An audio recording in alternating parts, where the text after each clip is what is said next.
Hello and welcome. It's World Building Wednesday.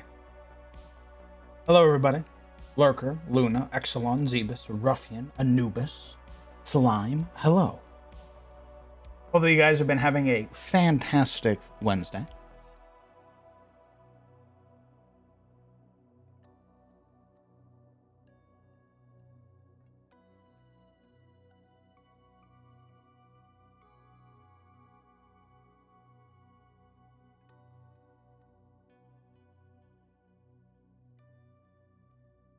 Hello, Hale. We're gonna keep working on the races, same that we did last night. So we're probably gonna wait until like a good number of folk are in here. People that way, more people are giving their opinions and everything like that. So in the temporary, I'll be working on probably some monsters, some magic items, stuff like that. Basically, until we can get enough folks in here that we can transition to working on races. Oh wait, transition over.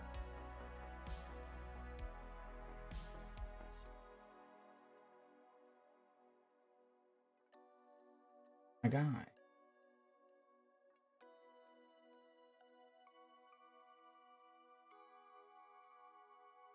Hey.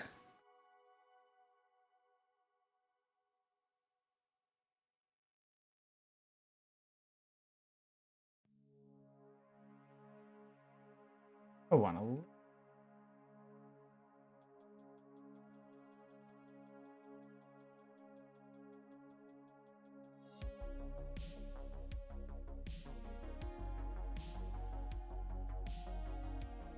Is it World Building Wednesday? Hello. Hey, what's up? Getting my music. You didn't answer my fucking question. Yeah, it is. We're It's not July 4th anymore. You can't get away with that bullshit. I was adjusting my music. Yeah, we're just waiting till we get like a good number of folks in here, and then we're gonna go work on keep working on the races like we were last night. So probably gonna work on some magic items, probably some monsters from the Flea Mortals pack, make some more goblins, and then go from there. Oh yeah, Flea Mortals was recently released, wasn't it? Not released yet. The full book should be out in around October-ish.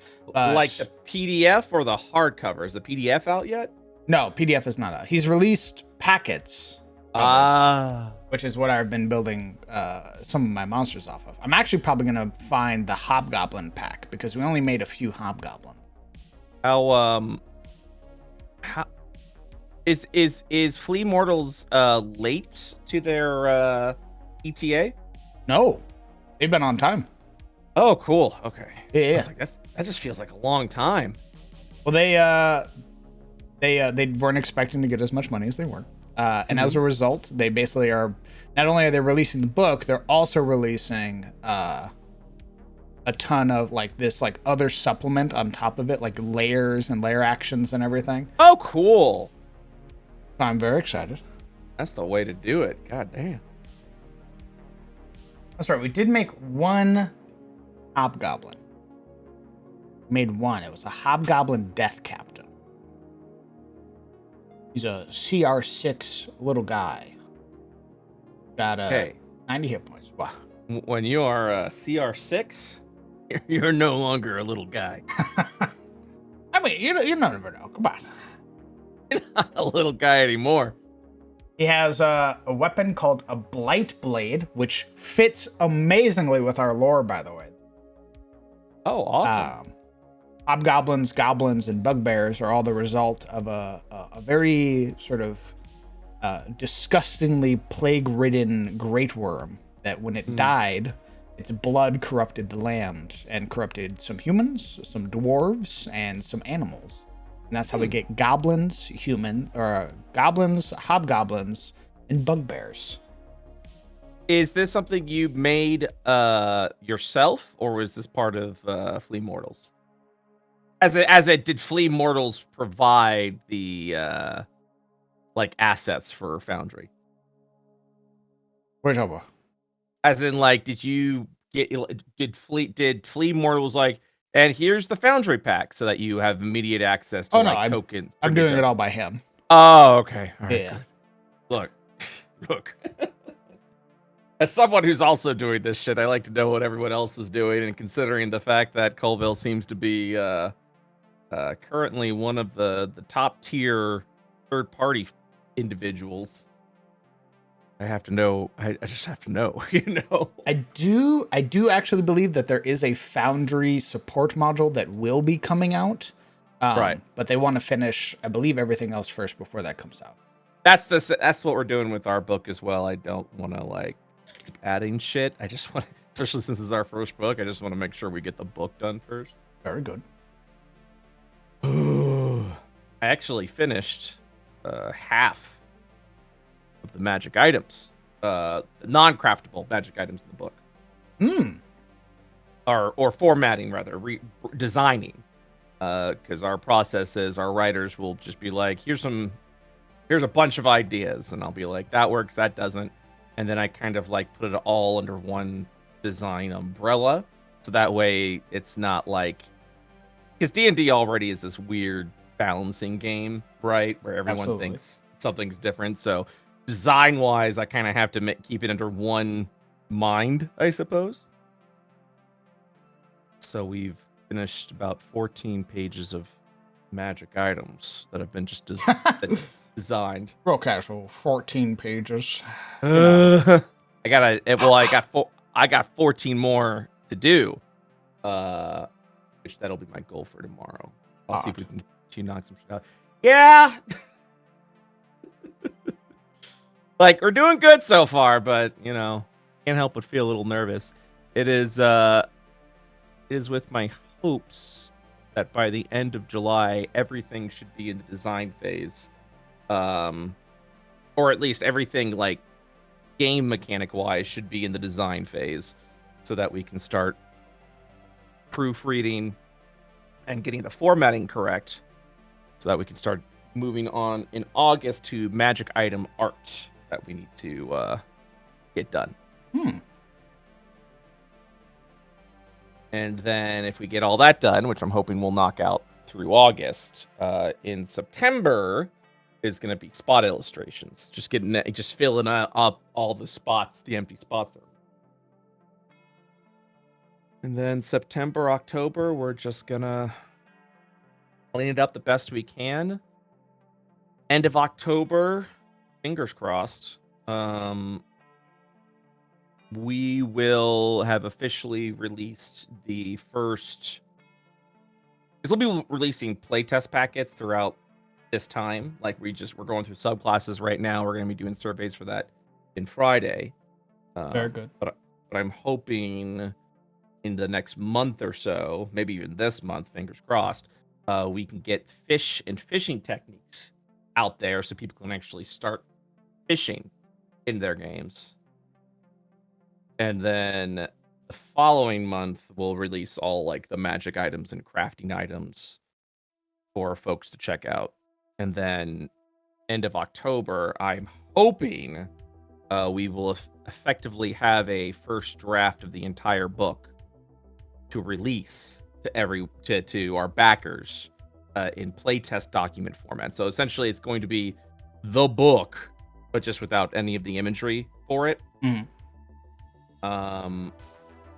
And then I'm hoping by the end of November, after everyone's kind of had the hands-on experience with it and gotten all the feedback and anything we need to fix or correct last minute, I'm hoping end of November we can officially say, hey, you can now get the PDF of the book. And then we send the book to the printers and then go through that, which hopefully will be a 3-month process with a month wiggle room for April release, so we can keep that promise to everyone for the hardcover book, and everyone who got the PDF can get early access to that. Hopefully. I mean, obviously you want to be hopeful, and you can't account for everything that's going to happen in the world, right? Correct. chin up. Right. Yeah. Well, this is also our first book, so we don't want to fuck it up, and we also don't want to like leave the impression of like, hey guys, so I know I said this, but nah. Yeah, the issue is that you can't control that, brother. Yeah. No, I know. You could be like, I do not want to fuck up. I don't want to come off in any sort of way, and the world goes. Yeah. Ooh, fucking bad. I'll always make sure we're doing our best for everyone. And what's really been cool about the TTRPG community, there, you know, not, you know, there's good stuff and bad stuff about it, but one of the good things about it is people are pretty cool with like constructive feedback, and they don't look at something and go, I'm giving feedback, which means this is garbage. You're garbage. I'm gonna harshly, non-constructively criticize the shit out of this. Which means this is a piece of shit, and you're wasting my time. That people like, or if like we release something and there's like an error to it, you know, I haven't never gotten a person that's like, you know, hey, I'm spending money on this and you're fucking up. What the fuck? You know, it's everyone's like, hey, so I noticed this. By the way, this is really fucking cool. And then I go, oh, my bad. Let's go and fix that. And that's been really cool. People have been pretty understanding about that. I definitely one day want to make a Kickstarter that raises over $1 million. Like, that is one of my goals now, is to get a $1 million Kickstarter. And I think we can do that by releasing high quality, awesome products. Hell yeah. You know? So then once I get that $1 million, I'm gonna siphon it.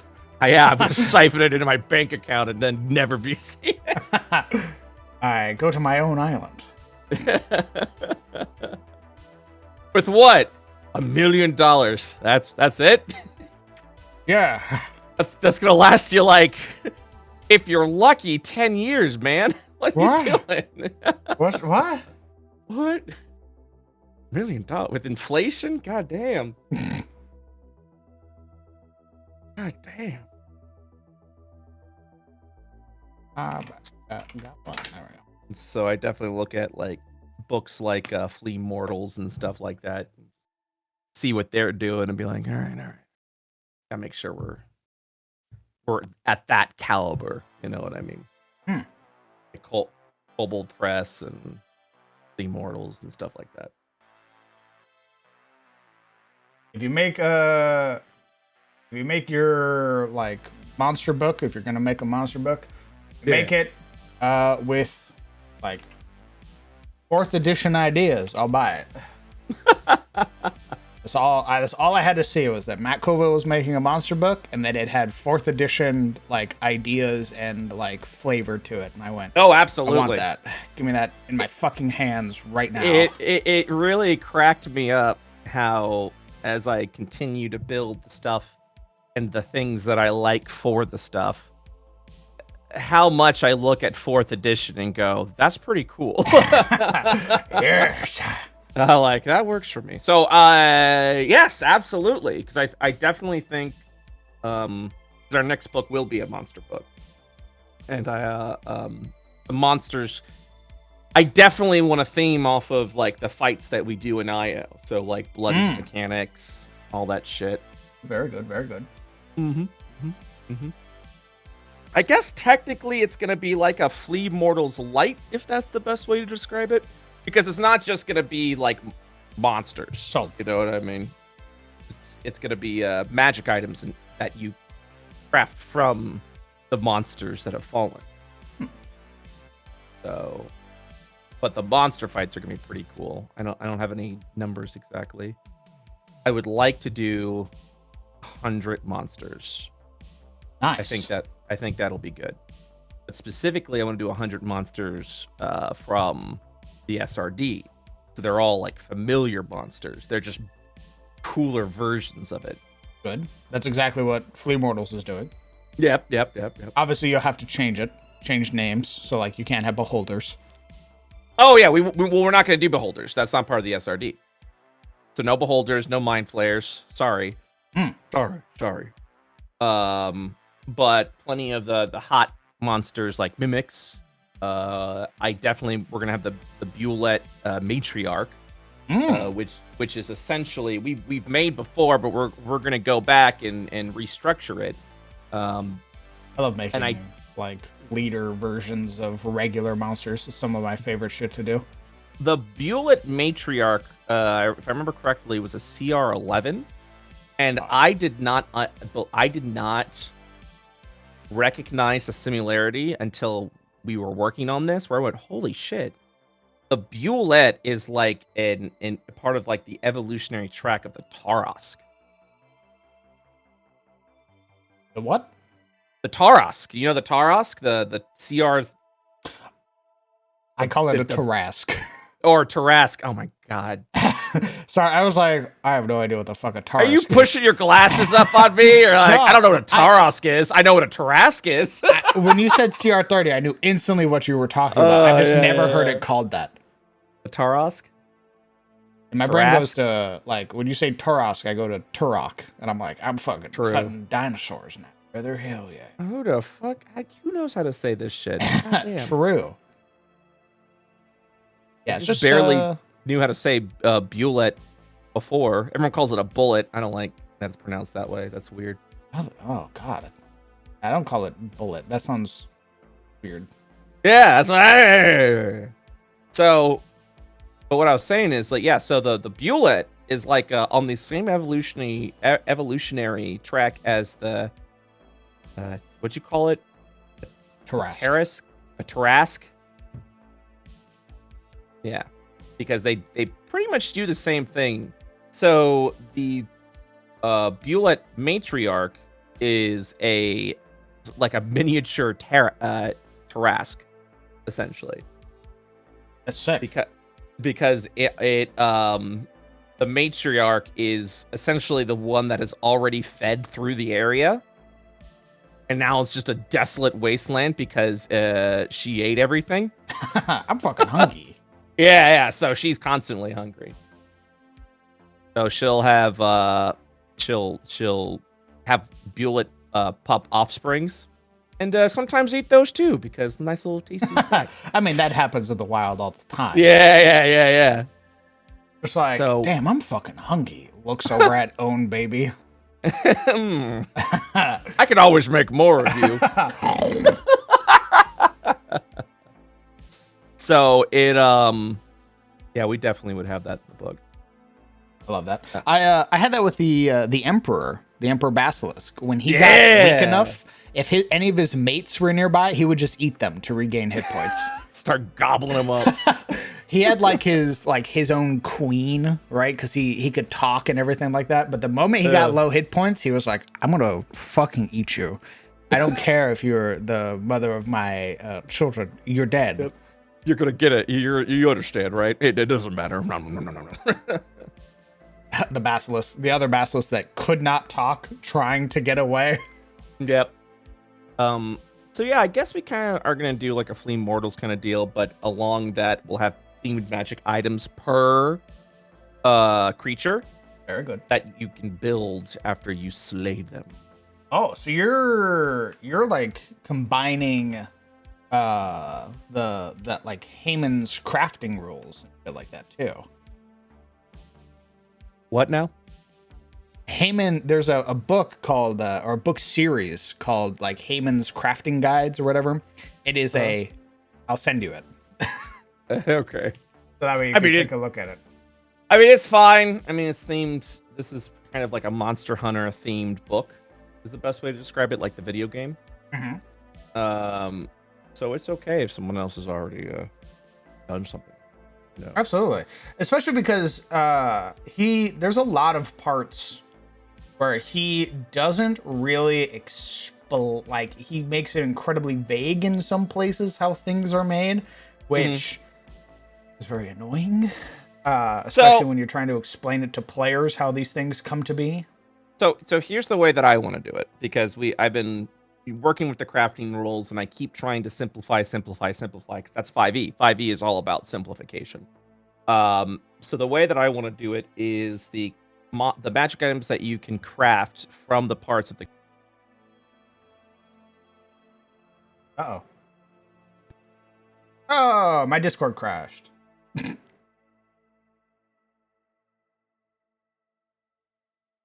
My Discord crashed. I can't believe you left. I tried to send you the PDF, and my Is Discord said no thank is it- you. Is it an internet issue or? Nope, it's just Discord. Discord's been literally doing like I'll change to a different tab while I'm talking to somebody, and Discord's Yeah. like, no.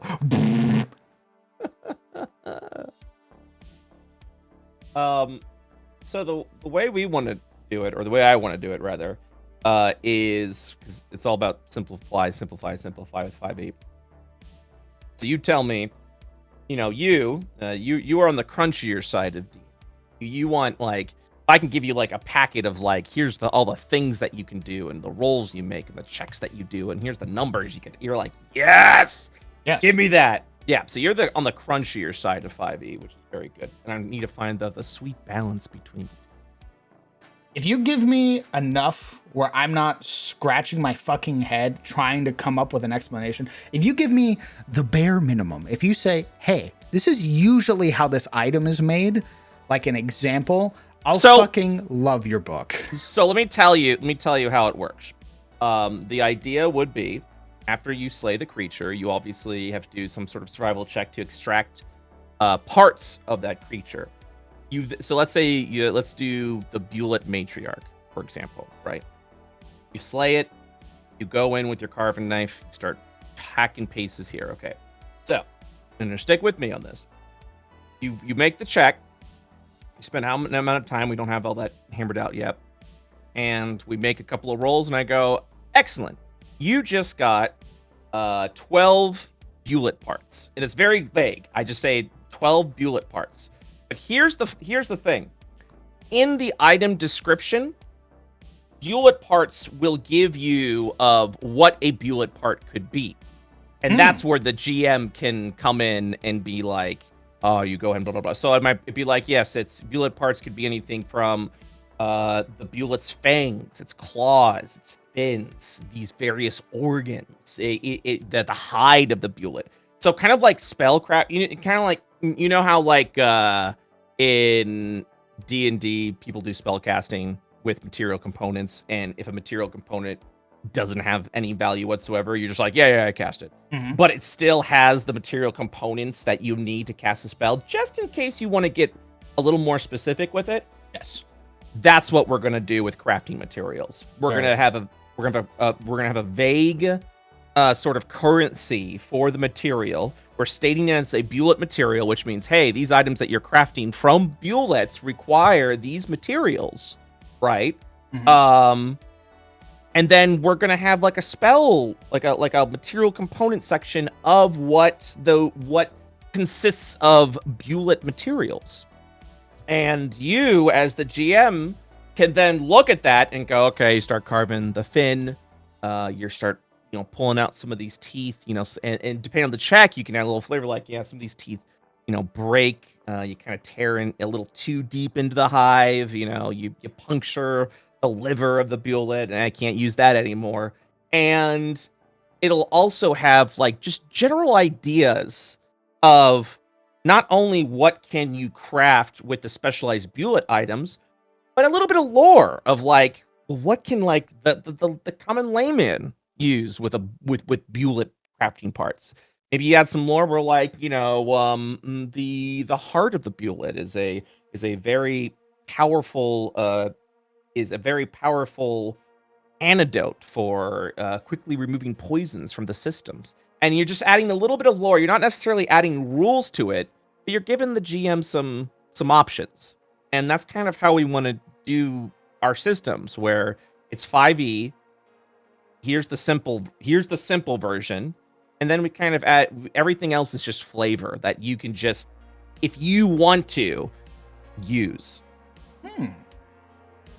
So what do you think of that, Mr. Crunch? I personally love stuff like that. So when you give me some crumbs where it's like, hey, Dungeon Master, you can sort of add some DM fiat to these items, Mhm. beside making them, oh, it's just a fin, it's just the scales. Instead, it's like, hey guys, did you know that in the earlier years, scale mail was made very particularly with boulet parts? Mhm. And suddenly it becomes, oh, now I can world build while killing Yeah. monsters. Yeah. And that's kind of, and so we're gonna start doing that with fish as well, because originally I was like, okay, there's bone, scales, and meat. So I think what we're actually gonna do is just have it be fish parts. You can carve fish parts. You can carve a certain value of fish parts, and then those fish parts can be used for any of the items that you can craft in the book. We will include, of course, what consists of a fish part, but also it allows us to add a little bit of flavor into the description. Because originally, what was happening was, and I love my writers, I was getting rendered with fish, and they were adding all this lore, and I was like, damn, I can't really use it because it suggests that there's going to be a mechanic to it. But now that we actually have this sort of like this sort of like currency of fish crafting parts, we can now include a bit of lore into like what are these parts actually used for typically in the world.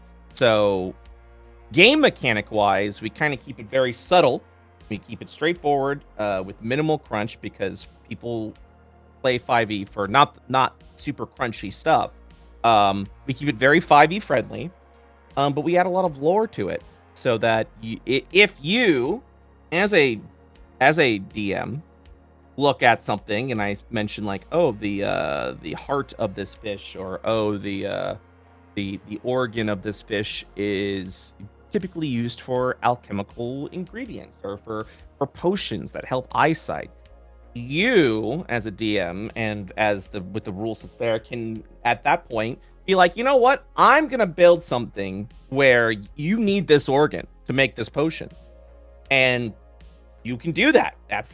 You'll have the tool sets to do that. We won't introduce that just so we're not overburdening people who don't want that crunch, but by giving you the pieces and components and lore, you are able to build the crunchier parts if that's something your table likes. Good, very good. Since every table is and now that I've said all that, I'm gonna go look at this and scream if it's the exact same thing I was talking about. It's been out for a while, so I know. I'm still gonna scream. It's fine. It's okay. what are you doing up so early? I woke up like 5 hours ago. What are you talking about? Actually, earlier than that. Oh, this is some fucking crunch. Yes, and I use it. Ooh. Okay. Cool. Yeah, we're definitely not getting this crunchy. I mean, a little bit, but not like this. I think this was kind of a little bit more of the style we were gonna do, but kind of keep things there. But I like that. And of course you use this. I've used it to great success thus far. I think it's great. Here's the issue I feel with third-party design, especially if you want to be a successful third-party designer, which is what I want to be. I don't want to be the hipster designer that's like, this is what I want to make, and then I'll find the audience for it. I go, hey, what are things that the general 5e audience looking for, and let's go ahead and make that. So it's definitely like, but still within the style of like something I want to make. So like making a fishing book, I think it is a successful idea because people fucking love to fish. But I don't want to make, but also like I would love to make like complicated systems and things like that. But I feel like it wouldn't do too well with the majority of the 5e fan base. No, that's been something that's been proven already, is that if you try to introduce, like, let's go to Reddit, right? Go to Reddit and say, hey guys, I've made custom shields that all have different effects. You're going to get barraged by people who are like, fuck you, go back to Pathfinder. Yep. And it's like, no, I've never played Pathfinder. I just want to give 5th edition something more. And they're like, fuck you. Fuck You thaco-loving fuck. It's like, it's not even like that. It's this is my, no, this is, I promise. Yeah, you like Thaco, don't you, What? you son of a bitch? Please, Go back to 2nd edition, you old. I just wanted to introduce a buckler. I promise. Yeah, so you get that a lot, which and now we're getting to the half of the TTRPG world that I don't like. It's why I've sort of like stuck within the community and not reached out to like other parts of the D&D community, because I make incredibly niche like stuff. Oh, I love the shit you're making. I think it's terrific. I do not think the greater D&D audience would like at all me going, hey guys, you know that funny thing that happens when you get critically hit? What if I told you if you got critically hit by a monster, you got something called stress? And they go, no fucking thank you. What if I told you that stress was already a mechanic in Dungeons and Dragons, you dipshit? So that's the other thing, is that I can be like, hey, there's a whole part of the DMG that talks about stress. It's like an actual mechanic. It's the same thing with gritty resting rules, heroic resting rules, like gritty healing, stuff like that. And they're like, it's there. Get the fuck out of here. I don't read that book. So I'm like, oh, okay. I think one of the funniest things of the summit, the D&D summit, was when Chris Perkins said we are remaking the Dungeons Master's Guide specifically to answer the question, what the heck is in the Dungeon Master's Guide? Fucking Christ.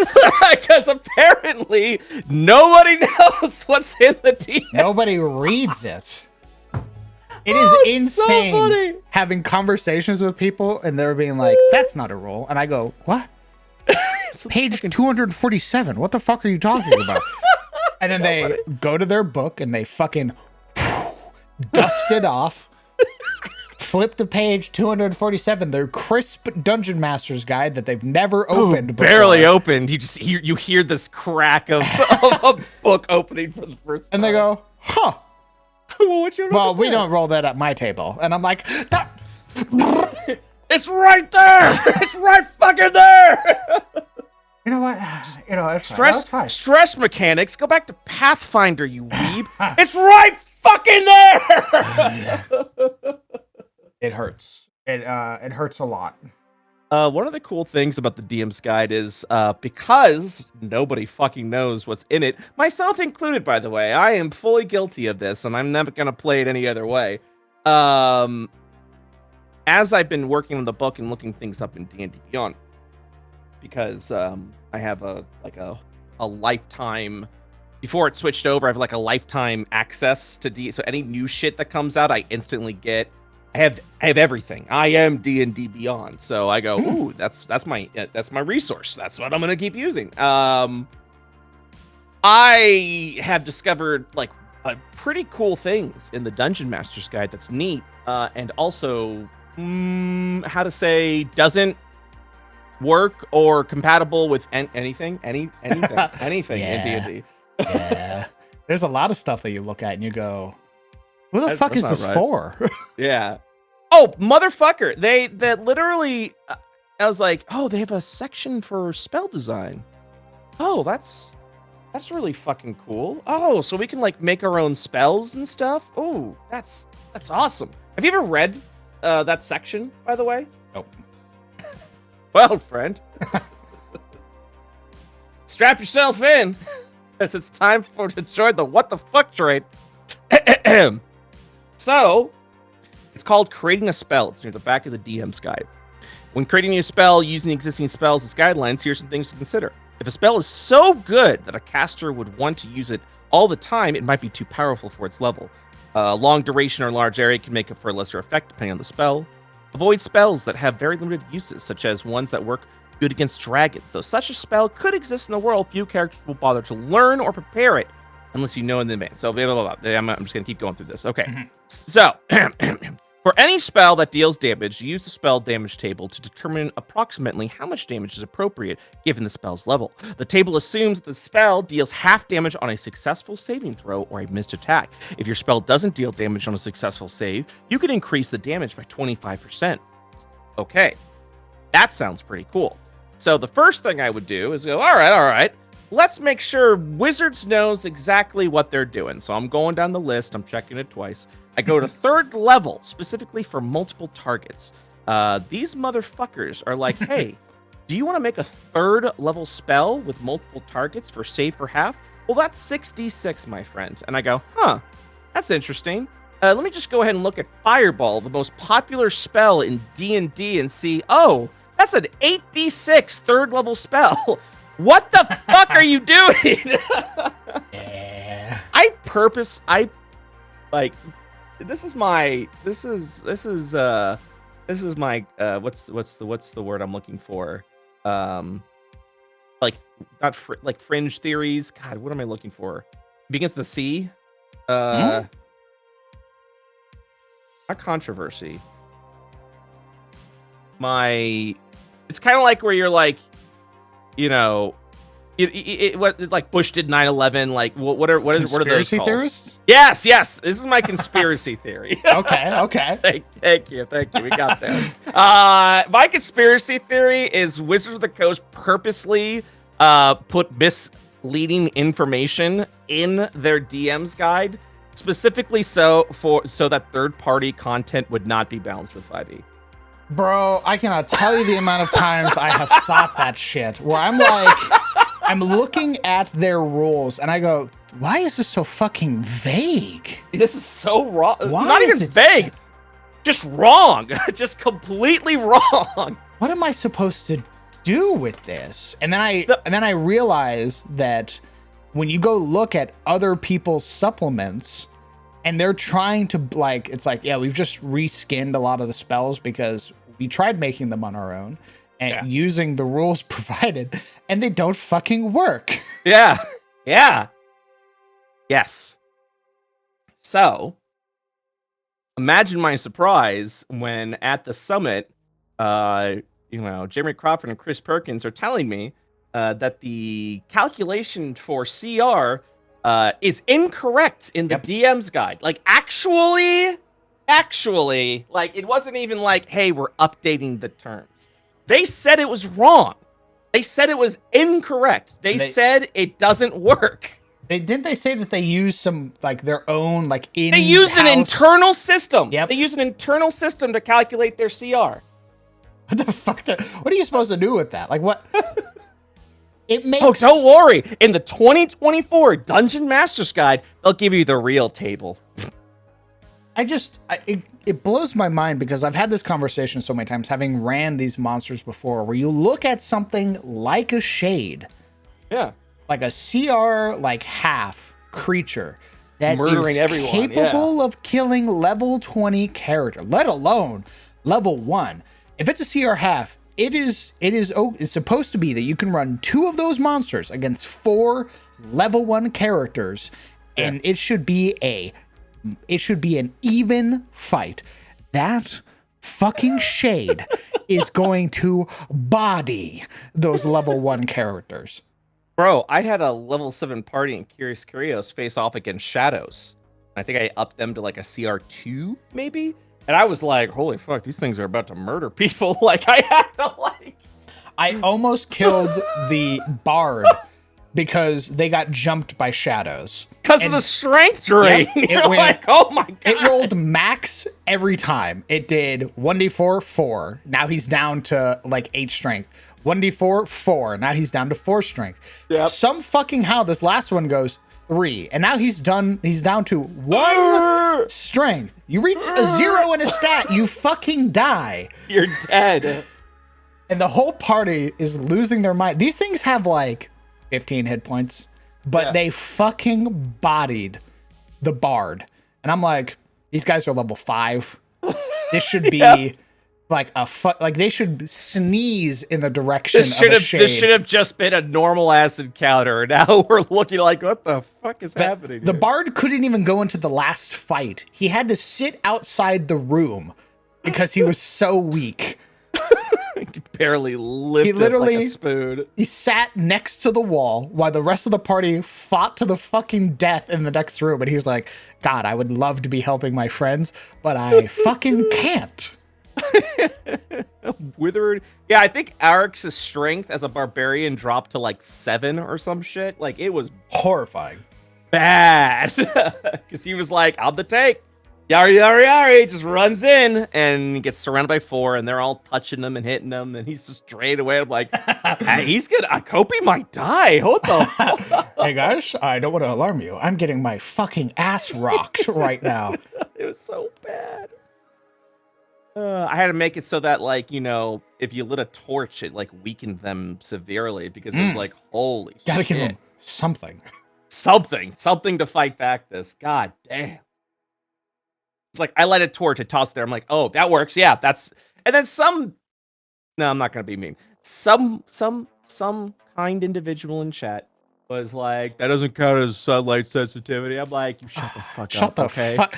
Grab them, bounce their head off the concrete. I'm sorry, did I ask you? Shut the fuck up. That's the worst half of the TTRPG.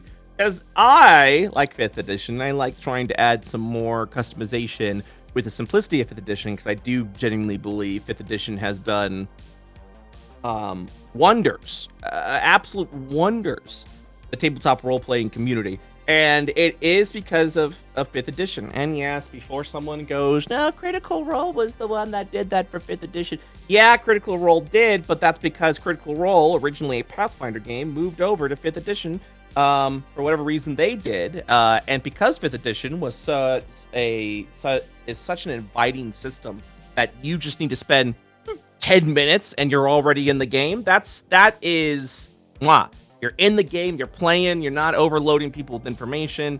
It's wonderful. That's why I like 5e. And of course, you got the Pathfinder crowd who's just like, oh, 5th edition's garbage. I'm like, you can think whatever you want. Okay. Here's the beauty thing. And I've said this so many times to people who get fucking pissed off at me because I'm running a 5th edition game. If you are running Pathfinder or Pathfinder 2nd edition or any other of the systems, that's okay, because every table wants a different thing from their tabletop role-playing experience. Some people really like Crunch, which there's nothing wrong with, and they will have a table just filled with Crunch and dice rolls and rule mechanic, and they like that. They want that. And it gives you a more realistic experience of what you're trying to do, and some people want that.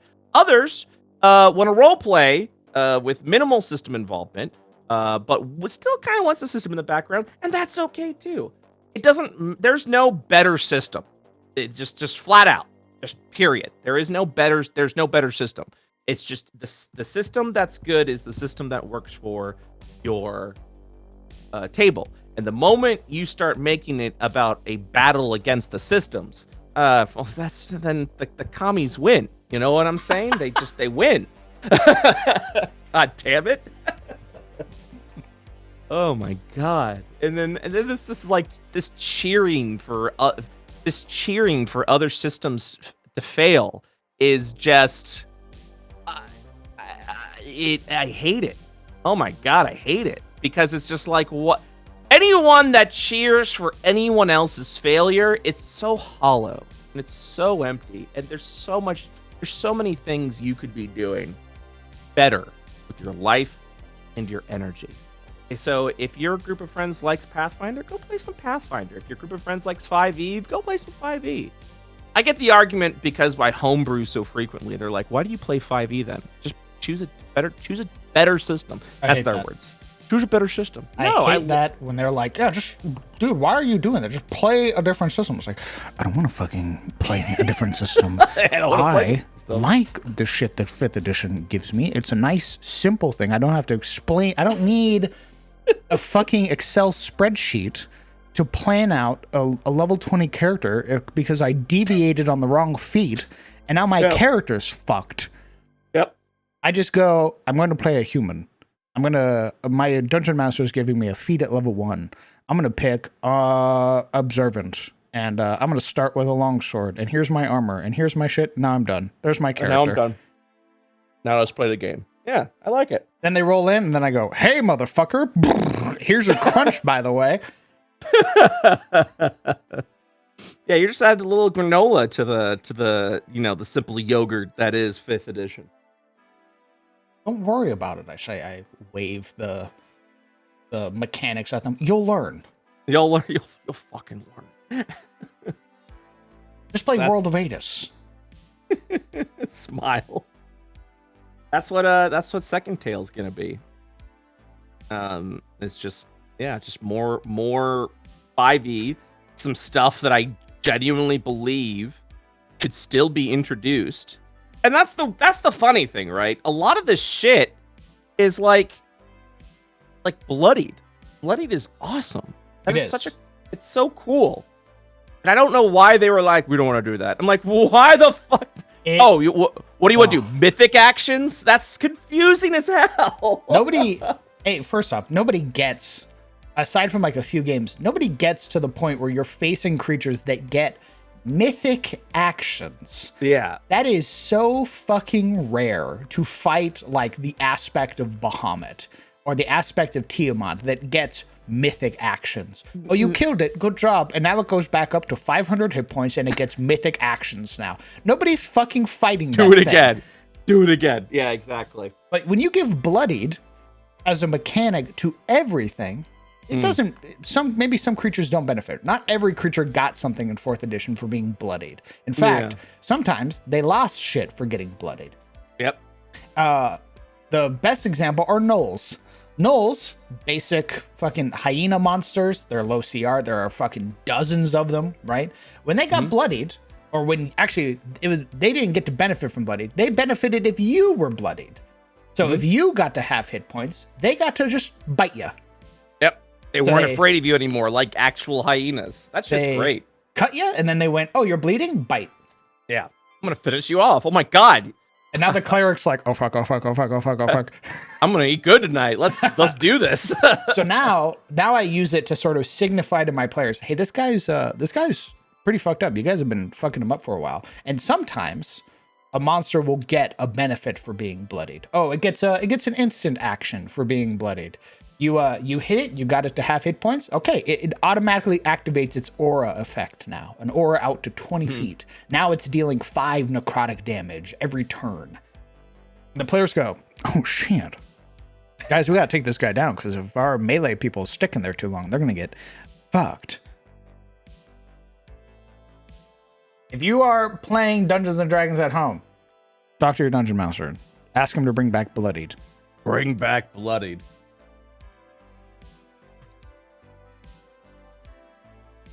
Bring back Bloodied. It's as simple as that. Jesus fucking Christ. Just start losing your mind. Yep. Already working on it? Very good. Look at our Peacekeeper fight from Into the Shadows Breach. Oh. That was a bloodied. I'm also bringing in interrupts into. I saw that. Yeah. When you did immediate interrupt, I was like, oh my god, 4th edition. Oh. Wait, is there interrupts in 4th edition? Yeah, they're called immediate interrupts. And it works exactly the way that you did it. Oh my fucking god. The moment I saw it, I was like, yes! Yes! He goes first, he does his shit, and then you go. 4th edition was just ahead of its time, I feel like. Oh, now I do still feel like 5th edition is far superior to 4th edition. But I do think that 4th edition had a lot of great ideas that we could still bring back personally. The way 4th edition handles AoE effects is beautiful. It's easy you understand it, and it's common fucking sense. I have no idea what the fuck they're talking about when they're doing AoE in 5th edition. Because I don't do it. I don't respect it. I don't do it. They're like, all right, you want to make sure that the effect is on these 4 squares at the center. You're like, what? No. It's 4th edition's, again, I will say it again and again, was ahead of its time. Yes, it was. It counted everything in squares because it knew it was going to be playing on a fucking grid. So it was like, hey, this AoE, it goes out to 5 squares. Yep. You know what that means. Simple as that. It's not, oh, this is a 20-foot radius and a 50-foot cylinder. And you go, what the fuck? Am I back in high school now? You knew that burst 5 meant that it was an effect that was, I think, centered on you, or like self burst 5 or something. That went 5 squares out from you, and you just knew it. That's just, you understood. Anything within 5 squares of me, that motherfucker's getting hit. Yep.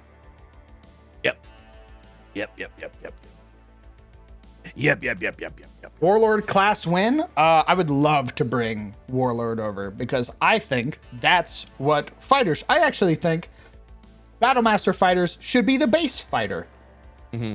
I think that should be your actual baseline class, and then you pick a subclass on top of that. I think everyone thinks that because Battlemaster is just such the coolest way to like just handle that shit. You know, I think.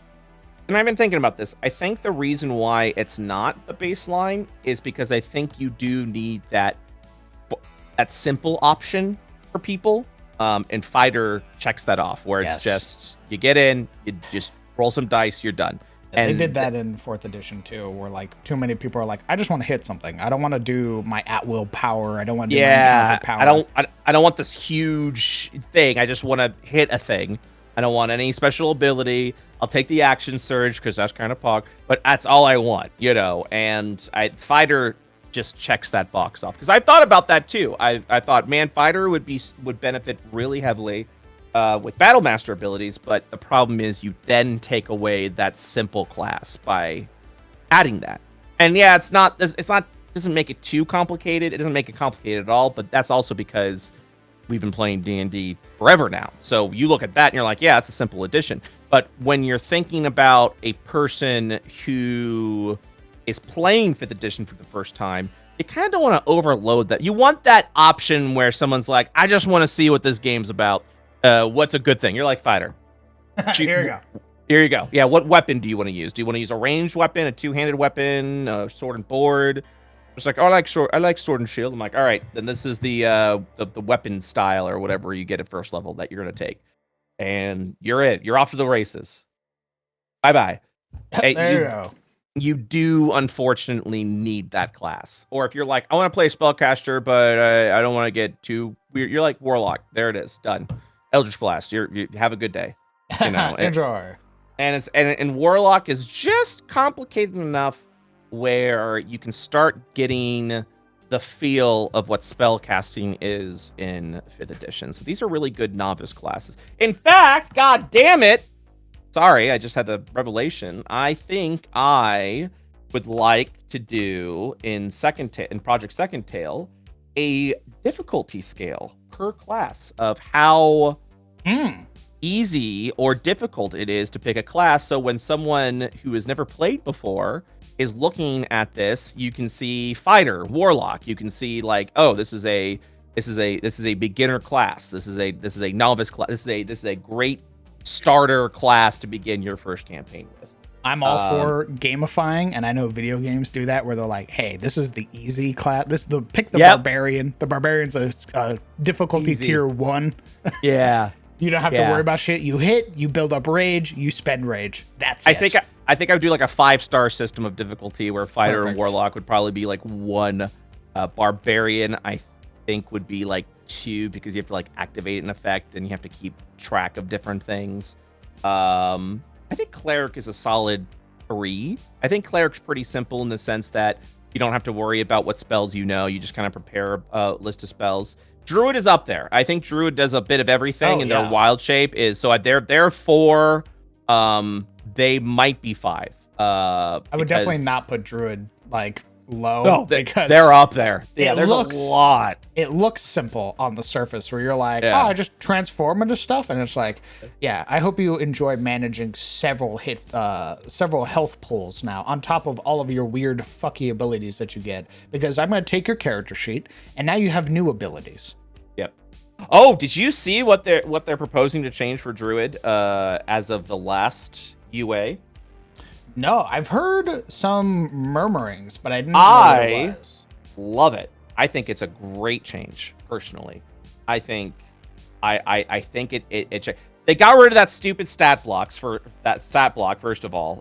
Which They like homogenized everything. Yeah, they got rid of that. They went back to what you can choose. They changed it, so they obviously they took away some stuff, which does weaken the druid a little bit, but I definitely thought was necessary.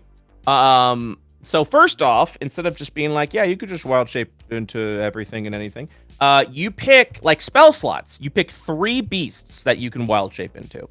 And then when you take a long rest, you can change those beasts up if you want. But you have a list of 3 beasts that you can wild shape into. You don't have to have seen them before. You just go in the book, you see what beast requires, like, yeah, I'll do the rat, the horse, and the wolf. You know, like those are the 3 things those are my 3 options that I would do. So there's that.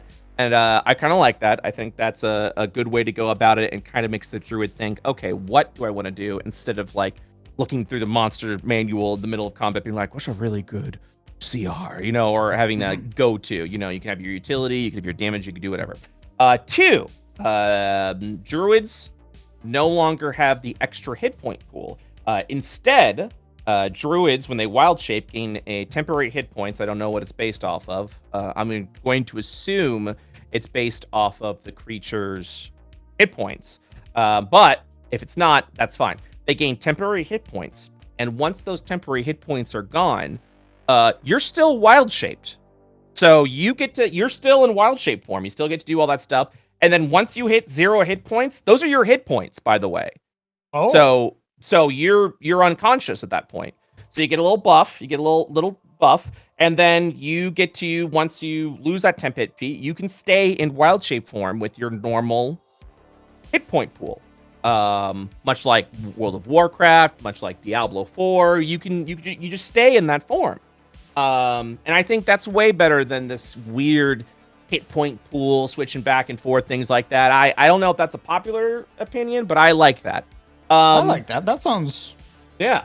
I like that. I like tracking that more than tracking 55 different health pulls for a level 20 moon druid. And the next 2 big things I like is you can now speak in wild shape form, which you couldn't do before. Now you can speak. It still says you can't cast spells in wild shape form, and I don't think you should, but you can now speak in wild shape form. I do like that. Which is pretty awesome, because it does kind of get rid of that whole thing. We're like, what did he say? I don't know. You're a fucking bear. So they got rid of that, and I like that. It gives a lot more fantasy to it. Yeah, it's pretty nice. And then finally, they're kind of, so they you know how clerics get divine strike or like potent spell casting or whatever at level 8, where like some domains get bonuses to attacks, but other domains get bonuses to like spells. You know what I'm talking about? So first of all, you now choose which one you want at, like, I think level 1 as a cleric, which I like. But also they have included that, but have put it into the druid. So now you get to choose, what kind of druid focus do you want to be? Do you want to be a spell casting druid, or do you want to be a druid that punches shit? By the way, if you choose the druid that punches shit, you get to wield medium armor now. So let's fucking go. And I almost forgot this. When you wild shape, you get to choose the AC of the beast or your AC currently. Ooh. So if you're wearing some medium armor, you get to do that. So yeah. So now your wild, it's a new form that you take that kind of, you know, takes your hit points, takes your AC. It feels good, and now you just have these things that you get to do now that you're wild shaping. But if you choose like the more melee build, the more melee / wild shape build, that improves the damage that you're the abilities that you can do while you're in wild shape. So now you get cool little bonuses, you get all sorts of shit. It's really cool, and I like that. And also, so in the epilogue of this, the cool things that I like is that with these new rules, that means, hey, are you a druid at 8th level with like 80 hit points?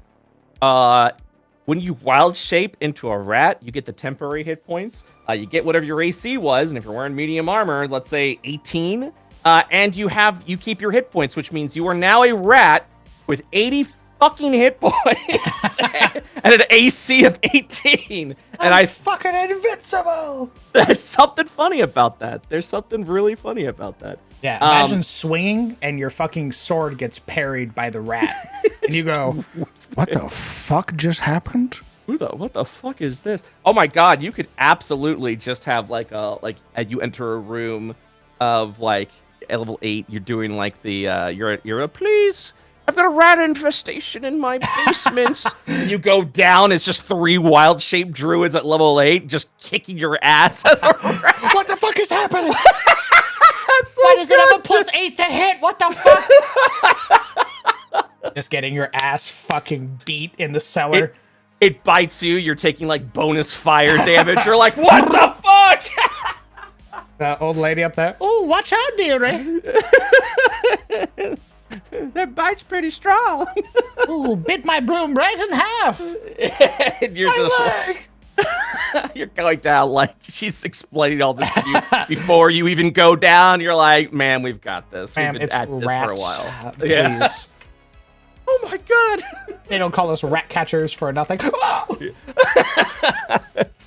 So, needless to say, I give Wizards a lot of flack, but I really like the changes they've done to the Druid. Like, really like the changes. I think those are awesome improvements to the Druid, personally. I'll have to go take a peek-see. Yeah, I think it was the one thing. I didn't finish the whole thing because, still so embarrassed about this. I got really confused in one of the languages for the Bard, because I didn't understand how to use an ability, and I had chat correcting me. I'm like, no, that's wrong. You understand it says expend use, so you have to expend a bardic inspiration. They're like, yeah, but then you get the bardic. I'm like, no, that makes it broken. And what I didn't realize was there were effects that the subclass could do, because it said when you expend a bardic inspiration as an action, bonus action, or reaction. And they went, yeah, like, so you get bardic inspiration. I'm like, no, you expend the use of the bardic inspiration. You don't get the bardic inspiration. What I didn't realize, and I didn't connect, there was abilities later on that allowed you to expend bardic inspiration in those different actions and do different effects. Oh. So this was a like an add-on of like, hey, so when you do that, you can also do this in addition to that. And I felt so fucking stupid because I was embarrassed, because I was adamant. I was like, there's no fucking way that you can expend a bardic inspiration as a reaction. You know, that's broken. It's broken as fuck. And I went, oh, okay. So if you expend it as an action with the normal bardic inspiration, because my argument was, I think they shouldn't say expend bardic inspiration. They should name it a resource, right?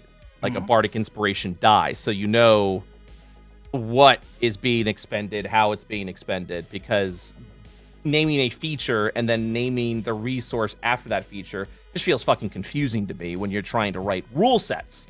And that's just my own personal opinion, but it's also because I've been playing this game for 20-something years, and I was like, what is happening here? So, what are you saying to me right now?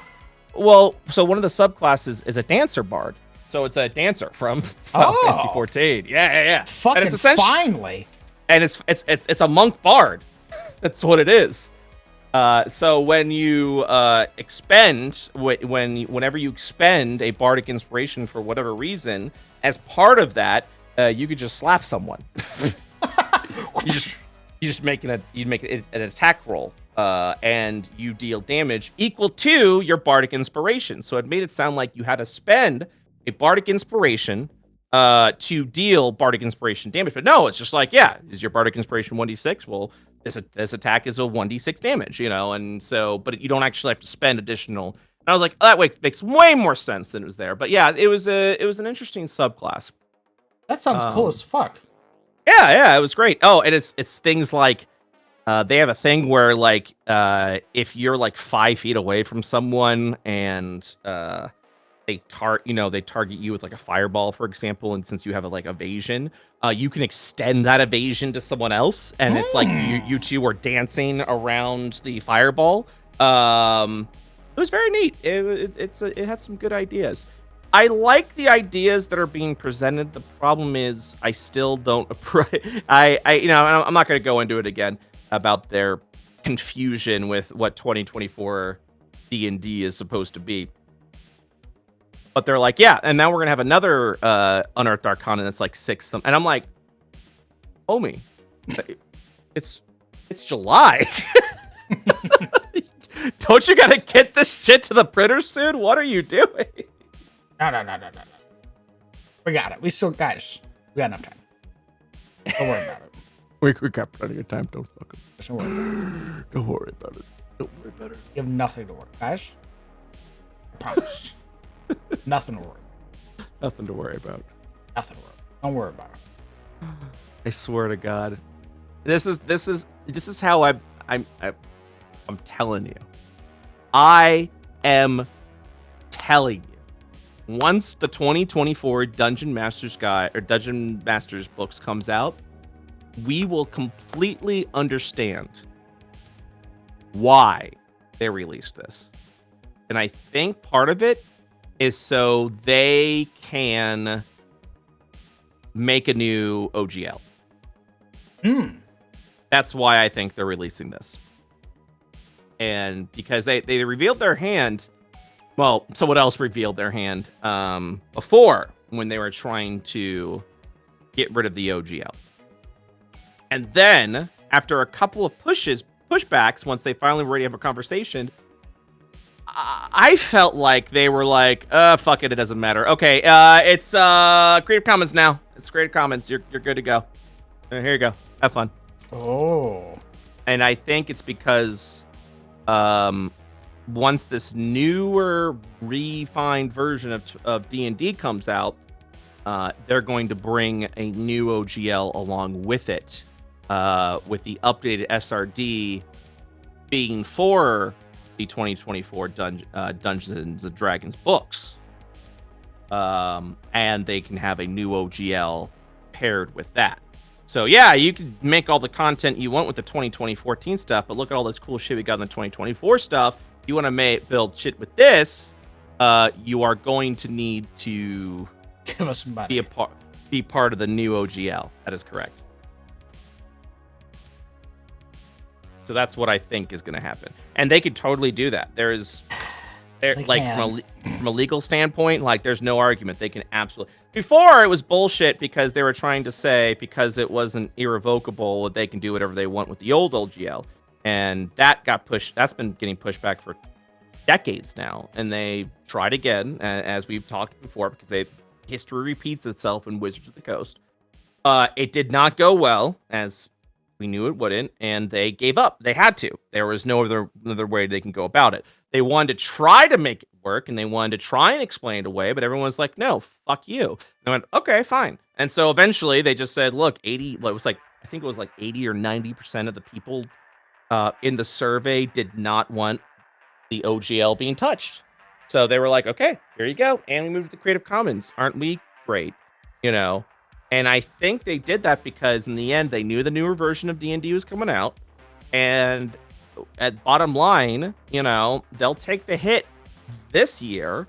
But next year, when 2024's D&D comes out, that's not going to be compatible with the current OGL because the current OGL only references the 2014 SRD. So I think they're going to, once they release the newer version, or the refined version, they're also going to release a new version of the SRD, which will only be applicable for the new version of the OGL. Here's the kicker. If you are in the third-party development world, that means you've been building shit for D&D for forever now. You've lived, breathed, understand the balance. You know what the system is capable of. So you can make all the refinements you want to your system and update the classes that you want to make them cooler and some shit. It doesn't fucking matter, because also if you are arguing the fact that 2014 D&D is going to be compatible with 2024 D&D, well, then people are just going to stick with 2014 D&D. No one's going to touch 2024. And for third-party development, and also, if 2024 D&D comes out with all the bad faith that Wizards currently is going through, I think Wizards thinks they're gonna be able to claim the third-party market again with a newer version of D&D. But I don't think anyone's gonna move to it. I think, yeah, people are gonna like choose classes and shit like that, but I think third-party developers 2014 D&D is fine. The core mechanics are there. And if Wizards tries to release an incompatible version of 2024 with 2024, which they say they won't, but also, if we're talking about history repeating itself, they said the same thing for 3.5. A whole different team said 3.5 was going to be compatible with 3.0. It wasn't. If they try that bullshit again, it's going to explode in their face, especially if they try to introduce a new OGL with 2024 D&D. That's going to be a PR nightmare. We're going to see it again. We're going to see the same shit we saw in January, we will see again if they try that. Absolutely. But here's the kicker. Now, third party doesn't have anything to lose, because we're just going to keep making our shit. And now you've sparked so much competition. You've got Pathfinder making their open system. You've got Cobalt Press making their system with a very successful Kickstarter. You've got Matthew Colville building his own system. You got Critical Role building their own system. They're fucked. Wizards is fucked. Like, Wizards will be fine. They'll make their money, but man, they're not going to make as much money as they hoped they were going to, because I don't think they understand how to make money in this market. I definitely think they're don't. going to get hit pretty fucking hard. Yep. So I was very thankful when they were like, all right, fine, we're just going to push this to the Creative Commons, so now it's safe forever. And I went, beautiful. Thank you so much. You can do whatever the fuck you want now. That's why I'm like, cool. Our third-party pursuit begins now. Second Tail. By the way, Project Second Tail is not named Second Tail. That's not what the official project is going to be. I'm still trying to figure out a name. But honestly, I think we're just going to call it the IO tabletop system. I think that's just what it's going to be. We got the IO brand recognition, and we might as well just call it the IO TTRPG. And it's good. 2-second Tail. Yes. Second Tail, Tokyo Drift. Let's fucking go. But yeah, I feel confident if because once we get these once we develop a few books and know that we can do it, oh man, the IoT TRPG system, I think that's gonna do really fucking well on Kickstarter. That might be our Mill Plus, honestly, because that's gonna be like, hey, you know, like the Forgotten Realms book, like we're gonna make a thick one. You know what I mean? We're going to make a big old thick book with new systems, monsters, continents, and IO. But that would be for phase 4. Because I think in phase 4, we're going to it's not going to be chronologically ahead. I think it's going to be a new imagining of IO. Back to our fantasy roots. Ooh. Yeah. And taking everything I've learned since phase 1 and putting it together. And we're actually going to see a lot of that now of things that I want to do in phase 4. We're already starting to see that. Like Into the Shadows Breach began to saw a little bit of that with like the new turn counter. how fights feel with like duels and bloody mechanics and stuff like that. We're trying to simplify, but we're trying to make it very cinematic-y and yeah. So I think it's gonna be good. Oh yeah, I'm excited. I'm excited. But we gotta get these books done. we gotta know that we can do it. We gotta build a history, and once we do that, then we can make some big fucking shit. Because we've already found a bunch of new artists because of our Kickstarter. We've begun to attract a lot of new talent that we're going to be bringing into this industry, which I'm very, very excited about. Like I said, all the character illustrations are either assigned or done. All the classes are assigned or done. We're going to start working on magic items here real soon. Most of the environment art is done. And yeah. Hey, that's a lot of the legwork already done. Yeah. Everything's already written. We just need to proofread, make sure design-wise everything's nice and balanced. Motherfucker. I was reading through these items, right? Mm-hmm. Not bashing anything. I was... One of my writers made an enchanted mounted fish. What? Hey, you remember those fish in like the 90s where like you press a button? Oh, my fucking God. Yeah. Worry, yeah. That's gonna be in the book as a magic item.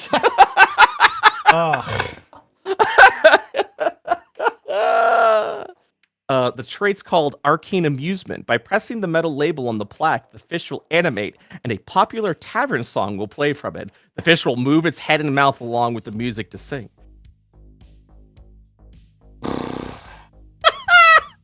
I don't want to walk into a fucking tavern and see that on the wall. But like, if you press that button, I'm gonna throw you out the window. A different writer made a cooling salve, a magical potion that smells of sweet coconut with a supple texture. As an action, you can apply this to your skin, which protects your skin from the threats of the sun and presents a cooling aura that lasts for 12 hours. You automatically succeed any Constitution saving throw made to extreme heat effects. Nice, my SPF 5000. Yes, very good. yes. Very good.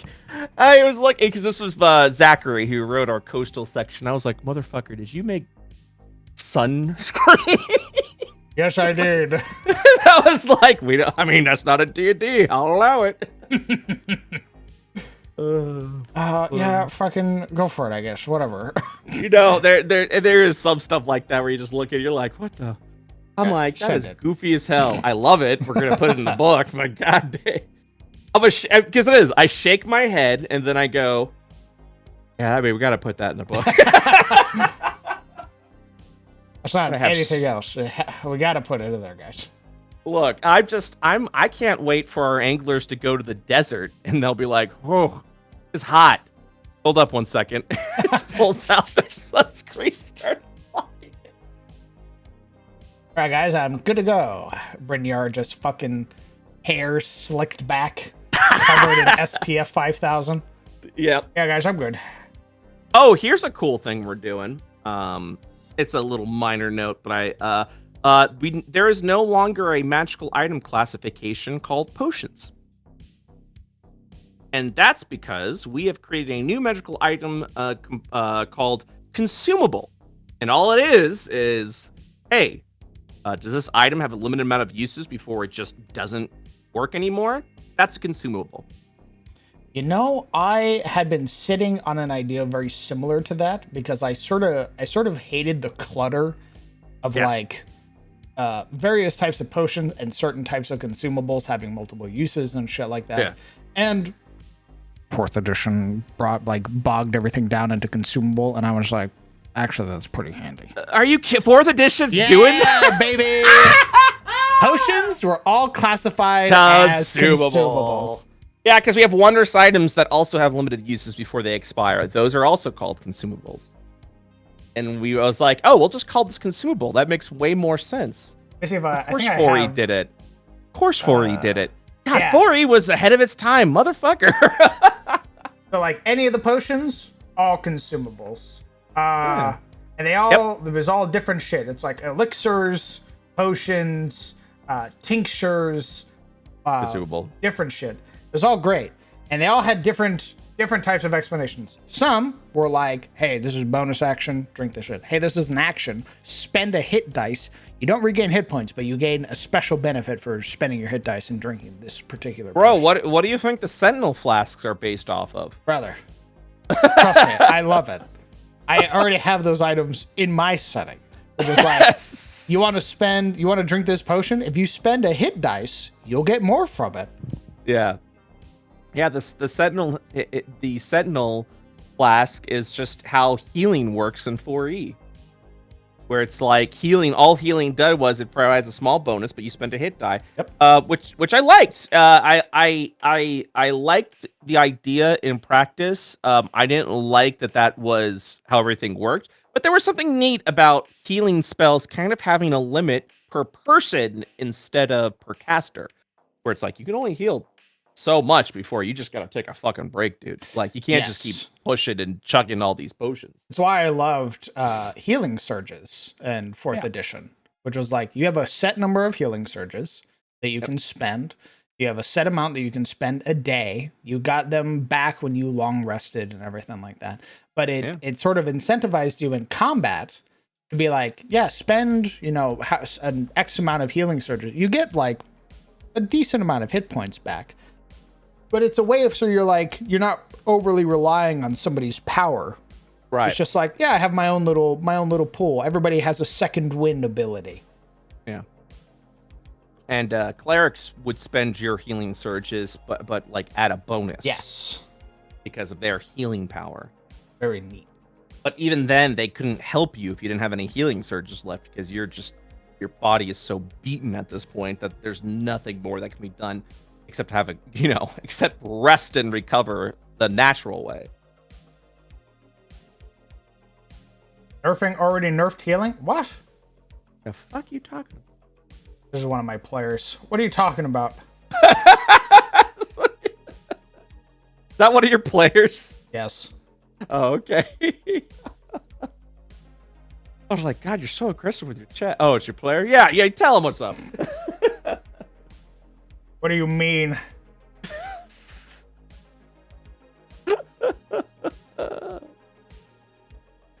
Someone clipped you saying in Shadow's Breach, you were talking about the power word kill. You were like, he was getting mouthy. Yeah, I'll fucking do it. That was like, we're just kidding around. YouTube comment section, you're like, I'm not. I want you to understand, I am fully serious. I'll do it again. At me, YouTube comment sections, I dare you. God damn. Yeah, because we're working on wizard adjustment for Second Tail, and we talked about this yesterday. Anytime you're like, hey, what if we buffed the wizard? Like everyone who's got shell shock from 3rd edition is like, don't do that. They're so fucking powerful. And I'm like, homie, if you are going to give a class the lowest hit die in the game and be like, you're the only one that gets this. You're the only one that gets this. Everyone, we're in D8, D10 town. Barbarian got D12 over there. He's the only one with that. But here's your D6. Have fun. You're like, great, what can I do? I don't know, but like a lot of it. You can do like a lot of utility. I'm firmly of the belief. It's just going to be a super controversial take. Uh-oh. I'm firmly of the belief. Wizards should still have a D4 hit die. I think that's great, but I think you should balance according to that. Give it the same strength as they did for 3rd edition. Make their spells a little bit more potent than everyone else. Yes, you're gonna we're gonna work on a D4. magic system to make magic stronger. That's what we're doing with Summer right now. I said, "Hey, Summer, you want this glass cannon ability?" And she's like, "Yeah." And I was like, "All right, you got a D4 right now." And she was dealing massive damage with Firebolt, and that was okay by me. And people were like, "Oh my god, she was like killing enemies so fast compared to everyone else." I'm like, "Yeah, she has a D4 pit die. If anyone sneezes on Summer, she dies. So, like, yeah, that's the exchange. That's how that fucking went. Anyways, it's fine. It's people just, people don't like hearing the idea buff the wizard because they're like, bro, the wizards are so strong. And it's like at 10th level, maybe. Yeah, there's still everyone else. Stories nowadays of people being like, "Hi, my first experience in Dungeons and Dragons was playing Lost Mine of Phandelver, where the first combat encounter against some goblins killed my wizard." Yep. Now, I don't know what people think of this. I thought The Lost Mines of Phandelver was an excellent introduction to 5th edition. That is probably one of my favorite adventures 5th edition has ever published, was the one they released in the starter pack. Personally. It had everything you needed. It introduced you to what 5th edition was all about. It had even a couple of optional things you could fucking do in the section.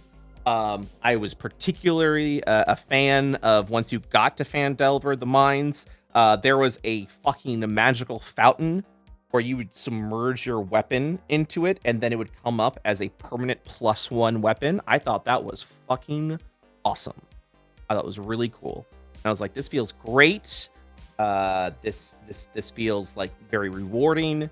And then I was like, okay, now that was before 5th edition came out. That was like the starter pack came out first, and then all the books came out. Along with, what was the first adventure? Kind of fine. I've only ever played some of the modules. I haven't ran a singular module for 5th edition. There was one. I can't seem to find it. It wasn't a Horde. Was it a Horde of the Dragon? I don't think it was Horde of the Dragon Coin. No, it was. Was it? Okay, so there were two. There was one module was a 2-parter, and I'm trying to remember if Horde of the Dragon Queen was part 1 or 2. I thought Horde it was Storm King. Oh Thunder. Yes. No. So Horde of the Dragon Queen came out August 19th, 2014. What are you talking about? Storm King what? Storm King's Thunder. Yeah, I know what you're talking about there. Storm King's Thunder came out. If I can find it. Amazon. That came out September 6th, 2016. Or the Dragon Queen was the first adventure, because that came out 2014. Yes. It was so it was a 2-part adventure. Horde of the Dragon Queen was part 1, with part 2 being something of Tiamat. Rise of Tiamat. I didn't like it. I something about it just didn't jive as well as it did for Lost Mines of Phandelver. And then we got through the first adventure and started Rise of Tiamat and could barely get through it. We had to stop. We stopped. We couldn't do it because they made it so that no matter what happened, you were always going to be pissing. It was like, hey, you need to gather all the forces around because Tiamat's coming back. The Dragon Cult's gonna try and bring back Tiamat. And there was a result at the end of Rise of Tiamat where if you fucking failed, Tiamat came back and was raising havoc all over Faerun. And then it was and then they told you yeah, you could have an adventure where you have to gather people up again to fight Tiamat, but that wasn't part of the book, because that was the losing condition. Mm-hmm. The problem was no matter what happened, no matter how you did it, now in Perfect you did, you were always going to piss someone or some factions off that were just nah, fuck you. We're just gonna roll around and die in Tiamat's flame because we don't trust you. And you're just this sucks. This is terrible, And I get where it's oh, you kind of choose sides. It's kind of a pick your own adventure. But no, it's oh yeah, these are the factions that are going to join you at the final session. And those are the ones that'll help. And it's a big war fight. But in the end, you just felt no matter what happened, you always felt you were failing at something. And not in a good way either. Or you weren't failing forward. Yeah, you weren't failing. Exactly. It was literally just oh. Yeah, so we stopped because it was like the moment they got into the council, everyone was like, "Hey, fuck you. Who the hell are you?" And meanwhile, these adventurer, if I remember correctly, because this was a while ago, they just finished Horde, the Horde of the Dragon Queen. They went through Hell and High Water with the Dragon Cult, and then they finally gathered everyone together to be like, "Hey, Tiamat's coming. We need to figure this out." And at the beginning, everyone is so fucking hostile towards you, and it's like, they're all like, "Who the hell are you?" Like, nah, you have to do some shit for me if we're gonna actually join you. Keep in mind, this is the halfway point of the adventure. So the adventure has already gone through hell and high water, has faced countless threats against the Dragon Cult, has made positive strides to stop this. And once they get to, I don't know, Waterdeep or something to talk with everyone that could potentially help, everyone's got such a disdain for you because they're like, "Who the fuck are you?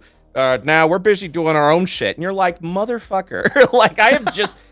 And, like, I get from a story standpoint how you could be like, "Well, they don't know who you are." It's like, yeah, but it doesn't feel really good when you're, like, halfway through the adventure, and you're like, "Look at all the cool shit we've done," and everyone's still, like, shitting on you because you're like, "I don't know who you are. Prove it to me. Do these menial tasks."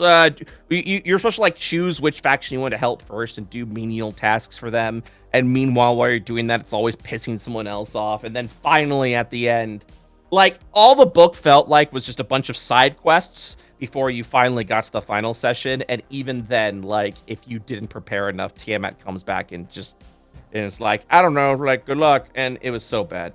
Ugh, it was so stupid. It was the dumbest thing. And that's what I was like, wow, D&D adventures kind of blow. And then I never ran one again. I never read one again. Yeah. I never read one. The Lost Mines of Phandelver felt really good. You always felt rewarded. You always felt like you were the hero. Every time you did a thing, people celebrated it. And you got to feel good about it, you know? The only issue with Phandelver was at one point in, like, one of the optional things, you just run into a CR7 green dragon. You're level 2, by the way. And, yeah, and it's like, huh? And it's like, yeah, you should probably run. Like, oh, adventures that tell you, really emphasize to your players they should get the fuck out of there. That never goes well. Oh my god, it was so that was weird. That was the weird one. Hold on, I can actually I have it. I can just look at blog. So I was very excited when they were going to build the expanded campaign of Phandelver, which I thought was pretty cool. Was it which one was it? Was it Wyvern Tor?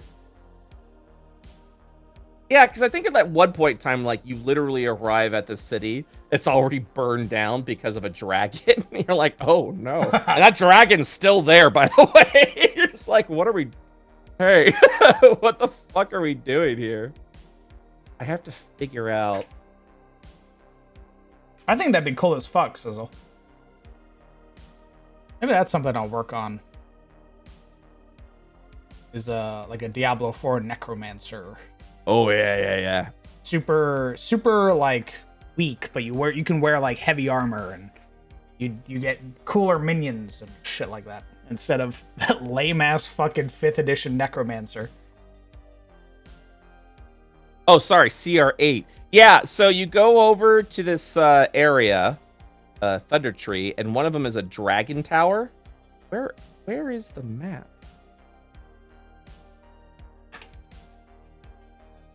Oh, yeah. The Ruins of Thunder Tree. This is the 3rd session.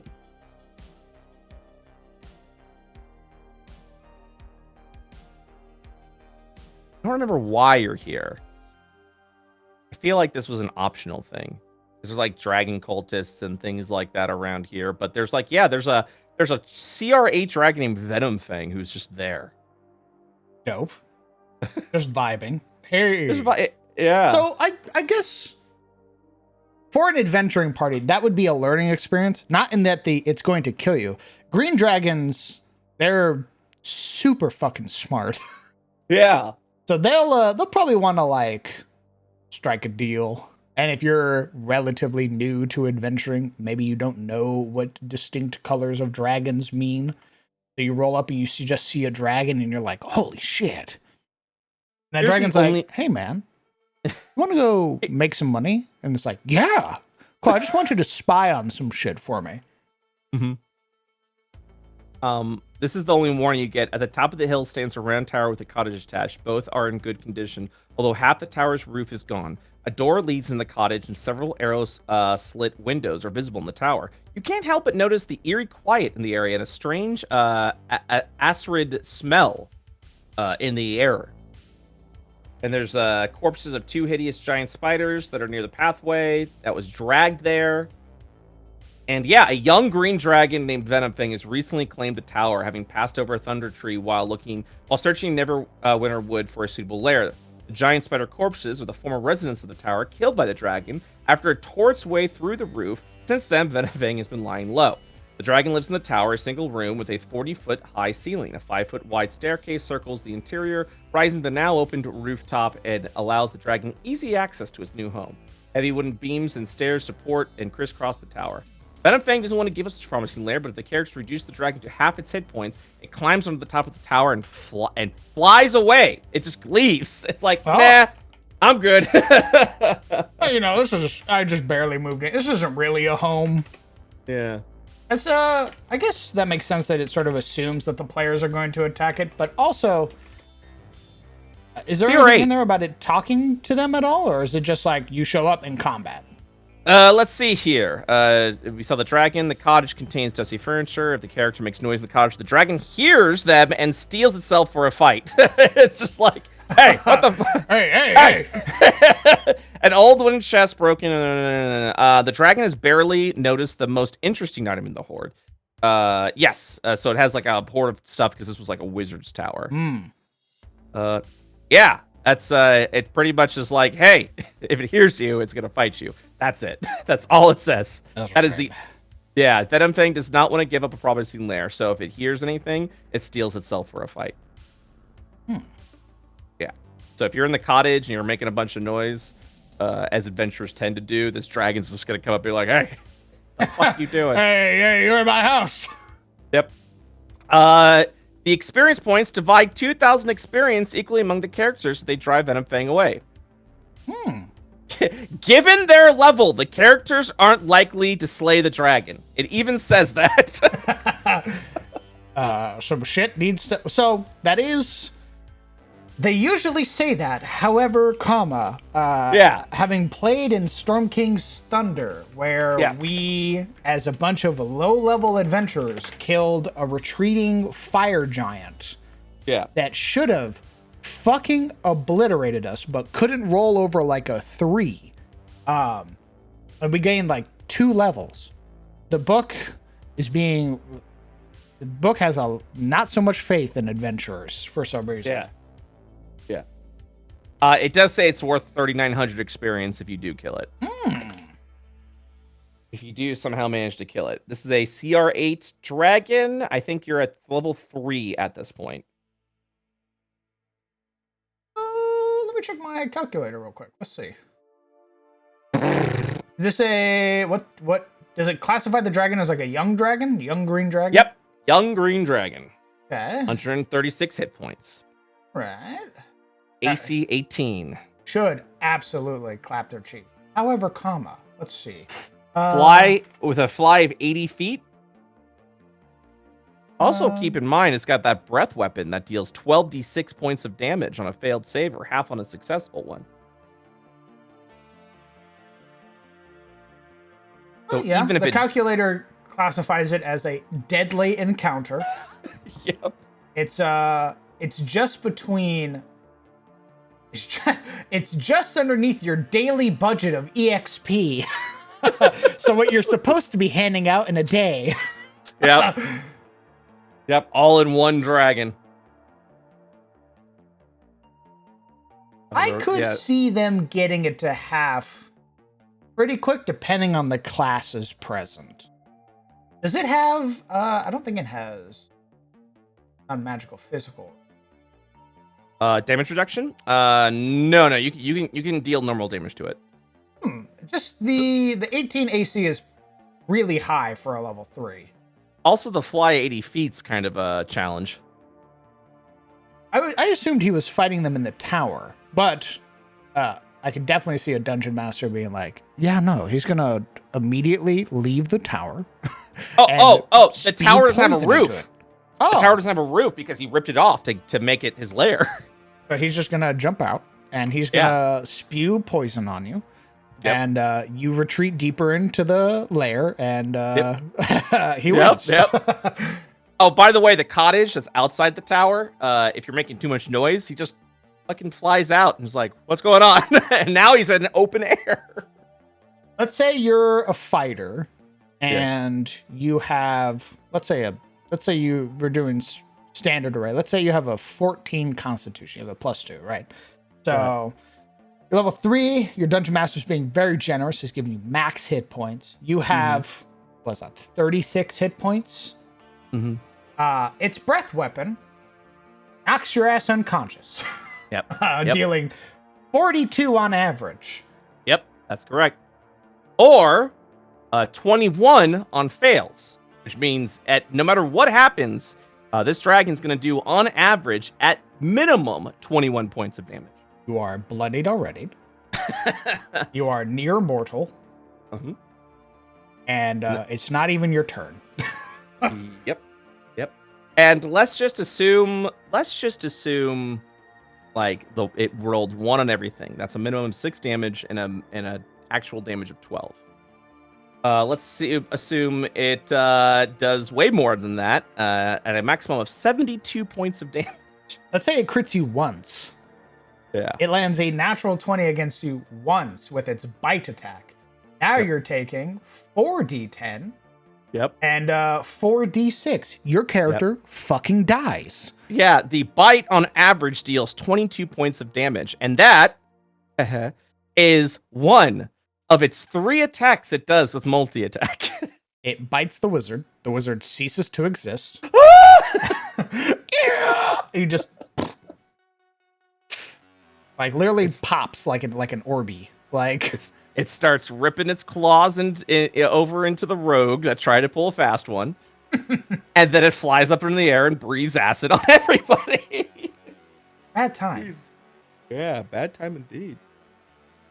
I think they just wanted to really scare the shit out of you with dragons. I mean, that makes sense, right? Like, there should be creatures in the world that just exist. I agree.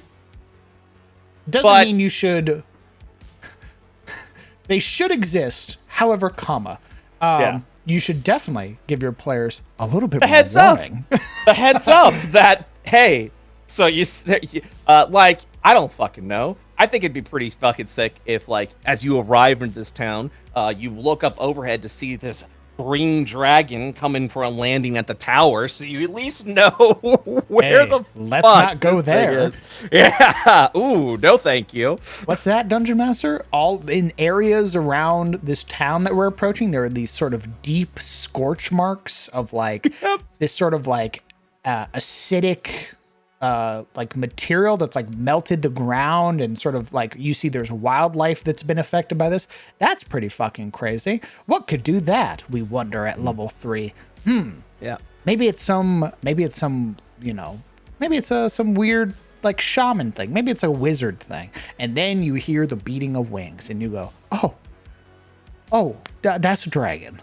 That's a dragon. Yeah. We look around. We're level 3. That's a dragon. My apologies.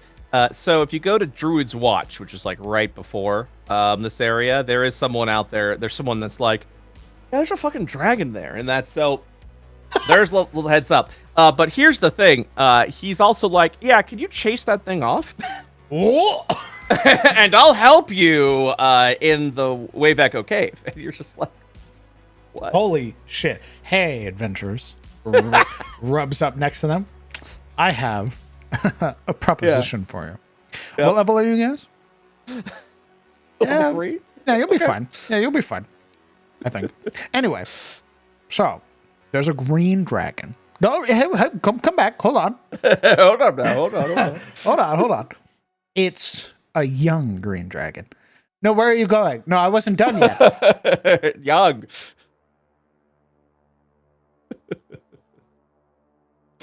Absolute Gosh. insanity.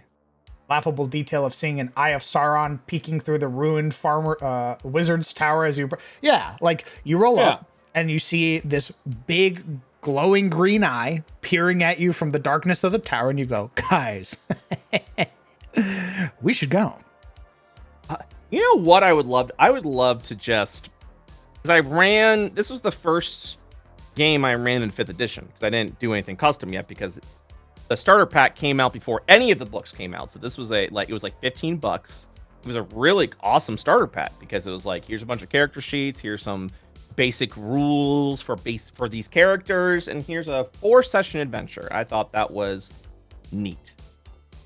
Very neat. Are we talking about Radolf the Druid? Yes, we are talking about Radolf the Druid. Radolf will also assist you and be like, hey, you want to join the Emerald Enclave? Okay. I would love to rerun this. Honestly, I would love to rerun this the way it was intended, and just kind of see, how people like it. You know, like run it the way it was intended. Because I haven't run this since it first came out, which was at the beginning of before 5th edition was even out. I ran this. So I would love to run it again, but with the now knowledge and expectation of what D&D is about.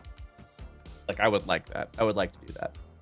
Yeah, go into it with the wisdom you possess now, able to sort of change and flip some things. Yeah. You down? You down, Crown? To play in that? Yeah. Oh, let me know when. Yeah. I'll get Summer. Yeah, I'll use Two more people. I'll literally pick just everything from the PHB. I won't use any of the supplement books or anything like that. Yeah.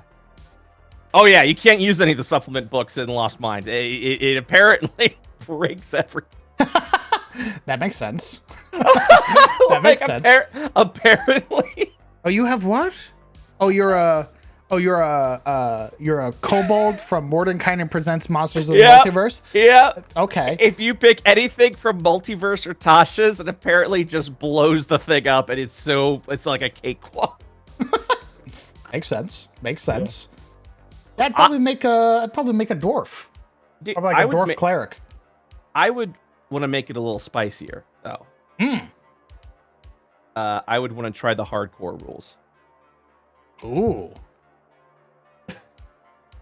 Yeah. I would like to try the hardcore rules. That'd be fun. I think that'd be a fucking blast. In just 4 sessions. That's all it is. Will you live or will you die? Yeah, just survive. I want to do it in such a way where it's like it's still the stock adventure, so everyone just looks at you like the hero that you are and even treats you like that, and you're just like this fucking like decrepit person. I dumped my con. You got like 3 constitution. You could barely move forward. Brave and noble adventurer. What the fuck you just called me? Have you heard of the legend of Venomspite? I think you can take it. And you're like, you're drooling a little bit. Let's see. That's a 10, so my strength is a 10. Yeah. Yeah. It's my 14 dex. Ooh, big pog. God damn, you're doing a 3D. You're doing it now. Yeah. 11 con. Not bad. I'm definitely not probably going to be the cleric with these rolls. I definitely can't be a fighter of any sort. 11 int. Ooh, baby, we're John average.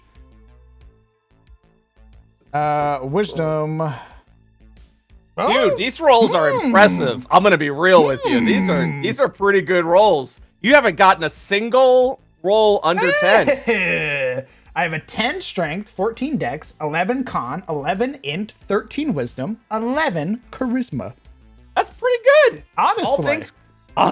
All things considered, that's That's a pretty nice rogue, honestly. I'm about to say, definitely a rogue. Because you could do Rogue or ranger, perception. yeah.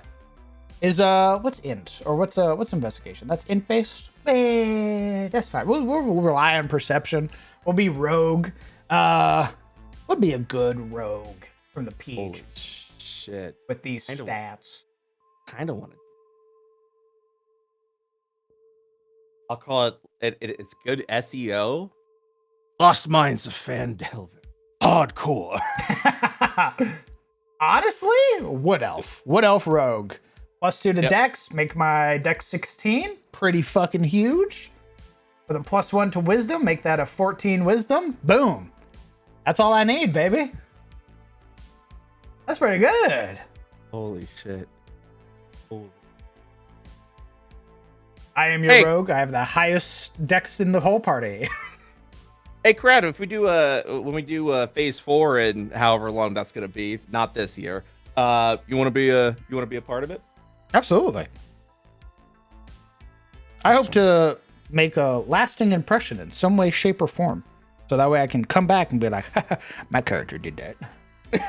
I think you will. I think everyone will. You say that as I'm pulling out the detonator in front of the Ionian Senate. Well, the only thing is phase 4 would definitely be on a different timeline. So the same impact that folks would be in phase 3 would not exist because that would be the IO reimagined, essentially.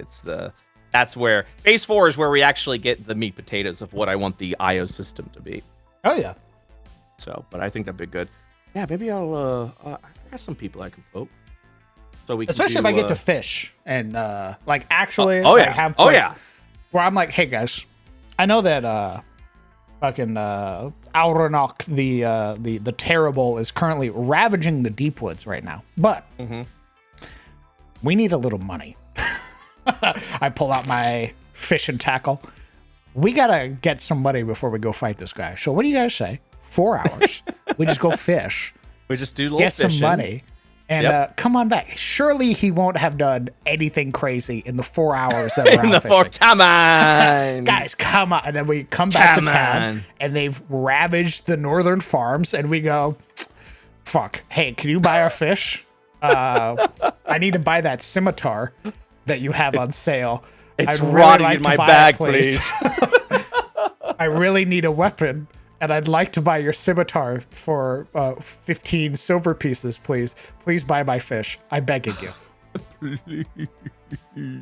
4-hour adventure in and out. What's the worst that could happen? What's the worst that could happen?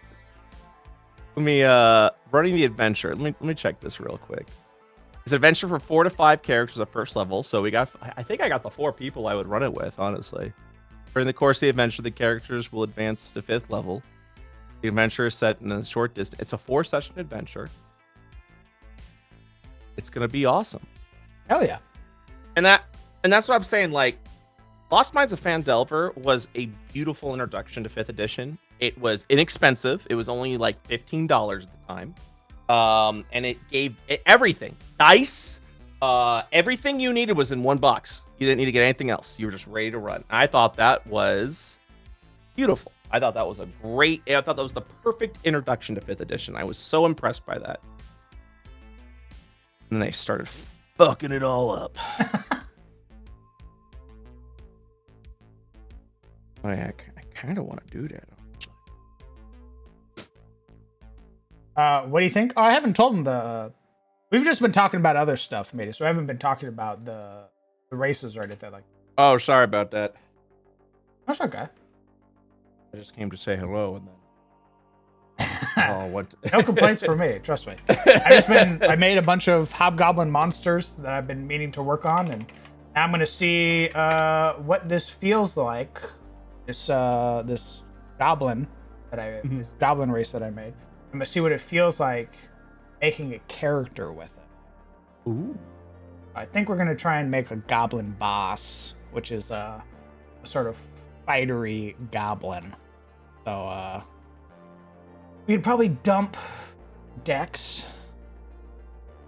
Actually, we're gonna dump Int as a goblin.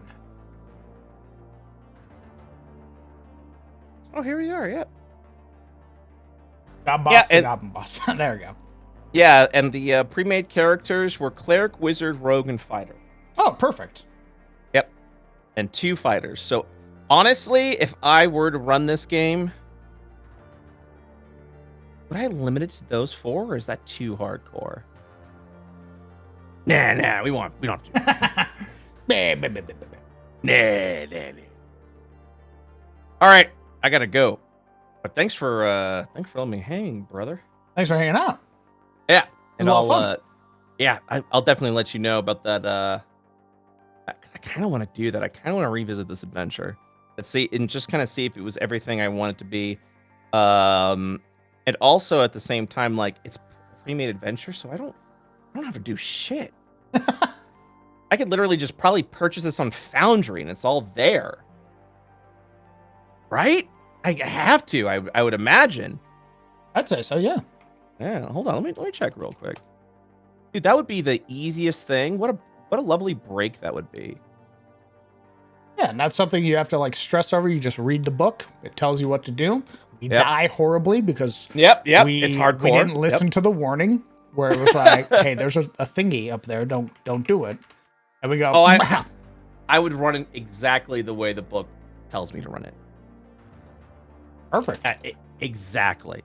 Except we would make it hardcore in the sense that you have to roll for everything.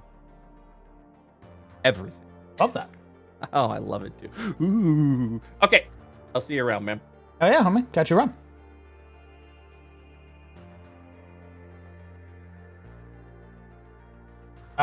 Right, I'm just gonna pop in and say hi. What's the worst that could happen? Yeah, we like inspiring. We like talking about stuff. We're gonna give this guy insight and athletics. Folk hero gives you what? Animal handling and survival. Handling and survival, perfect.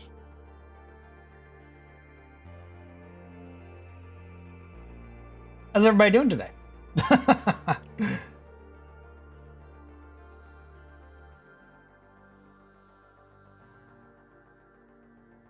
I'm currently making a goblin actor to try out some of the abilities.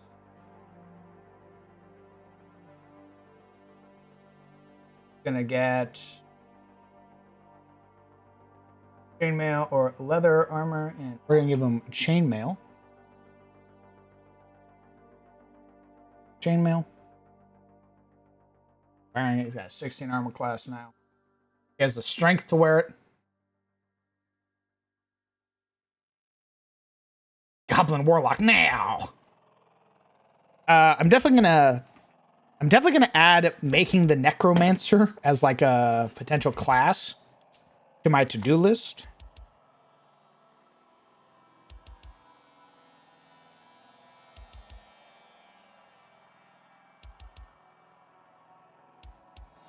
Necromancer class. E4 health E.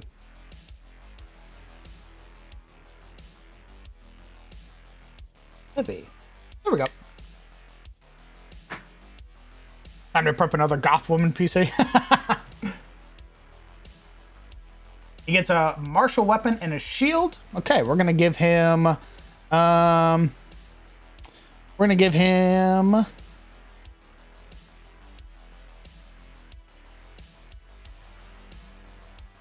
a scimitar. I'm pretty sure scimitars have finesse. They do. Yep, we're gonna give him a scimitar because it's very goblin. We're gonna give him a shield. We're gonna give him a Tarosi round shield. He also has equipped. He starts with an 18 armor class.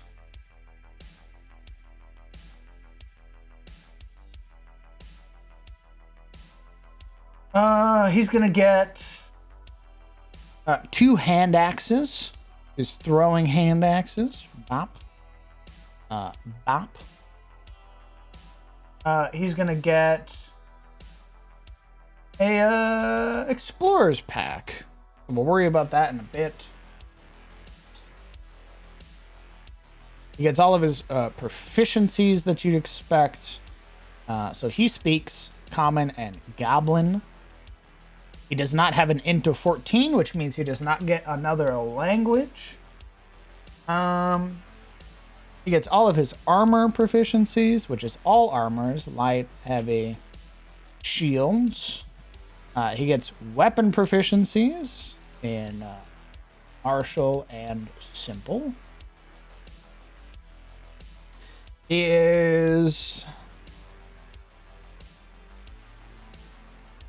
has resistance to poison damage as a fighter, pretty pog. He has dark vision out to a range of 60 feet.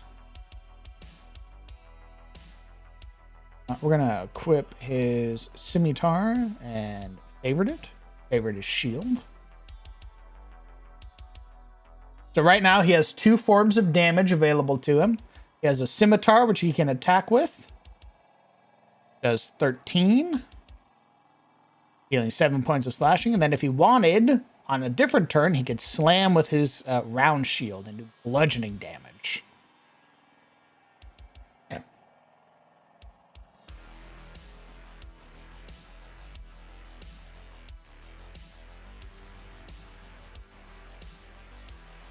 Give him his passive abilities. He has... That's an active ability. Active ability. I lied. We're going to give him his active ability. Scurried ape.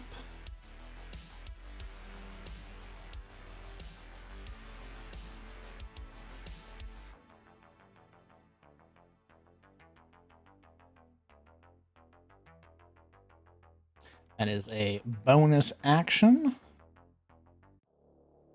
Self.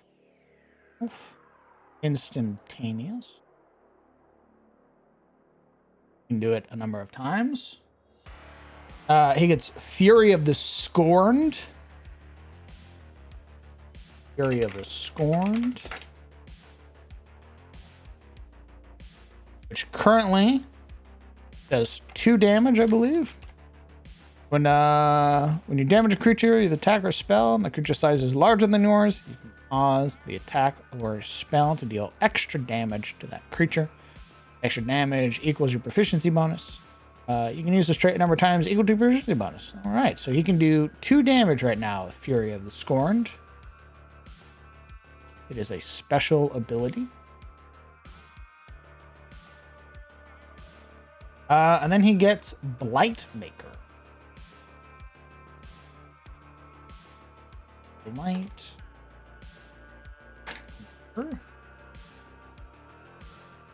During a short rest, he can make a toxin, a poison, to deal extra damage. You're going to hit dice. Instead, you turn it into Terrible Toxin. For each hit dice you spend, up to an amount equal to your proficiency bonus, the more potent the poison becomes. So right now, he only has 1 hit dice as a level 1 character. So he can get an additional D4. So, let's say Gabos makes his poison, and then he attacks with his scimitar. 19 hits. So, it's not adding his proficiency. It's not saying he's proficient. That definitely hits. So he deals 9 damage plus 1 poison damage.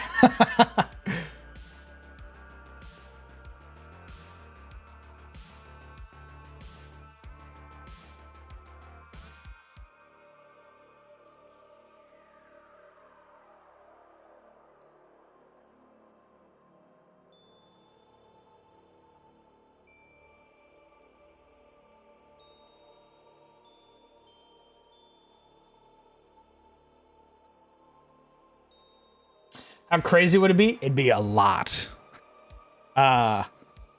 Because in the hands of a barbarian, That's an additional D12 poison damage. I may let them add a stat to it. Hey, Yeah? Welcome back. Three of the 4 players have already confirmed. See you soon, buddy. Awesome. Hell yeah. The only one I'm waiting for is Tomato, and then if he's down, then I'm like, all right, I guess we're doing this. Hell yeah. Joe and Junie were already like, yeah, I'm down. I'm like, all right. Joe's in the middle of a fucking stream, and he confirmed. Sick.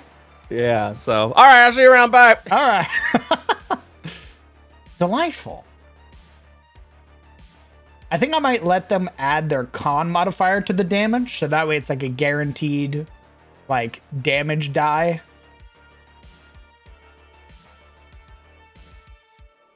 So at low levels, you know, it's 6 damage, right? Which is pretty substantial as like a minimum damage. Max of, you know, 9 if they have like a 20 con. But if we're doing low level stuff, they probably won't. I could see them having a 16, a 14, depending on how they build their class.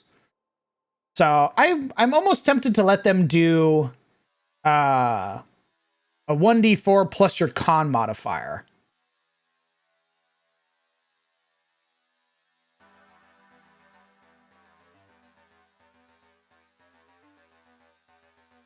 Meant as traditional poison, not additional damage. So if a barb got hit with it, the poison damage equals times like the damage they deal to the monster. Like I hit the creature and then it deals that creature's hit die in damage. So I hit you and you have a D12 hit die. It does a D12 to you.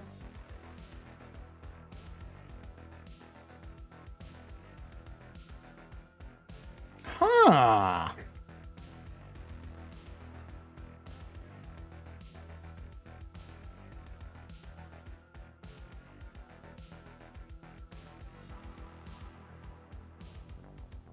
We would have to change it then.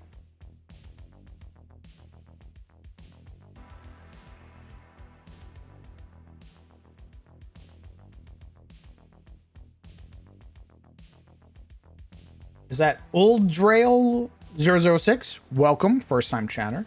Ahoy. What's the reason more buff people take more damage? What's the reason?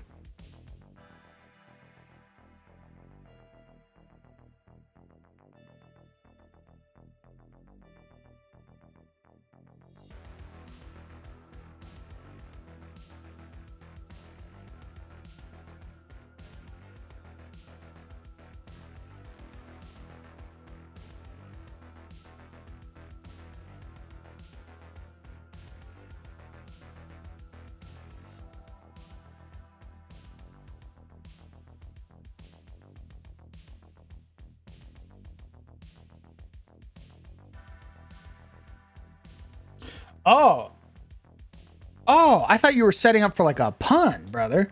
I thought you came in here and were like, your first message was going to be a pun. I didn't realize that you were asking a question about the system. Apologies. I do like the idea as well. I think it's pretty neat. It would need to be scaled though. So instead of like, you know, it would have to be like, you can use an ability a number of times equal to your proficiency bonus. When you hit a creature, you deal that creature's hit die worth of poison damage that can't be resisted. At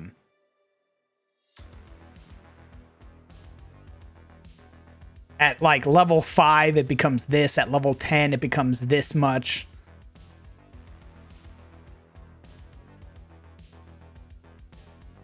Ooh, con damage? I love stat like draining stuff.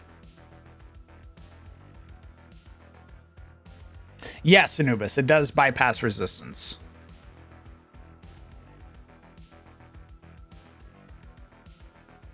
Hold on, let me write this out. Let me get it out of my brain real quick, and then I'll read it to you guys. You guys can tell me what you think.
Okay. You have a unique ability to channel your blood into your attacks and spells, allowing you to inflict terrible damage onto a creature you hit. When you deal damage with an attack roll or spell, you deal an additional poison damage equal to the creature's hit dice. This ability improves to 2 hit dice worth at level 5, 3 hit dice worth at level 11, and 4 hit dice worth at level 17. You can use this ability a number of times equal to your proficiency bonus, and regain all expended uses when you finish a long rest.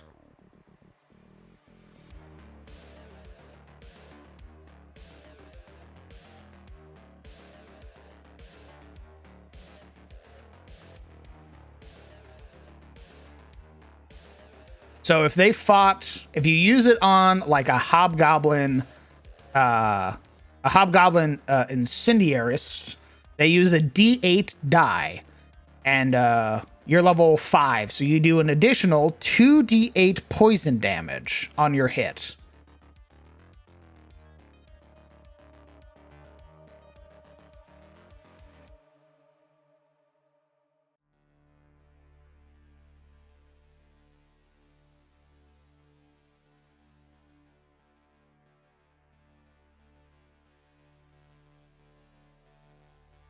I think because of how much damage it does now that we've improved it, I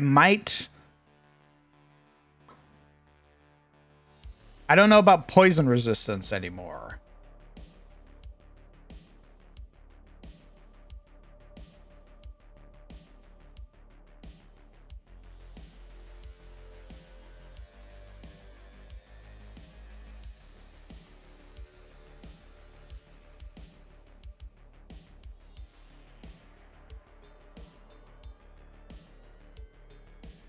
Ooh.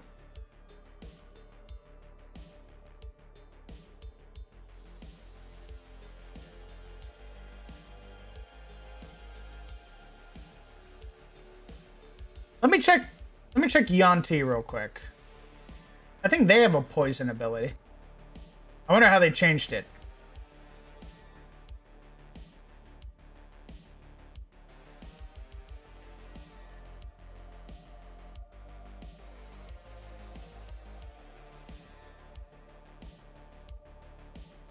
Oh no, they get the poison spray cantrip.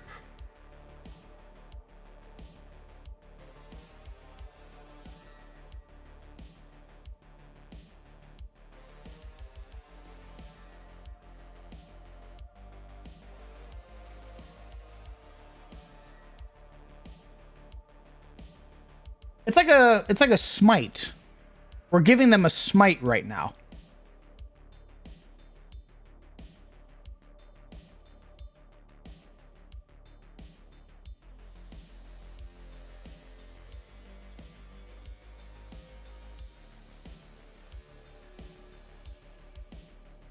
I think we're gonna make it once a day.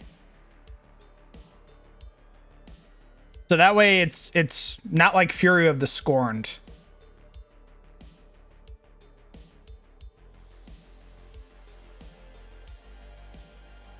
Because if we make it like Fury of the Scorned, they're gonna have 2 proficiency bonus abilities that they can just sort of stack on top of each other. So they do Fury of the Scorned, Blight Maker, and whatever damage they did, right?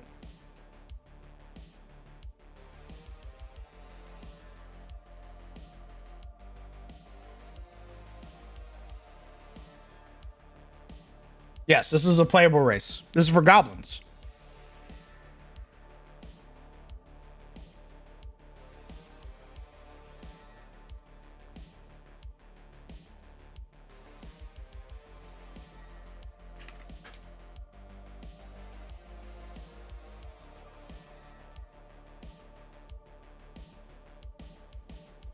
Or give it then maybe at like level 8 the poison damage of the use ability.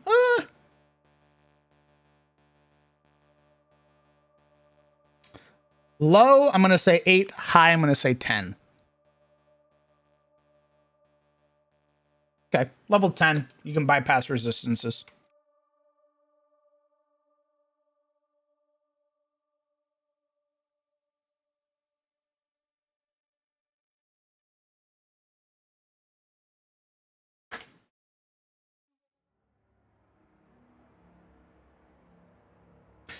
When you finish a long rest, at level 10, this poison bypasses resistances. Okay. I feel much more happy with that now. Oh no, we already got a ton of really fucking cool goblins that... We got a bunch of cool goblins. We got goblin curse spitters that have like hexes that they cast out. We got like goblin bosses that have like cowardly commander. They take other, like, they make other creatures take attacks for them. They command people. It's we got a lot of really cool goblins already.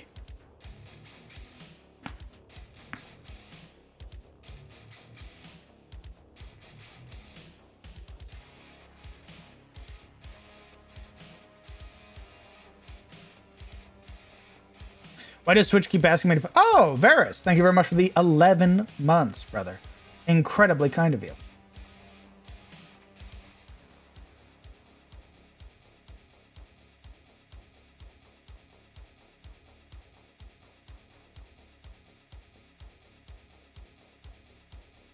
In tier 3 gameplay, ignoring resistance isn't that much anymore. Tier 3?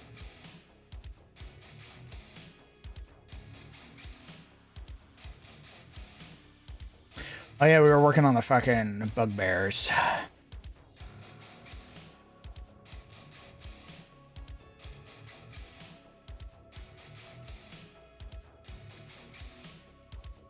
just got tired of silencing it. Well, thank you for the resub.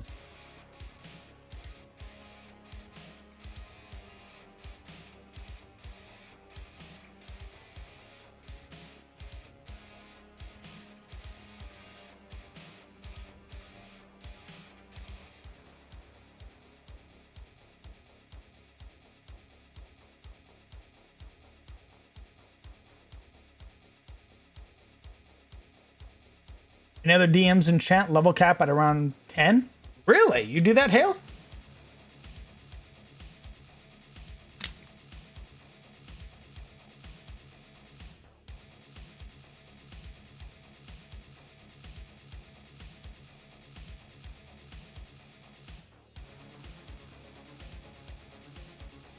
All right, what else do these freaks get?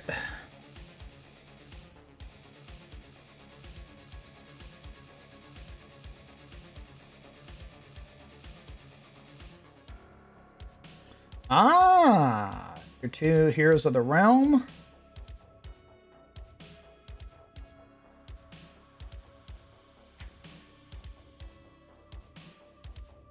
Curious.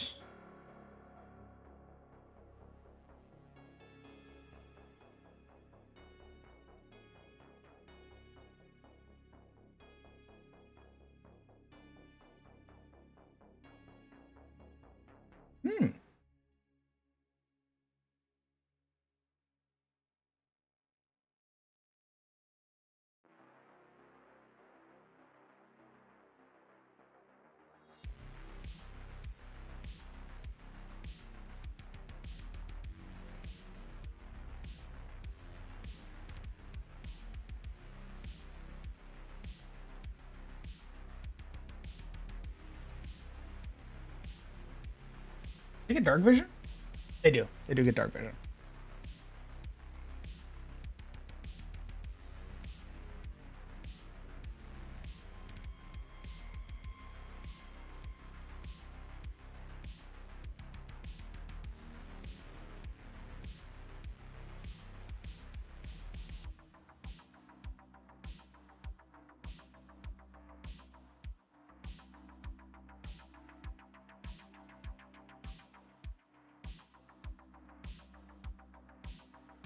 Mostly balanced around tier 2. I mean, yeah, I don't think they've released a level 20 adventure in fucking ages. Right? Doesn't it usually only go to level 10?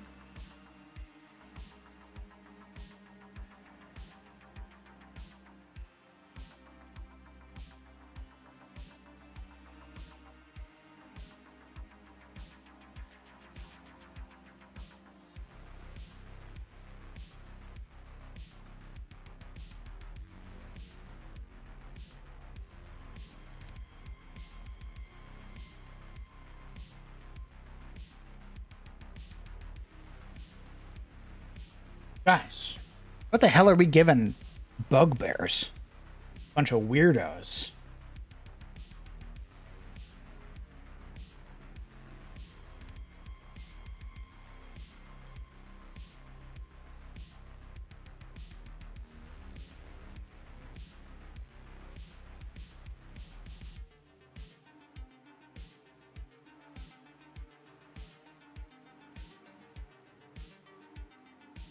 Bugbears are weird as shit, by the way. I get that they're fey. But them, like, fitting, like, being these huge creatures and, like, fitting into small places. Like, how the hell?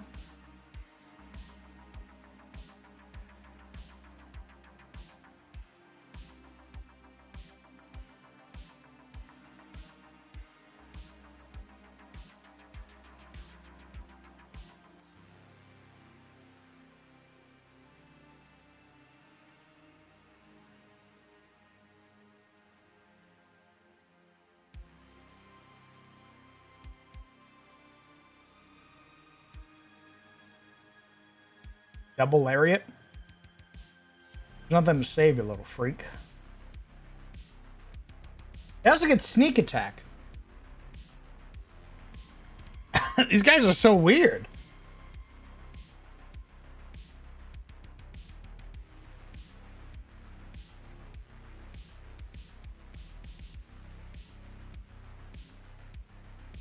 Hold on.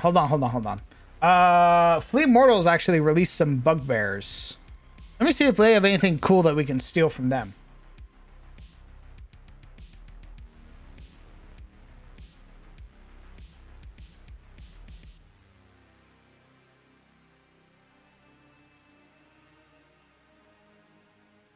Hobgoblins.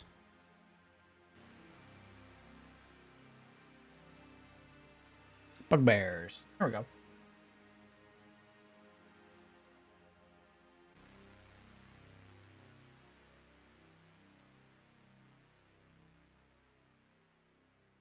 Let's see. How do they describe it?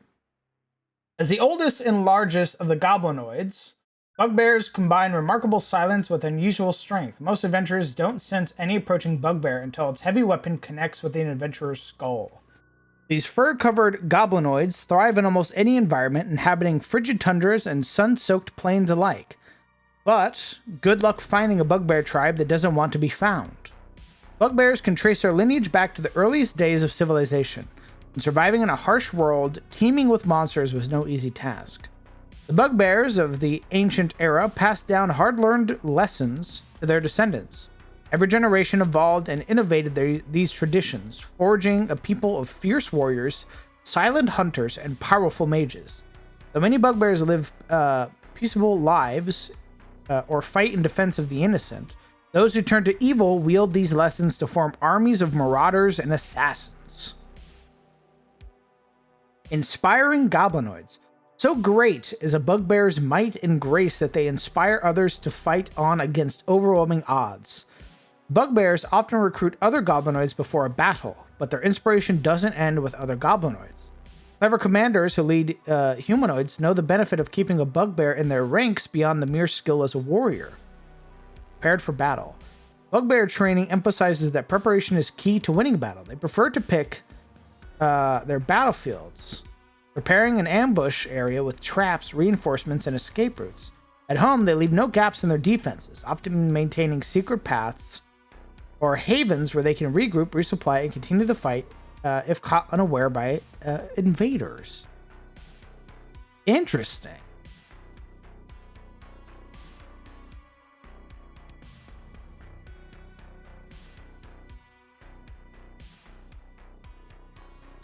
Oh, Bugbear's inspiration. All bugbears have this ability.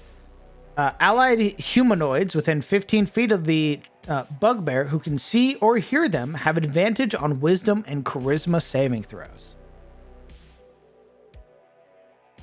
Interesting. So this book takes a completely different turn. It almost has them as like the progenitors. Like these guys are like the oldest goblinoids.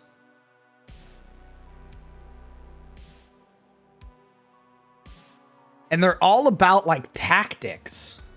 They're all about inspiring their friends.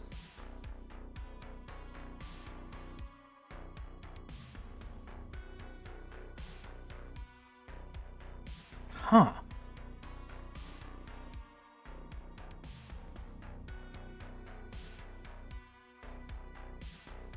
There we go.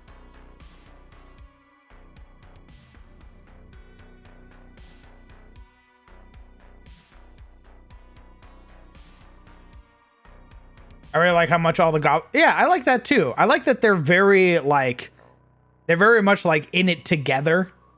They're like, you're my friend, you're my companion, we'll fight to the death type deal.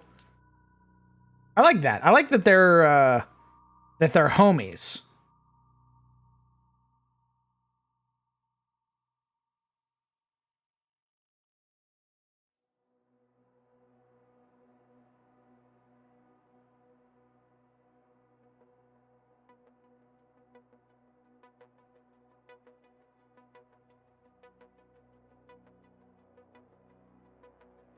Comrade, with you around, nothing is impossible.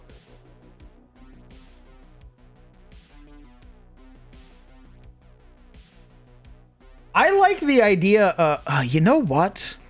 I really like the idea of, like, bugbears being generals. That seems like a really fucking cool idea.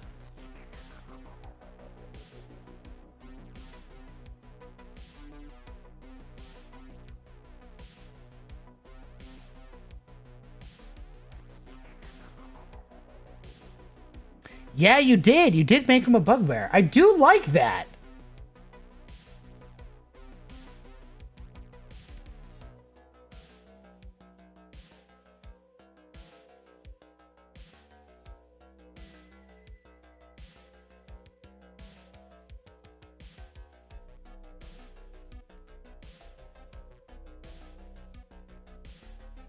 So maybe instead of it being animals, bugbears are like a mutation. They're older goblins. It's something, I guess it's like something that goblins could transform into, or it's like a rare thing for goblins. Either it's something that happens when you get old enough, or it's like a mutation when you're born. Oh, you know what? You know what? What if we made bugbears the half race? What if they're the reason, like, a goblin goes out? Oh no, I still like that for fucking hobgoblins though.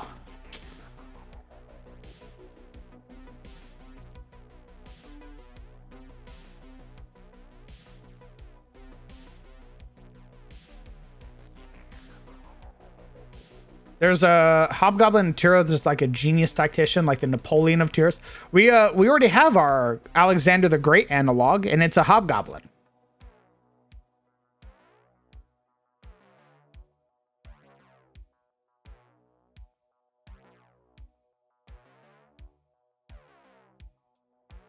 No, we're not making actual bugs.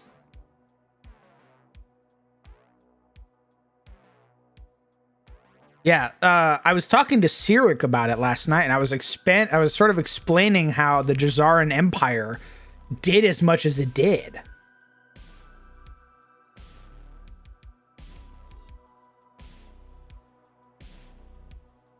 Lycan who were inflicted, maybe?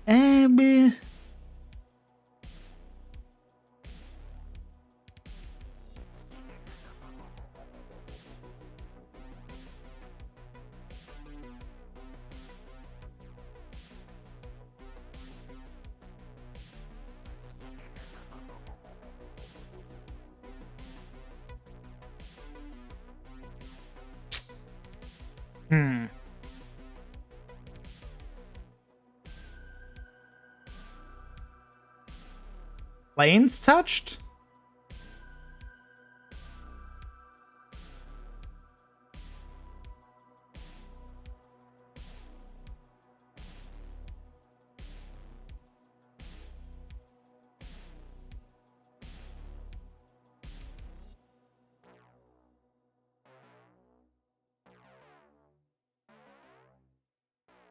Hmm.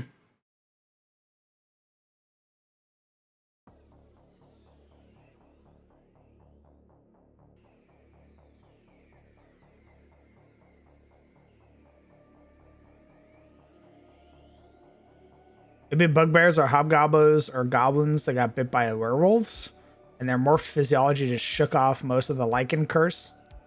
Eh. We already have like werebloods and stuff.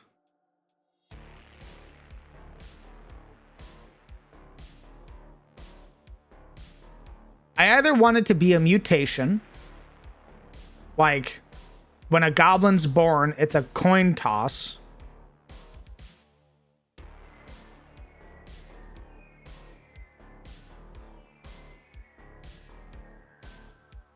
Oh, you know? Yeah, that could work. Let me double check orcs. I think we descended them from something else. Let me double check. Ancient people who've endured hardship and destruction. These once brutish servants of the abyss have known freedom for longer than they're broken into numerous clans. Okay, so they're servants of the abyss. Did I...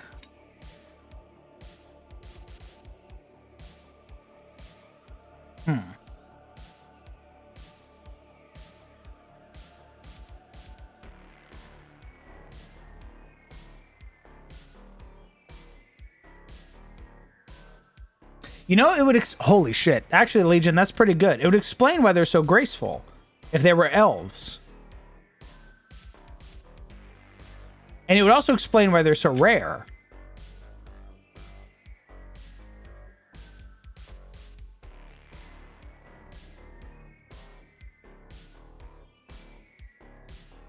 I like that.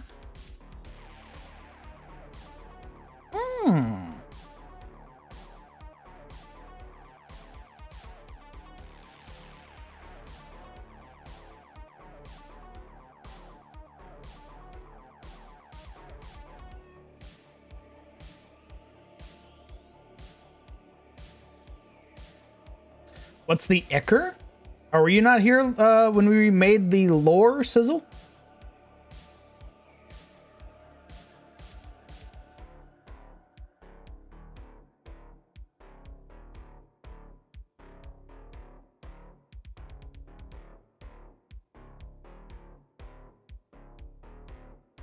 Okay.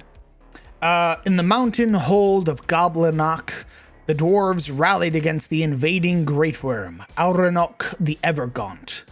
Their legendary battle holds many facets, for even dwarven scholars can scarce recall it accurately after so many ages.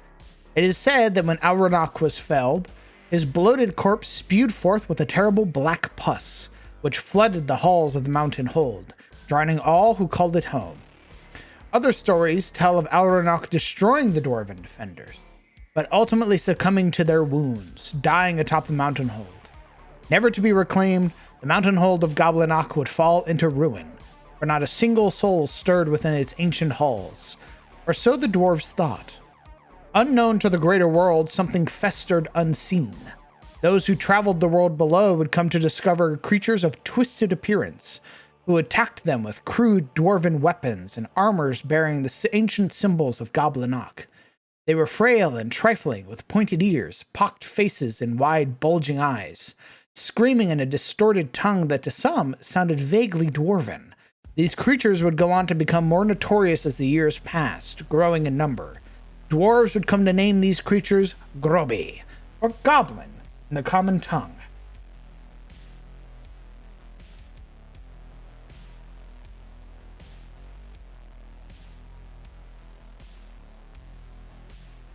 Oh yeah, big time streamer Sizzle.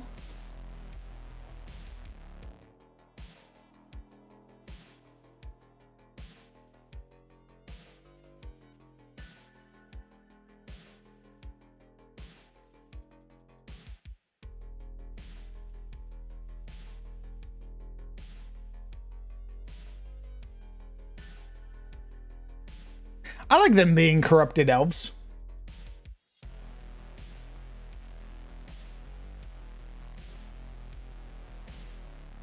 Yes, the Beastmen, Morings, all that stuff were made by Morin the Ruiner.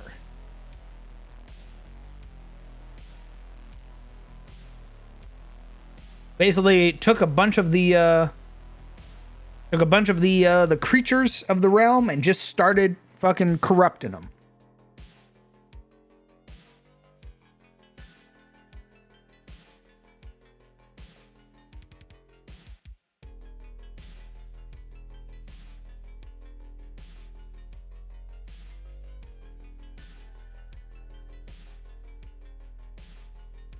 Maybe they were crafted in a similar way.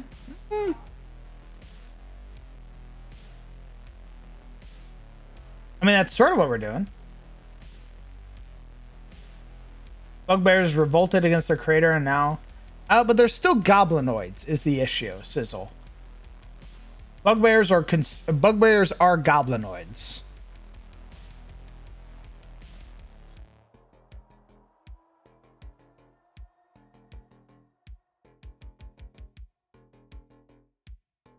Okay. Becomes a streamer, immediately becomes even more toxic than he was before. Actually, how it is.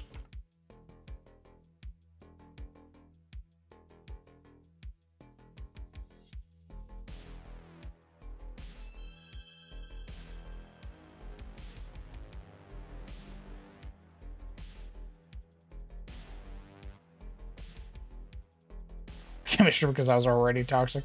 My God.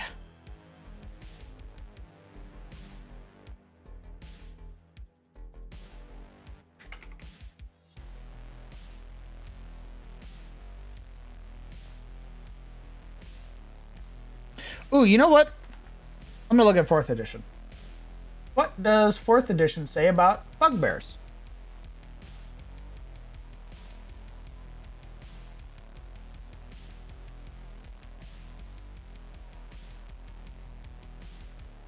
Predatory Eye.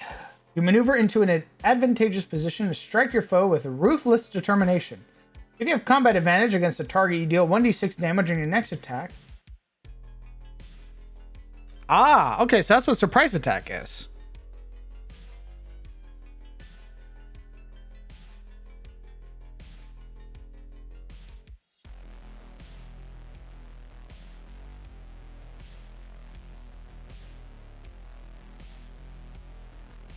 Ichor can't be all bad. It actually managed to make elves into something useful. Oh my God.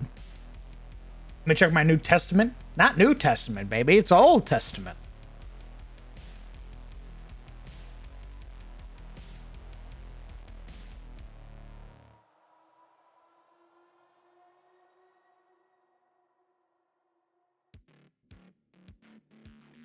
You can use weapons of your size or one size larger. Holy shit. Bugbears used to get the ability where they could pick up large creatures' weapons and use them.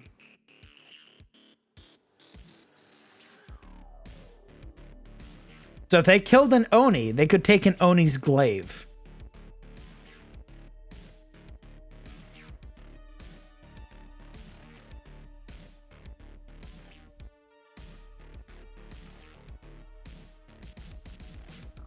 I don't have, like, numbers yet, Legion, but I want them to be rare.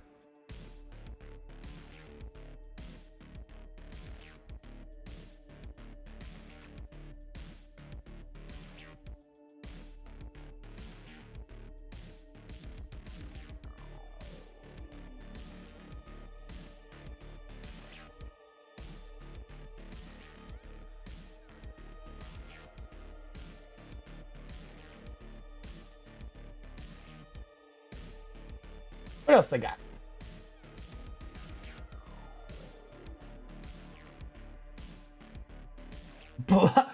Bugbear Blood Ghost Hunter.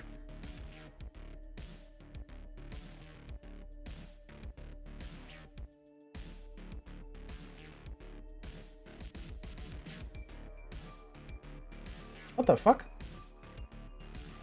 What the hell just happened to my reactive image? What?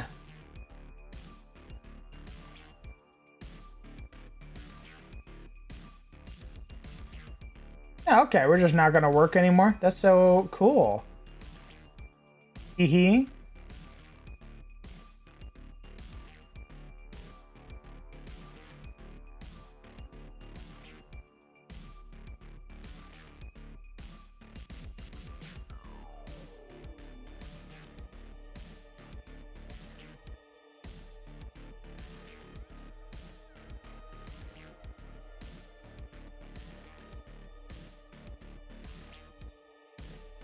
Okay, I'm pretty sure reactive images just broke.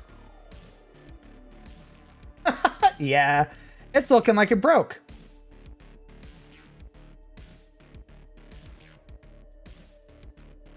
Anyway. How often do things de-evolve? No idea.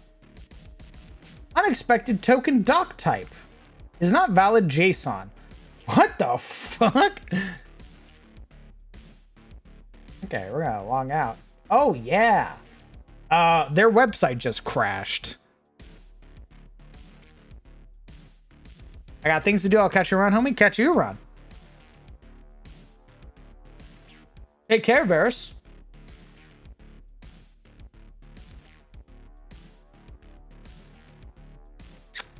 Okay.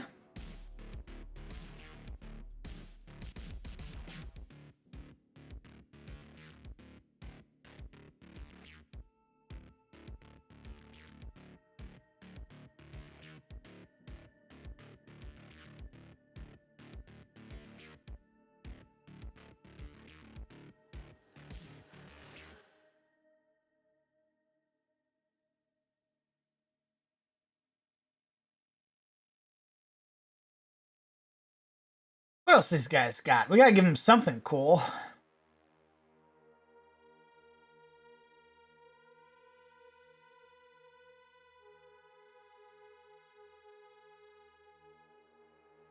What does Matt Colville give them?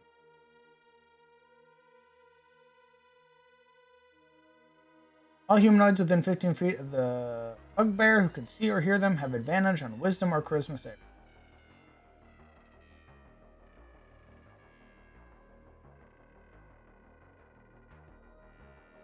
I sort of like that.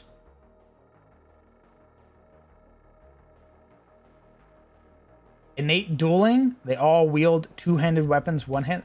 No, that's a feat. That's a reward. Not something I would give to just a race.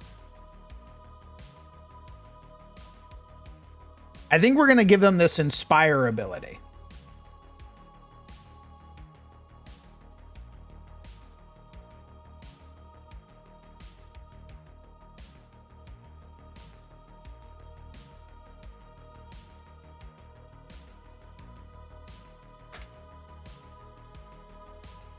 Yes, they do, Danzer. They have long limbed. You get an extra 5 feet.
Render creature within 20 feet, the ability to reroll to a failed attack.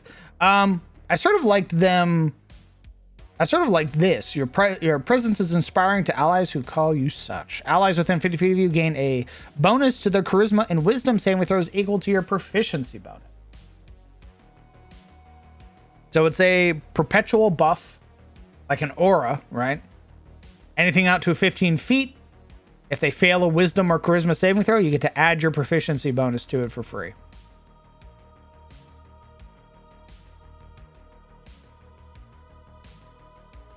So something like a Bugbear Battlemaster would be really good. Or even a Bugbear Paladin.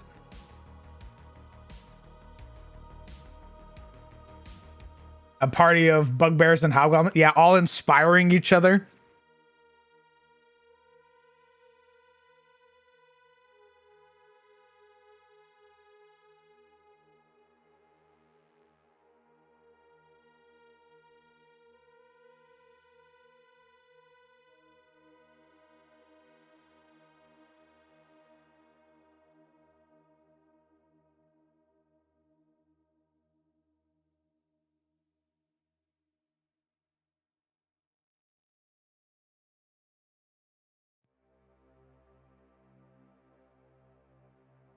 We stand together, rallying your companion who failed. Forward! Give them no quarter!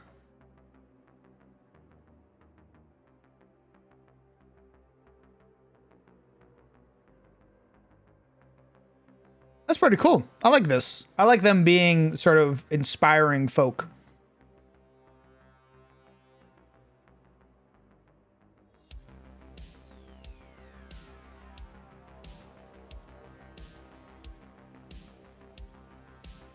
Braveheart the Bugbear? Yeah!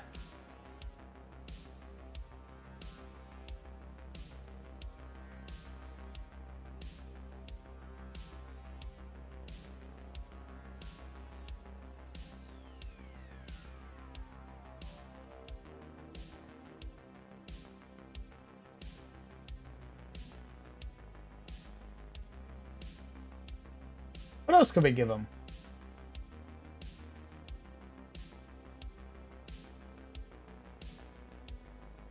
I can see a Goblinoid short series campaign set in the height of the Hobgoblin Empire. That'd be pretty fun.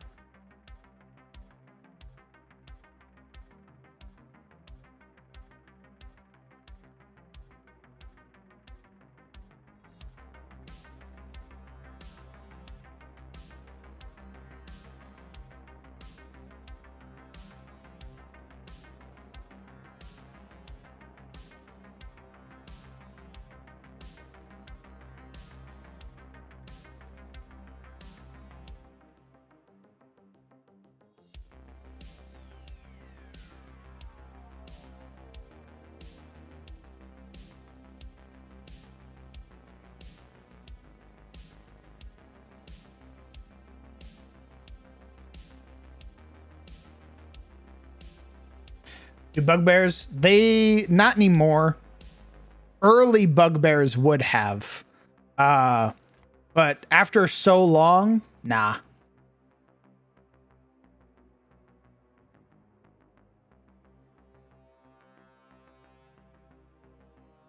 Didn't Alaric gain like a stat? Yes, he did. Yes, he did.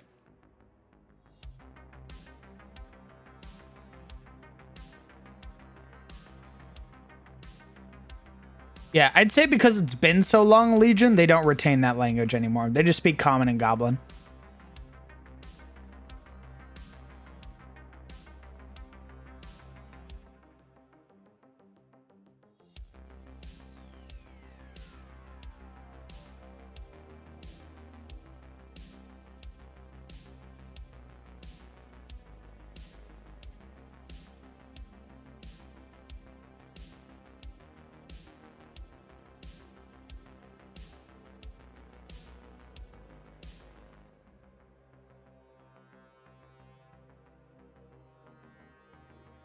Oh, that's a good point. We do have to change their lifespan now. We do have to change their lifespan.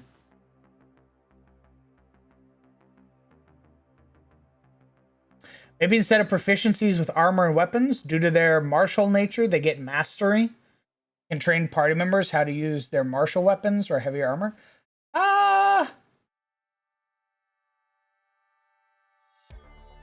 Yes, they would live far longer than goblins. You know? Fuck.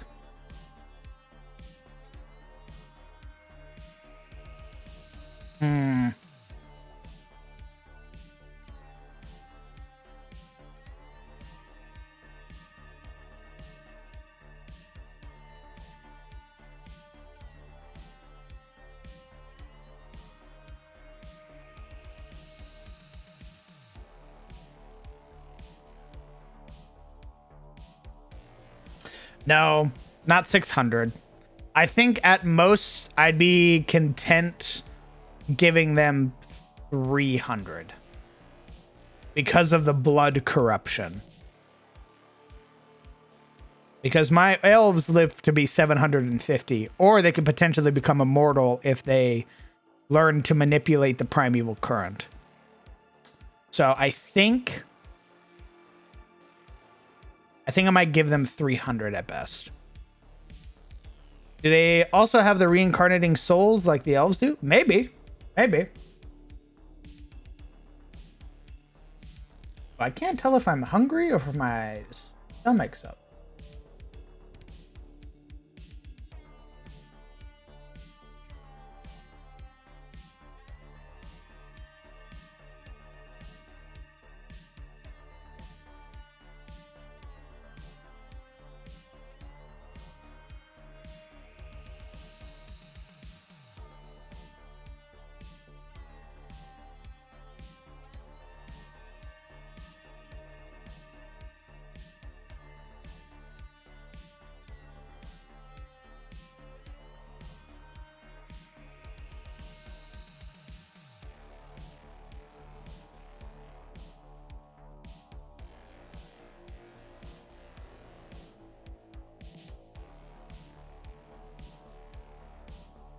Are you doing up races again? Yes. That's what we're doing, Denzer.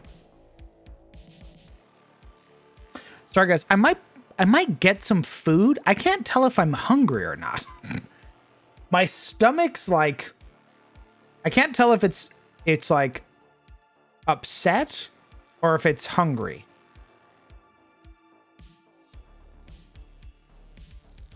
They recall when they were elves? Every so often would be a neat way of explaining legendary bugbear champions. Yeah, that'd be cool.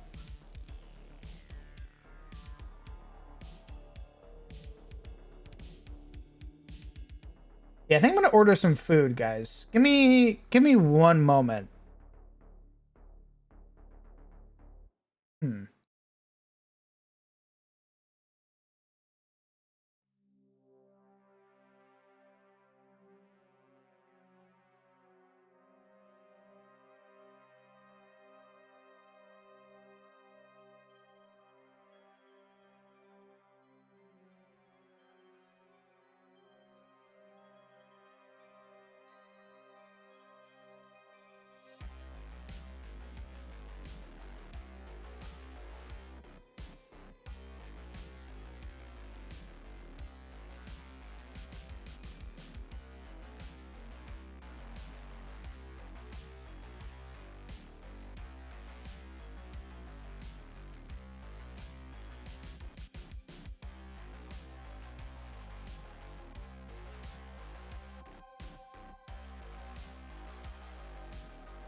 Ooh, I do like that, Hale. I do like that. I think that would make that very, very unique to the setting, actually. It'd be pretty cool.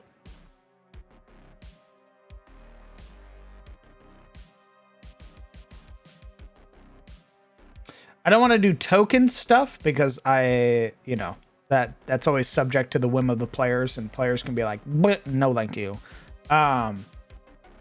But I like the idea of like them during a rest being able to like inspire allies. What if we got rid of sneaky and get Yeah,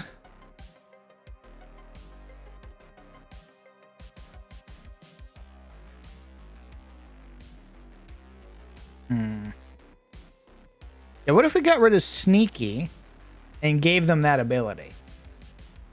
Do they feel resentment towards elves? I think they'd feel like a longing.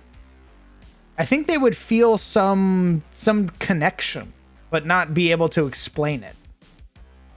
And it's not until those memories happen, those sort of like glimpses into the past of a different life, that they understand, oh shit, I'm a fucking elf. Oh my god.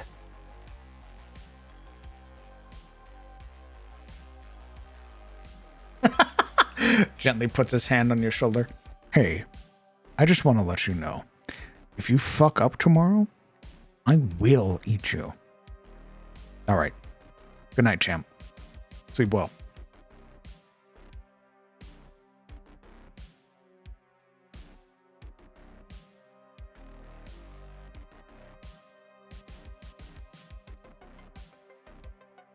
What caused them to become bugbears? The corruption of Auranok the Evergaunt, a terrible great worm, whose blood corrupted the soil, the land, and twisted it all.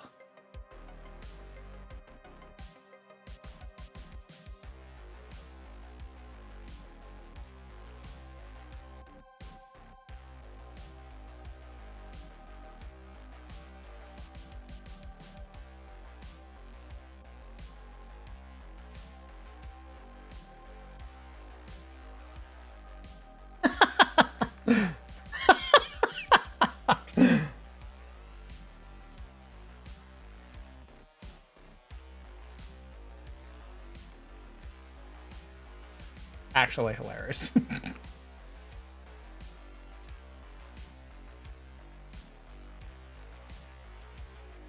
Okay, so I might get some Panda Express.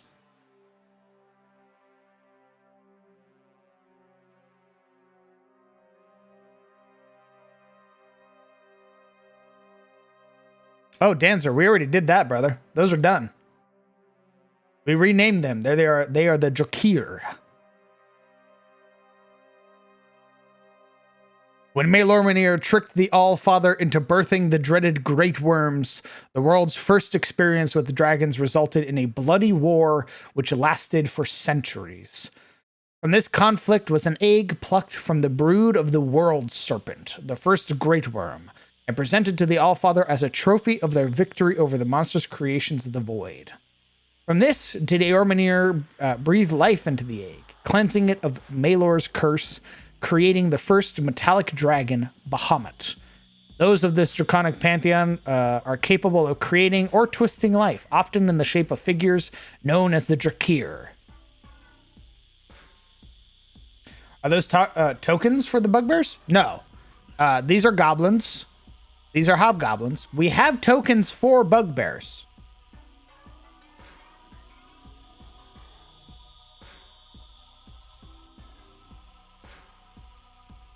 Do I want a drink? How much are your drinks, Enda? Mediums. But you only have Dr. Pepper? What a fucking weird-ass store. You have tokens for elite spellcasters? Which are? What do you mean elite? What's up, gamer? I came to tell you that you were made into a marketable plushie. What? Look in Shadow's Breach fan art chat. Wait, somebody made a plushie? Yeah, I just wanted to tell you were made into a marketable plushie. Oh my god! That's cute as fuck!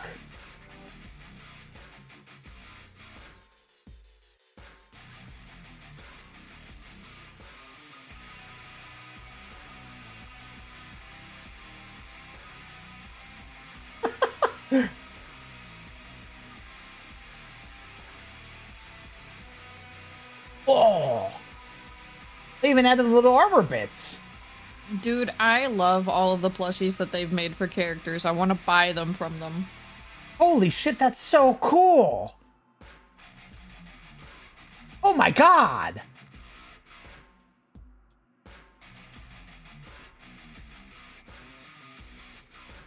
Wow!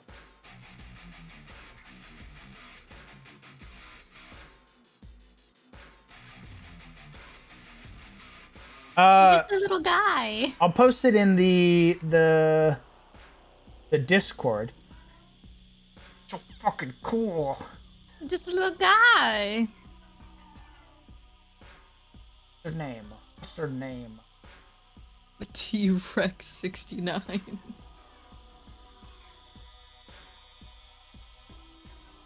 Oh, she's so fucking cute. Like to buy one.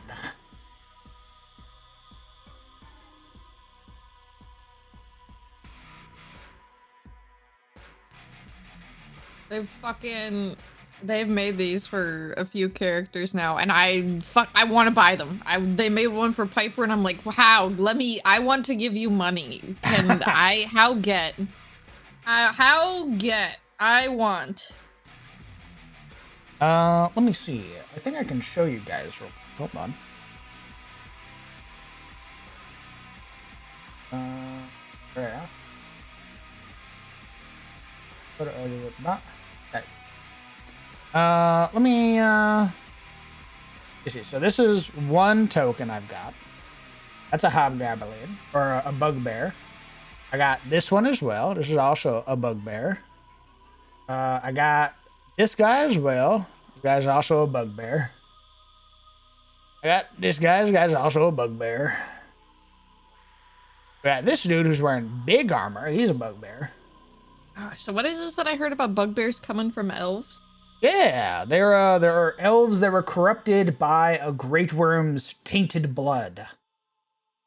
My cousins. Yeah, it's sort of how familiar are you with World of Warcraft? Not at all. Never mind that. We got this guy. He's got a little roguey bugbear.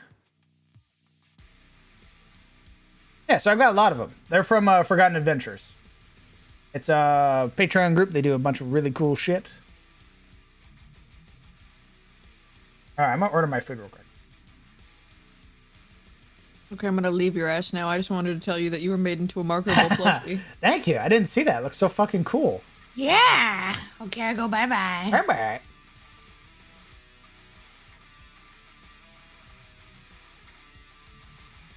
It's Silmarillion, where orcs came from corrupted elves. It all makes sense. I'm placing my order for some Panda Express. Is this like the Akama with the Draenei? Ooh. Close. I was sort of... see, that would... It almost works better, in fact. It almost works better.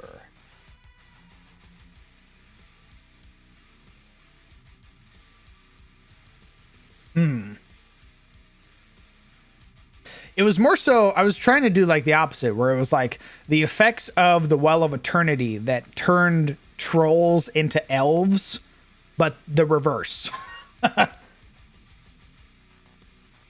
Yes, the goblinoids, the bugbears, and the hobgoblins are very militaristic in my setting. They are like Macedonian. Is it Macedonians or Mesopotamians? Fuck. Hold on. Stand by.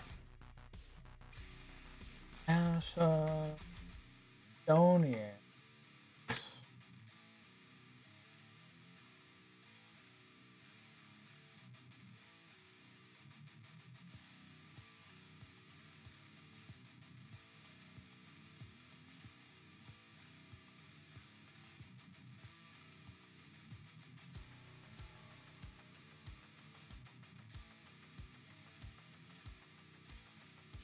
Yes, Macedonians.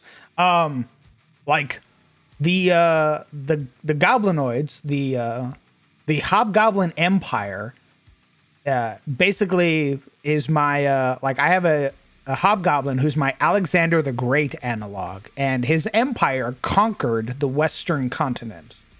Like these goblins, these goblinoids, were capable of felling dragons.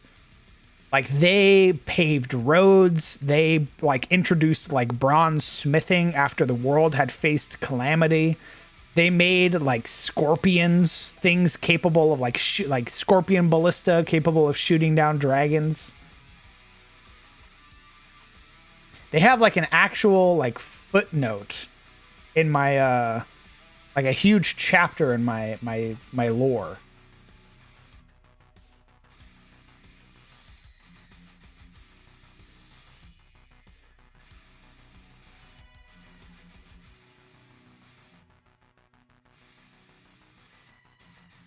So like hobgoblins, I imagine I actually liked the lore that we were reading where like bugbears are like generals. Like they can inspire people just by leading from the front, right? The Empire is no longer in existence. It basically fell to the abyss.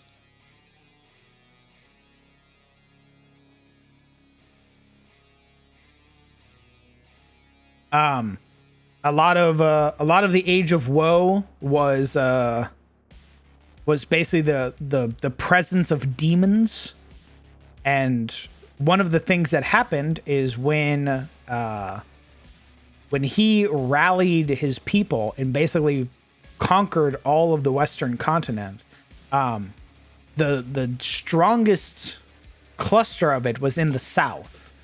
But the further north you got, the more like the less the presence was felt, if that makes sense.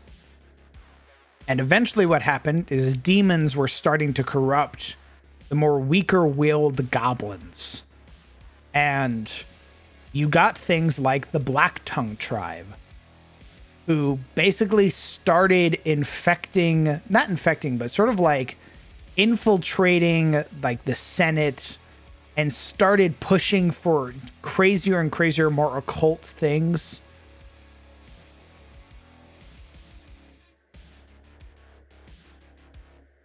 They tried to fight against it, Skullthrone, but when your own people are sort of being turned and are sort of like manipulating things, it's hard to fight against it.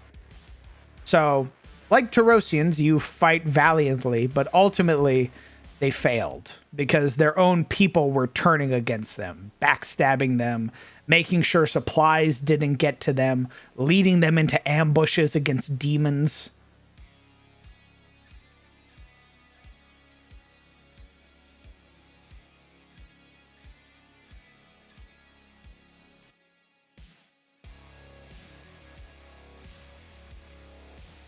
The biggest proponent of it was the Blacktongues, the Blacktongue tribe, who were sort of making these Faustian deals with these demonic entities, and they were gaining power for it. So they sort of went from like sacrificing like human slaves to sort of sacrificing their own people. Hobgoblins and other citizens of the Empire were starting to go missing, and the Blacktongues were gaining more and more notoriety and more power and influence because they were sort of taking up these seats of power. How did this Abyss War end? It ended at the base of Thorolun, the Silver Flame, when the remnants of the West, the Warden families of Tyros, united and basically tried to fight the invading demonic incursion. It ended when Gerasa wrapped itself around the tree that is Thorolun, and Bahamut descended from the heavens to assist the mortals that were fighting, and basically had to destroy the tree. But in destroying the tree, it basically released this like radiant nuke, and it destroyed all of the abyssal creatures that were there. And it wiped out the abyss, but the humans lost their gift from the Erinar. So it was this like very valiant sacrifice.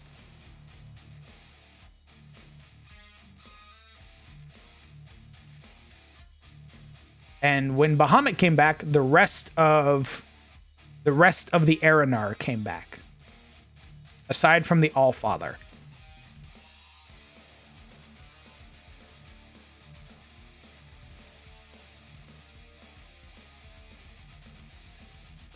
Yeah. I sort of want to get away from them having like sneaky and like surprise and stuff like that. Or I sort of want to change surprise. I want it to be like a commander thing. Like, and Bahamut became the god a lot of Tyros swore to. Exactly.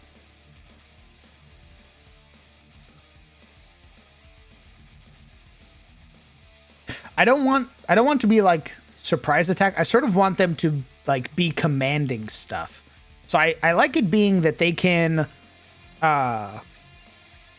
sort of proc creatures to do more damage. What do you guys think about that?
Like they can give orders? Yeah.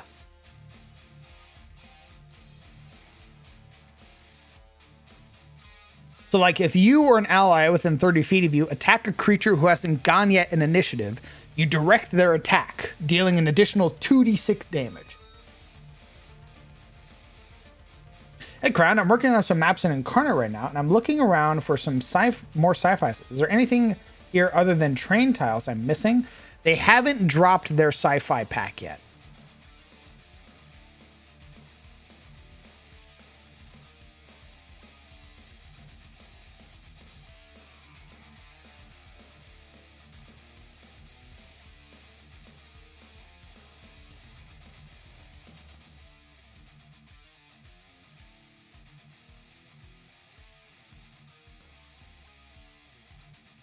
I think they're planning to do it soon. I just don't have any like confirmations yet. So we already have something like that, Hale. They have Inspiration, which is any ally within 50 feet of you gains a bonus to their Charisma or Wisdom saving throws equal to your proficiency bonus. So it's not something that they force the creature to save. Instead, their natural presence on the battlefield inspires those creatures to succeed.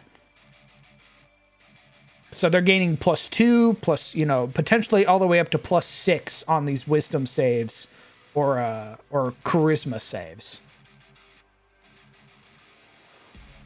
I can see it being like a creature trying to mind control another creature, and the bugbear being like, "No, shake it off. You're stronger than this." That creature gains a +2 to their wisdom save and they succeed, and they break that control.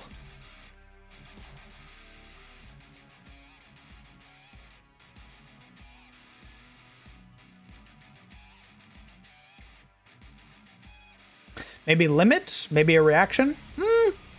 Well, they only get to do it generally in the first round of combat.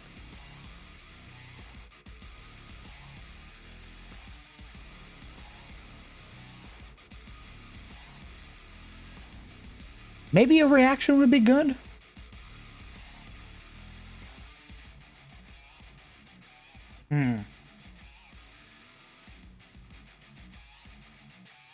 Or we just limit it. You can use it once in an encounter. You can use this ability once in an encounter.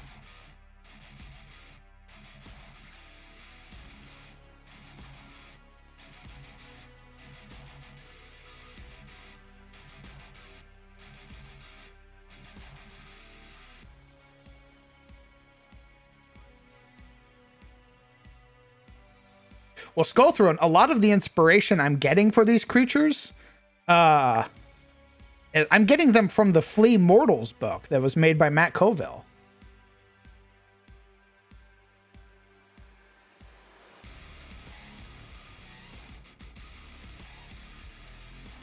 I sort of fell in love with the idea of them being these generals, and I was like, I want that for my race. These like natural born leaders.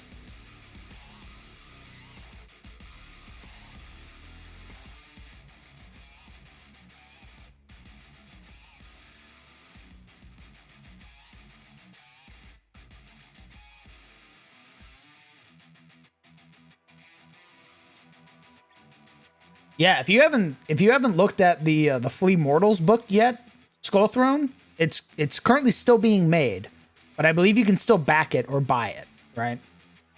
Like pre-order it. How do bugbears view humans and other races? I think it depends on the bugbear.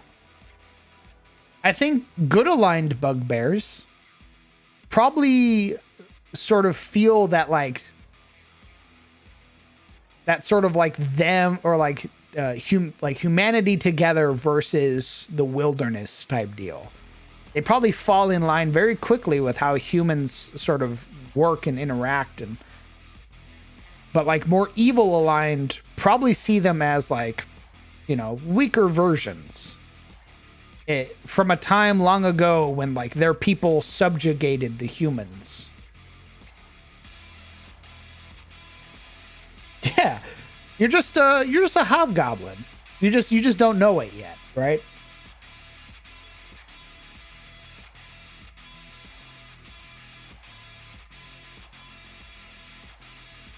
Maybe a form of Hunter's Mark, rebrand it to be a little bit more military sounding. On my target, grant additional damage. Oh, you know what, Hale? That actually sounds really fucking cool. Hold on, stand by. On my target,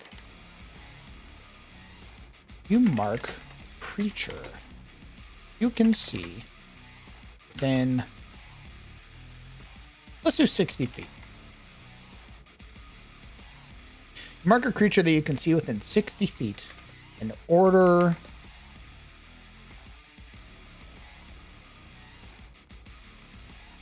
Do we want to make it broad or do we want to make it specific?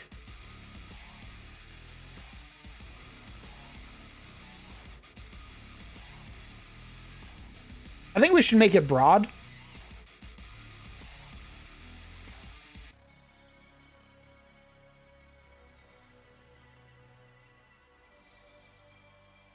To attack it.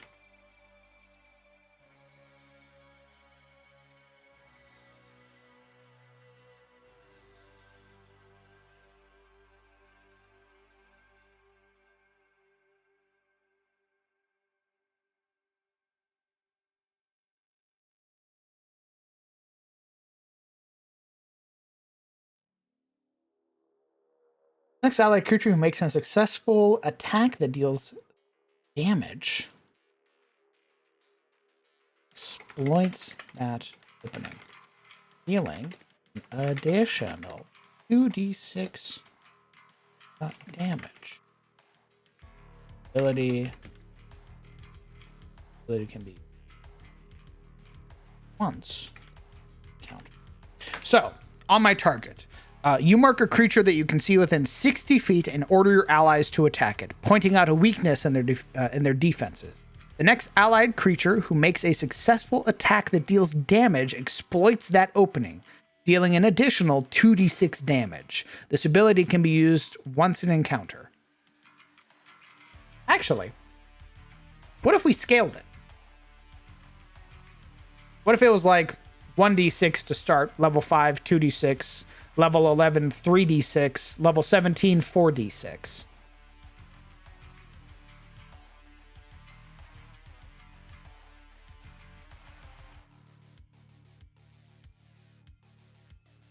What do you guys think of scaling damage?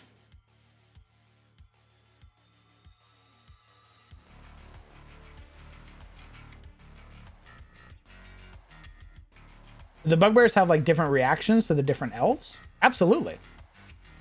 100%.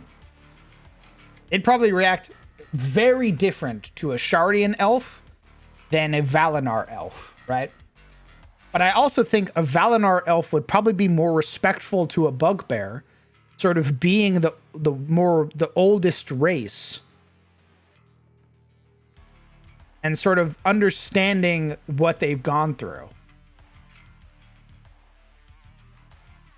This ability increases to 2d6 at level 5, 3d6 at level 11, and 4d6 at level 17. like that. I think that's pretty fucking cool.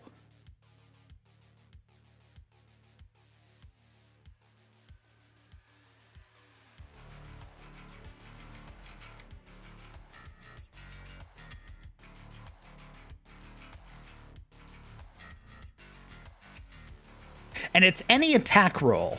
So any successful attack, like your wizard hits it with a firebolt and he strikes that weakness.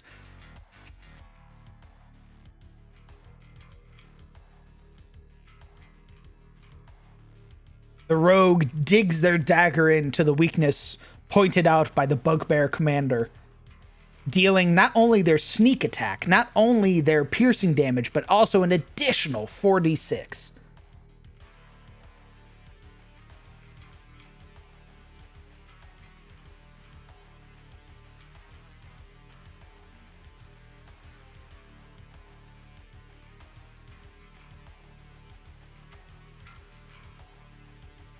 As an additional idea, perhaps when used in low light conditions, instead of additional damage, creatures without dark vision can make an attack on that marked creature without the vision penalty. Ooh. I almost want to give that out as an ability, Hale. Like, you've grown so competent as a leader that your sort of elven heritage allows you to imbue a target, marking them with a sort of visual flair. I would almost see as giving that out as like an ability for a player who really leans into the commander role.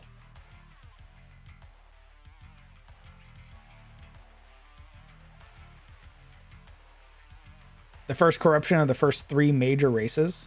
Yeah, that's sort of the thing, is that like the first 3 races are the biggest targets for the betrayer gods because they are what the Allfather made first. And in them spiting the Allfather, they take his creations and they warp them. So it's not just like, oh yeah, you were also a human, but like humans have been subjected to the like so much corruption. Because the betrayer gods are like, oh, you were made by the Allfather? Well, you have to go. Like, I'm going to warp you so that way you no longer resemble how you used to look. Also, my food's almost here. I think we're going to change out the sneaky skill and do some camp ability. I think that's pretty cool. Actually, maybe not. I think I might give them a proficiency thing. Not stealth, though.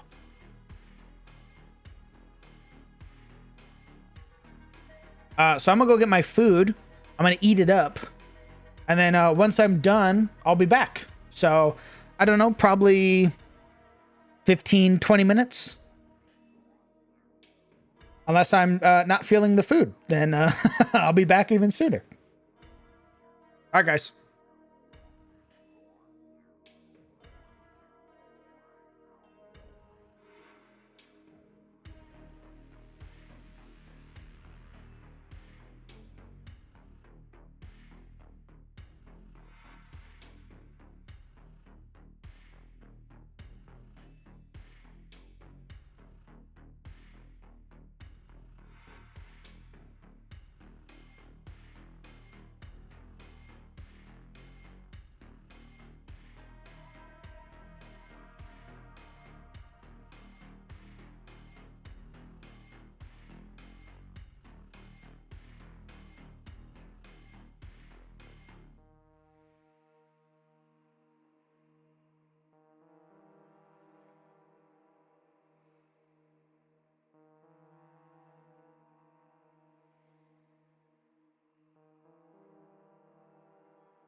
I am back.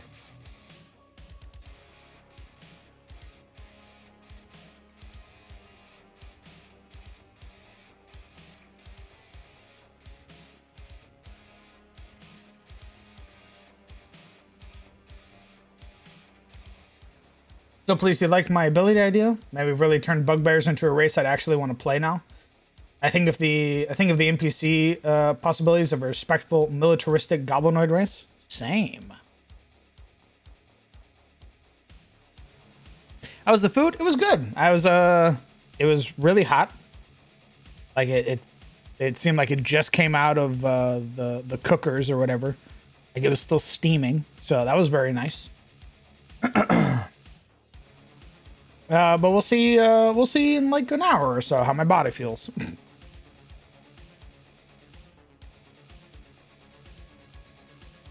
I do want to change their sneaky ability.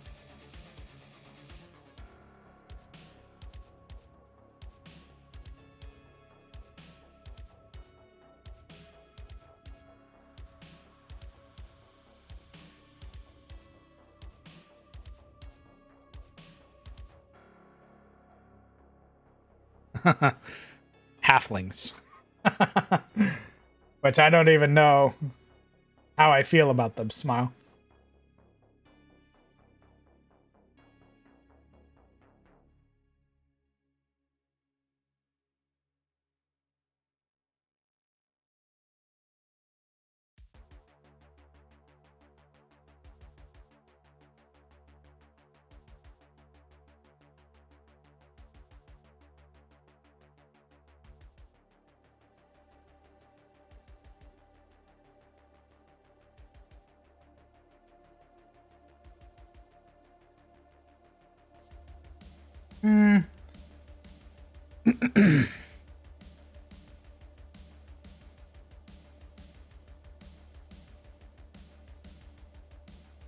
Hold on.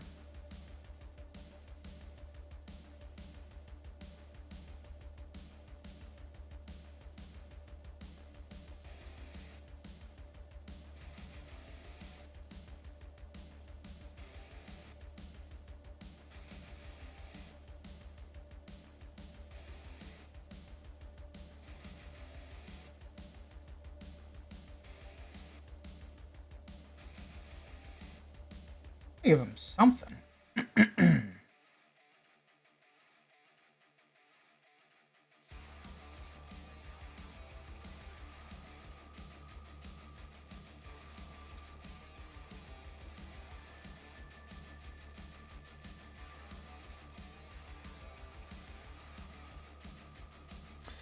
Yeah, they are. They're typecasted. And I'm not really sure what the hell I want to do with them anyway, right? Like everything else, I've had an idea of what I've wanted. But with halflings, I'm sort of like, bleh. Lou.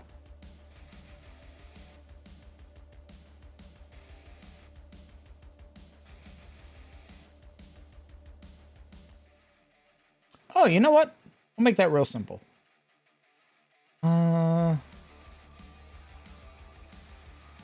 Yeah.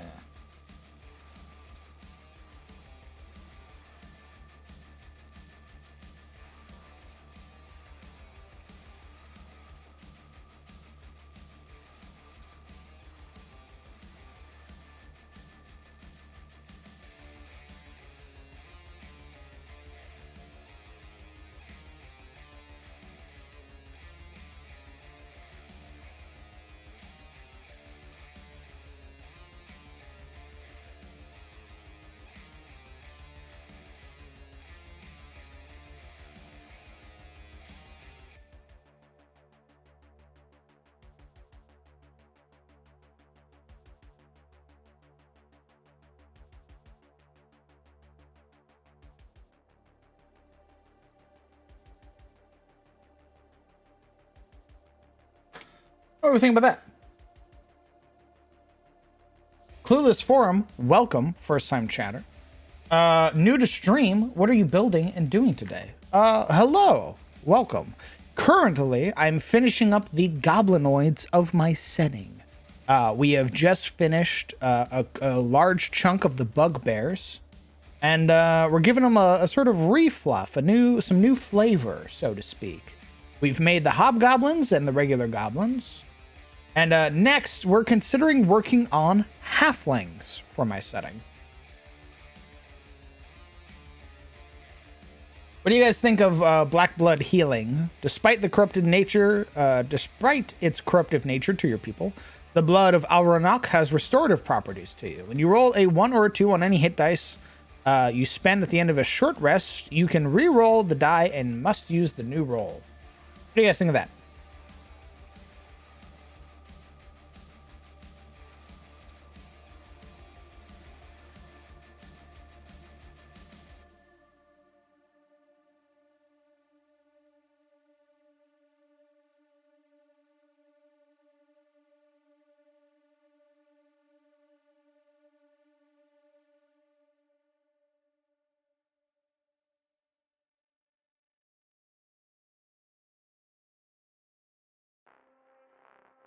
Indeed.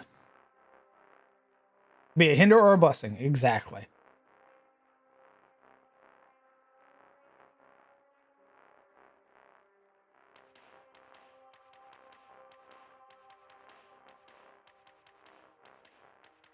You roll a 2, then you re-roll and get a 1. Exactly. It's a gamba.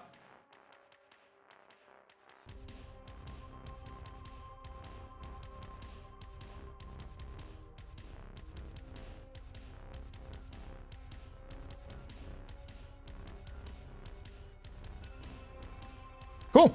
So, bugbears, you're considered humanoid. You're also considered goblinoid. You get a +2 to +1. Bugbears reach adulthood. Oh, yeah, I need to adjust this. What do I do for elves? I need to sort of fluff that around. Oh, yeah. And live up to.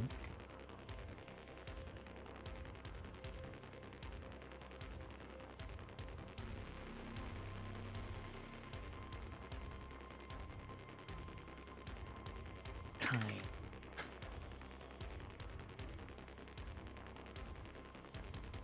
we go.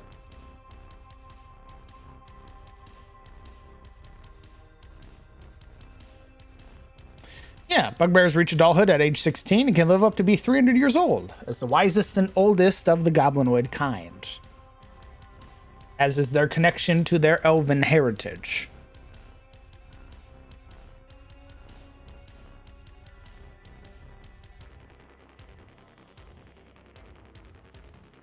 Okay, I like it. We have we've sort of changed them.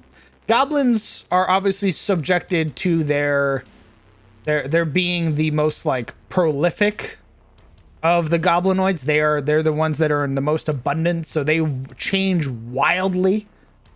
But once you get to like hobgoblins and bugbears, you start to find that more like militaristic side. You see that empire that still is there.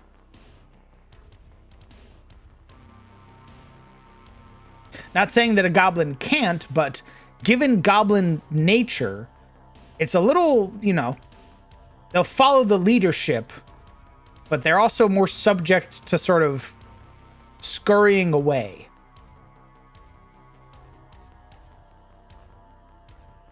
But you put a hobgoblin or a bugbear in front of them, they'll follow that motherfucker to the end. Which is why I'm going to change one of my bad guys. Duroc the One-Eyed. I'm going to make him a bugbear. Instead of a orc. Because he leads the One-Eyed tribe. Which is a bunch of goblins.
Okay, so we have Duroc, who's still an orc. So we gotta change that. Lamau.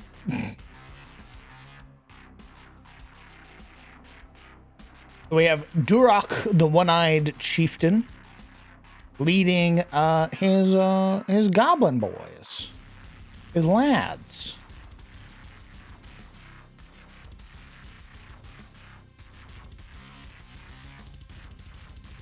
He's also got his some ogres that follow him.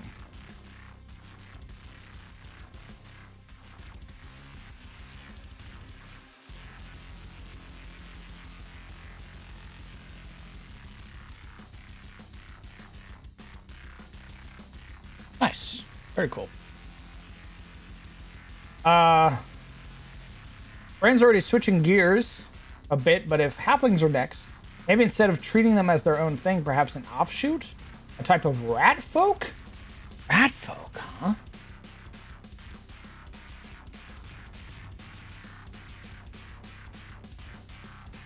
Interesting.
Okay. Being a little weird page. Knock that off. Thank you.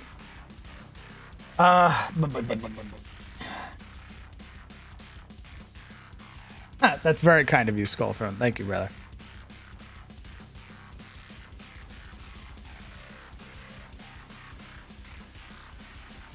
Give me a Skaven to play in the world of Adis. I sort of wanted Skaven to be their own thing. Or insectoids could also work. I could see them as a type of humanoid bee. Take the close-knit community idea and instead make it a hive. Oh, God. I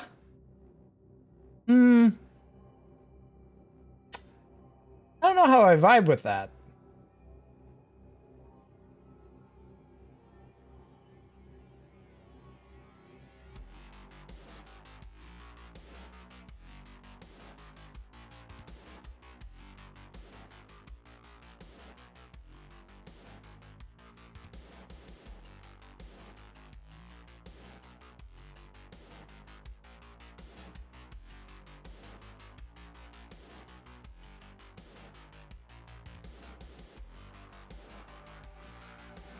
Are halflings small or medium?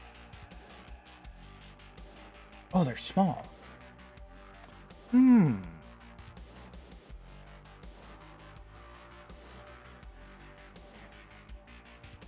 That art is really cute, Legion. Fuck. Oh, man. The issue is that I've had a halfling PC. We have art of that halfling PC.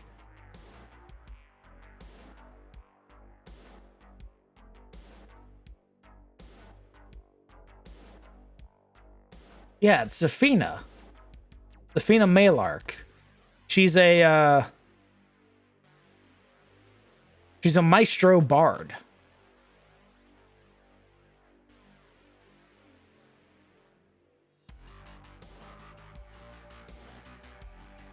You know, halflings as a mouse is cute enough that I'm just sort of like, maybe.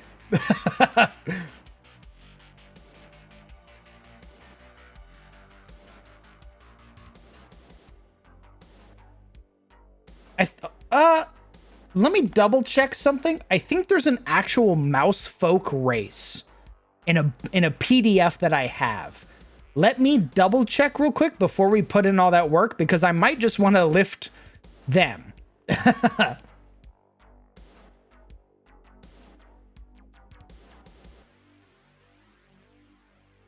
What's it called? I think it was Velata Spire.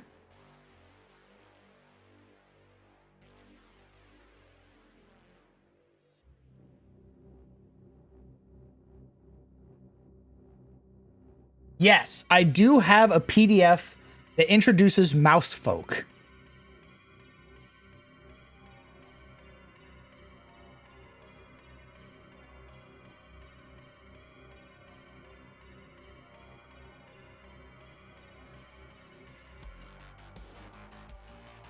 So there's mouse folk and then there's rattling.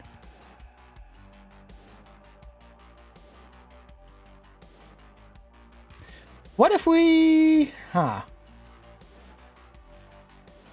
on. I'll pull it up so we can all read it.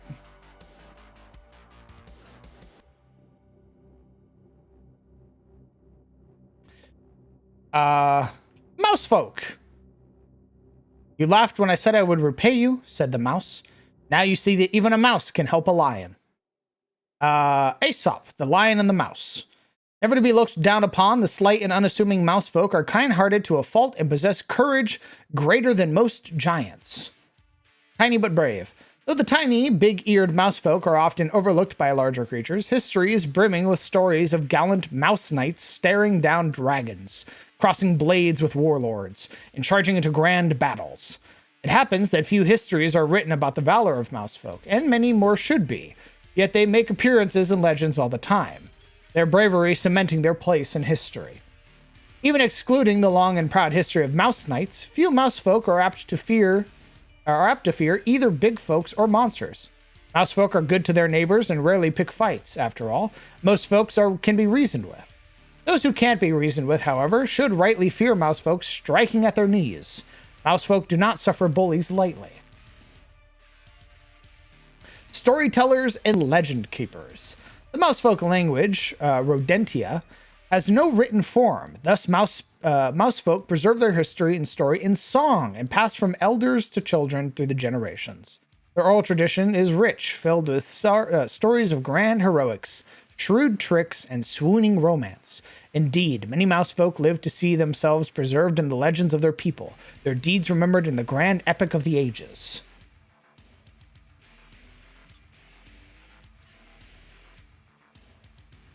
Hooded or disgraced. Though rattlings have long abandoned the old ways, a mouseling is never to be seen without a hood.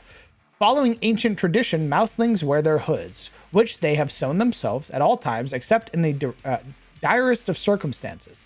A hood is a symbol of wealth and societal standing, and is sometimes replaced with a hat or other headwear when appropriate. When this tradition originated, none can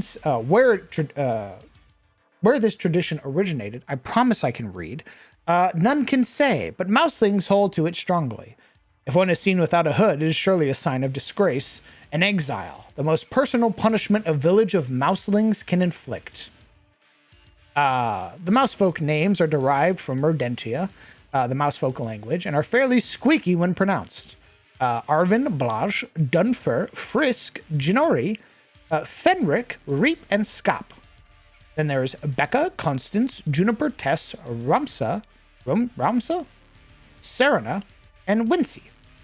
You get a +2 to your dexterity. You live to be about 80. They're neutral good. They tend to be kind-hearted and have deeply rooted values. You are small. Your speed is 25 feet. You have dark vision. You're light-footed, so you get proficiency in stealth. You get scurry. You can move through hostile creatures as if it was difficult. Oh, that's actually really cool. I like that. You get squeeze. You suffer no penalty for squeezing into a space only large enough for a creature that is one size smaller than you. Oh, so they get the bugbear ability. You speak common. You also speak Rodentia. And then you get your sub races, Mouselings and Ratlings. We got Art of the Ratlings. No, it doesn't look like it. Look at this little guy, though. Oh, look, a bee. There you go, Hale. Your bee. Look at that. Put them together.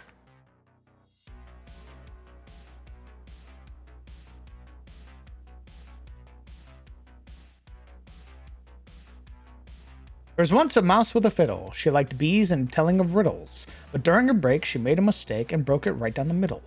A limerick from Valda. Mouselings are smaller than their Ratling cousins, but are also more daring. They sport a wide variety of coats from gray to brown and very rare whites, but all possess large ears and round black eyes. Though these features often make them look adorable to big folk, most Mouselings want nothing more than to be taken seriously. They fancy themselves knights, merchants, minstrels, explorers, and a wide variety of other occupations. Only humans rival Mouselings for ambition. You get brave, you get advantage against being frightened, and you get nimble escape. You can use your reaction to impose disadvantage. Can't use this trait if you're wearing heavy or medium armor. Ratling. Often, Ratlings stood a full foot taller than their Mouseling relatives, with longer tails and more pointed ears. They are tougher, more resistant to poison, and far more stubborn than other mousefolk, but are unquestionably resourceful. When needed, a Ratling can escape just about any enclosure that isn't constructed entirely from metal and stone, a fact which many jailers hold in contempt. Your strength score increases by 1. You get Gnaw. You can use your action to chew through and break a small, non-magical object that isn't being worn or carried, like rope, wooden rod, or handle. Or a length of fabric if you chew on a wooden wall or floor for 1 minute. You can gnaw a hole large enough for a tiny creature. You can't chew through materials that are harder than your teeth, such as metal, stone, or crystals. You have advantage on saving throws against being poisoned. So, Ratlings... Ratlings can chew through stone. Not stone, but chew through wood. And then they have squeeze, so they can fit through the hole that they just made.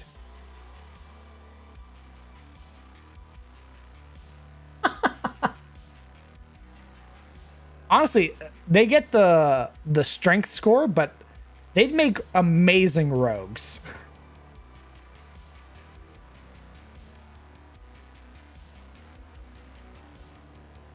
Sent a potential bee halfling?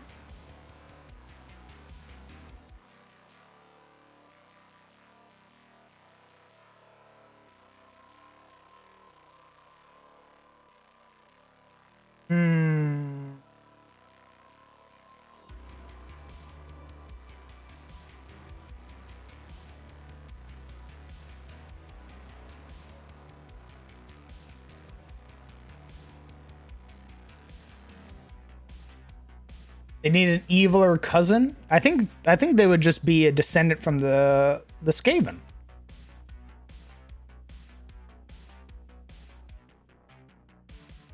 This is completely different from halflings. Do we want to make halflings?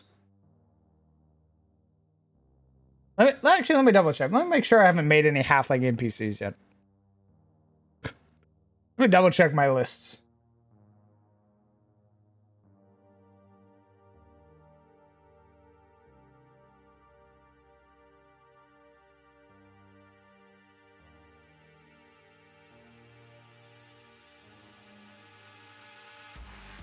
Oh, I did.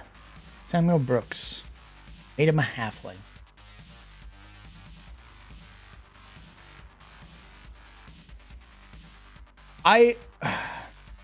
So here's the thing.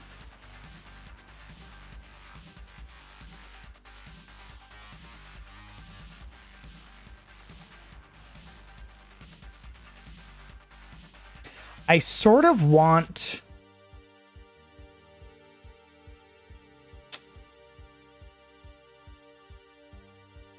See, the issue is that I like despite them being typecasted, I do like the Shire. I do like the Shire.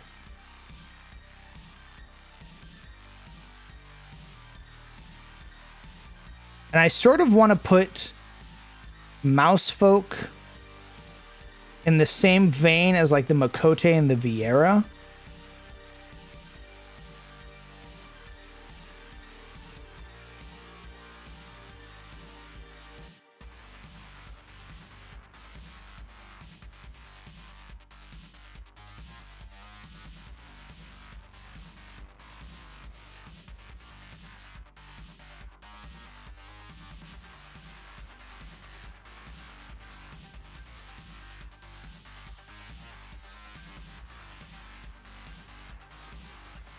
Just fill the Shire with cute mouse people. It's a win. Little hobbit houses aren't that too dissimilar to wearing holes.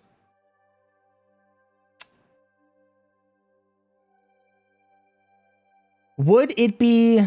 Would it be too much of a shock, though? I want to make them. I really do. I think they're cute as fuck. But my brain is like, if I brought somebody in, like a new player, and they were like, oh my god, I want to play Bilbo. And I'm like, you can. You're just a mouse. I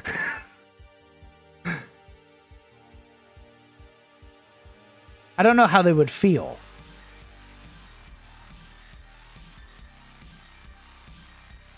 Sizzle, where the fuck are you? You dumb bitch.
Sorry, I know I'm not talking. It's because I'm literally thinking right now.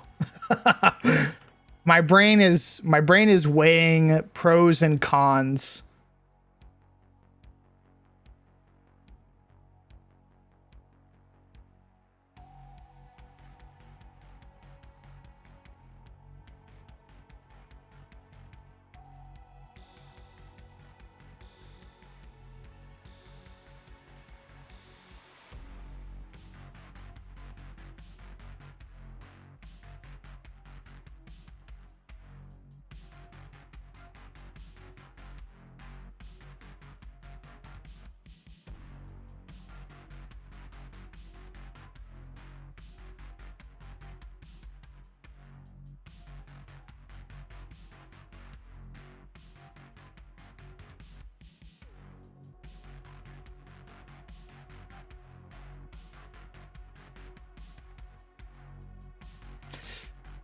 If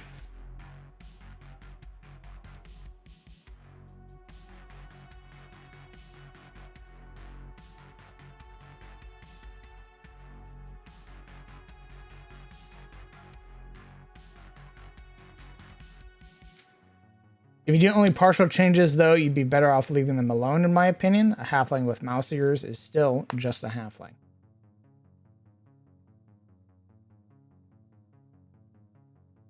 let's look at halflings. What the fuck do halflings get?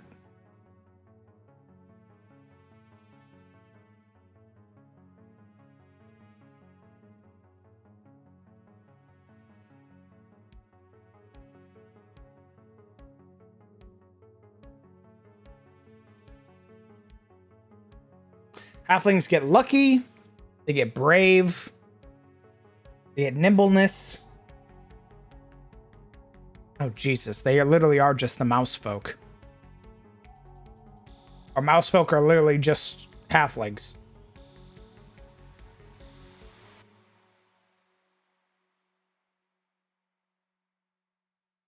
Christ. Hold on.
Oh.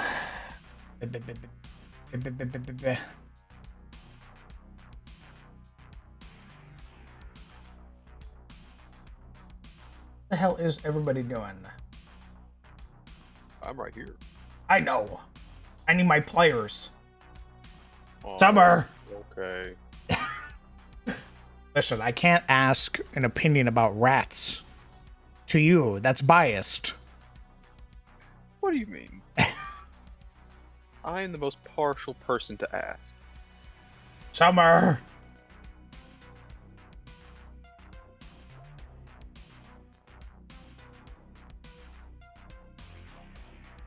I sort of want to get like the shock and awe sort of feeling. Like, how would players feel if I was like, hey, what if I told you halflings in my setting are mouse people?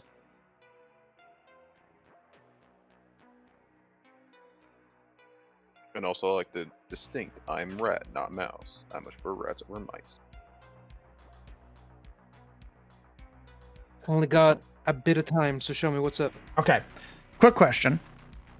How would you feel? Like, what are your thoughts on halflings? What are my thoughts on halflings? Yes. I mean, I have a special spot for them because, you know, they are the hobbits.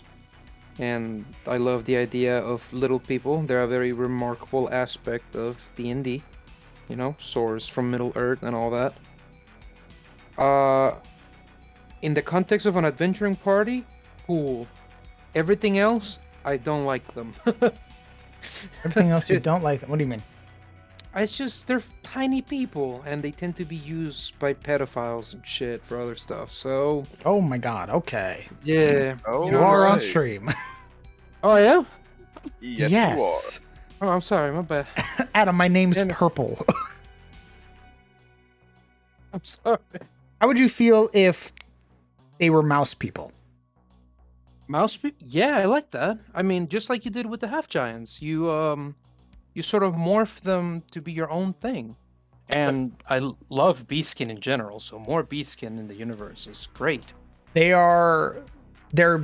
share a lot of similarities to halflings, but like where halflings are more content to stay at home, the mouse folk are more like eager to be knights and heroes and put their names in legends. Oh, I see what you're saying. Yeah, like they're brave because of their size, so to speak. Kind of like halflings, how they have the whole Yes. luck and bravery. Yeah, that makes sense. If anything, it fits. If you were let's say you were a new player and you came into my setting, you were like, I want to make a Bilbo character. And I was like, you can, but you're a mouse person. How would you feel? Well, I love animal morphs, so I'd be like, hell yeah, I'll play a cool ass mouse. I'd do something like Puss in Boots, you know what I mean? Be like a really dashing swashbuckler, and he'd fit. Okay. I wanted your opinion most of all because I know your very deep appreciation for Tolkien. And across almost every source of media, halflings usually resemble that of like Tolkien's hobbits. They are supposed to be. They often, their image is made askew by individual artistic pursuit, but their culture and like even their choice attire and how they live their lives is meant to be Tolkien-esque.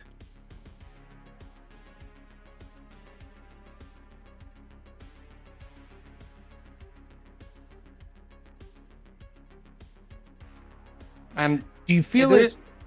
Do you feel this would clash too much with the setting? Well, you've been leaning towards the fantastical a lot more often. In general, actually, as a pervading change to the culture of your world as a whole. So, not really. Okay. But why take out the halflings for this? Why not just have them both? Is it because you just want to be able to just move their stuff onto them, so it's not that much work? They literally have the same, almost the same exact stuff. It was something that we were like, I was like, I don't know how to change up halflings because they're sort of like typecasted. Like most people expect them to be the same thing. And then we were going over ideas of like what we could potentially change them to. And the idea of like them potentially being mouse folk, because Legion shared some art of like, and community media of like Bilbo as like a little mouse guy. People are already sort of doing that. And then I started looking at them. I remember I had a PDF that had mouse folk in it, and they're almost the same. They get brave, they get squeezed, they get like scurry and stuff like that. You can move through other creatures and all that stuff. The only thing they don't have is that they don't have lucky. And you'd think they'd be lucky. You would think. They have two sub-races. They have Mouseling and then they have Ratling. Oh, Sivas. Yeah, they get like a gnaw ability so they can like chew through wood. After like a minute, they can make a hole that's big enough for them to squeeze through.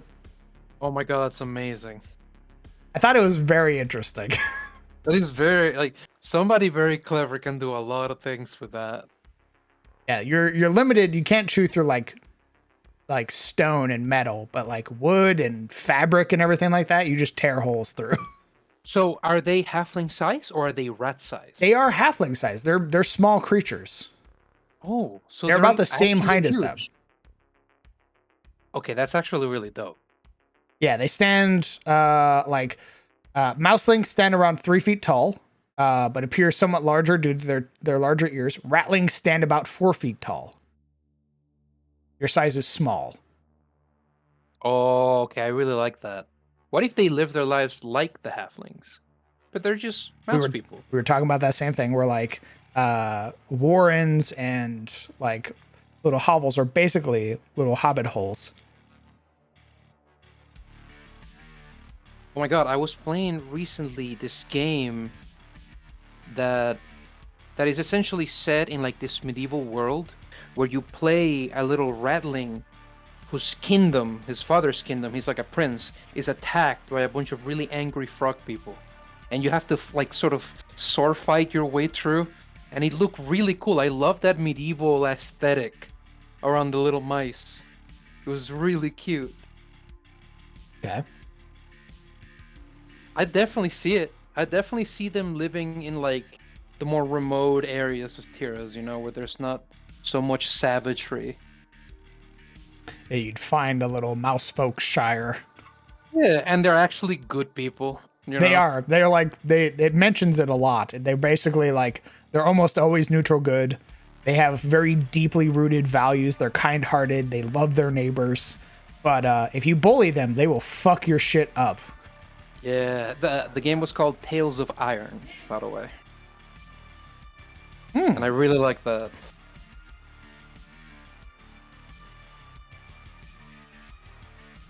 So anyway, there's my opinion. Sorry for the slight hiccup. That's fine. Thank you for Love your you, opinion. chat. If you need anything else, let me know. I'm I will. available. I hope you have a great stream. Thanks, brother. Take care, man.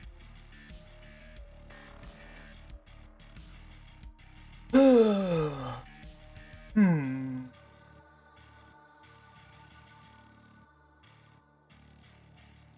If you want more opinion, Momo has entered the chat.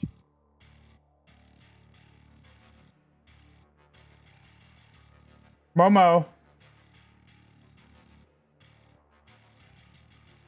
How would you feel if I told you halflings in my setting are mouse folk?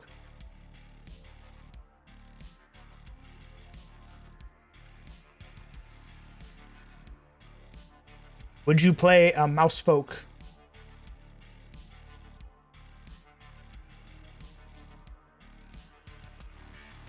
Shut up, Sizzle. Shut up, Sizzle. No one asked you your opinion yet. Okay, dear. Actually, I want your opinion too, Sizzle. Get in the call.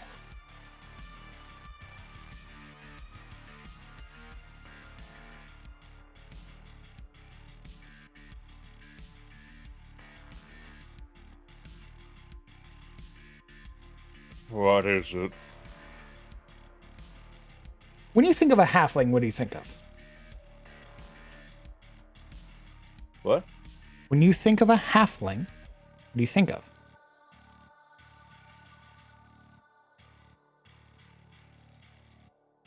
Cast the ring, Frodo. I mean, that's basically it. That's a halfling.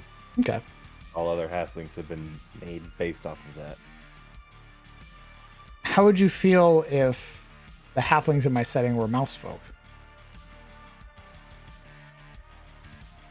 Honestly, probably more preferable than just normal halfling. It always seemed weird to me that halflings were basically just, like, their entire gimmick was that they were just short people who ate a lot, usually. So making them rats, I feel like, would help give them their own identity. Okay. Anyway, Zebus, I'll take that $20 now. I made no such bargain. I have the DMs to prove it. Where's Oh my money, God. Zebus? You wouldn't post private DMs. Yeah, I would for $20. I would. Okay. I got no issues with making halflings a little more unique, interesting. Because to be honest, I've never played a halfling, and I don't really intend on playing a halfling. I always felt like people who, I don't know. If I wanted to play a race that was known for just being short, I would just play a dwarf because they're cooler. Understandable. Also, halflings look kind of weird. Like they look really, you know. It's like gnomes. They got tiny bodies and huge heads. Actually, gnomes are a greater offender. Yeah, gnomes push it to the extreme. Yeah, They only have big heads. yeah. Okay. I wonder then if... I think that's... Are there any other PHB races I'm missing? We have tieflings, we have dragonborns, we have dwarves, we have elves, we have humans, we have half orcs.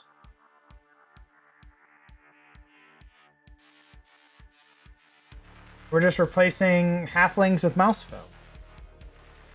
I think that would mark the end of the PHB. The goblins Sort of being like the first big step. Orcs being the step away. Humans, elves, dwarves, half elves, half orcs, tieflings, dragonborn.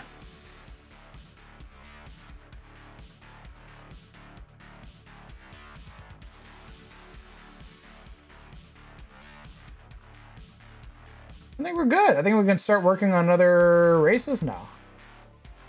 Oh. So we've already got the goblinoids done. We have the orcs done. We have the Sactili and the Zorian done.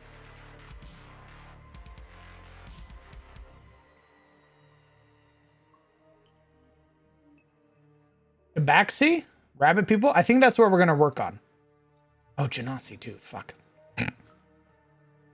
Hold on. Let me make a little list. Hold on.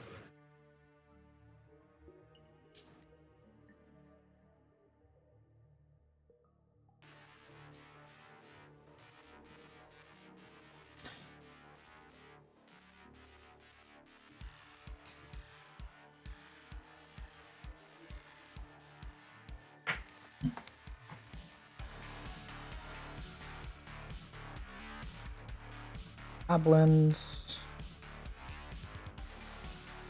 Done. Asi. Baxi.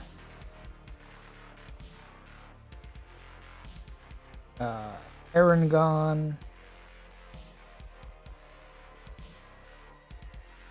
Housefolk.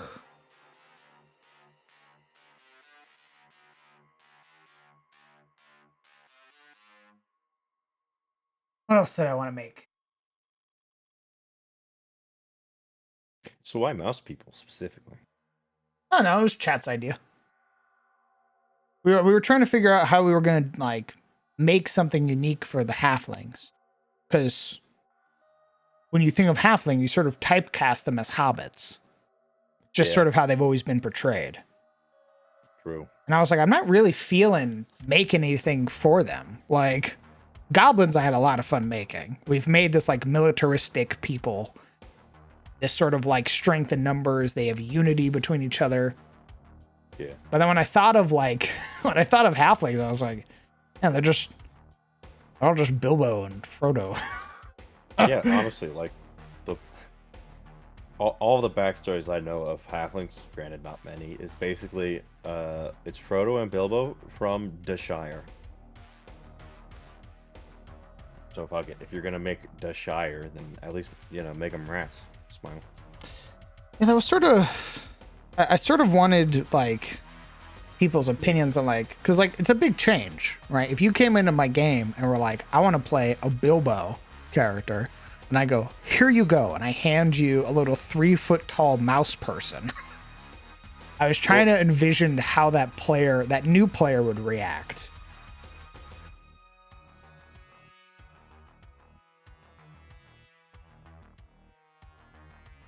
What about the Thri-kreen? Bug people are always like B.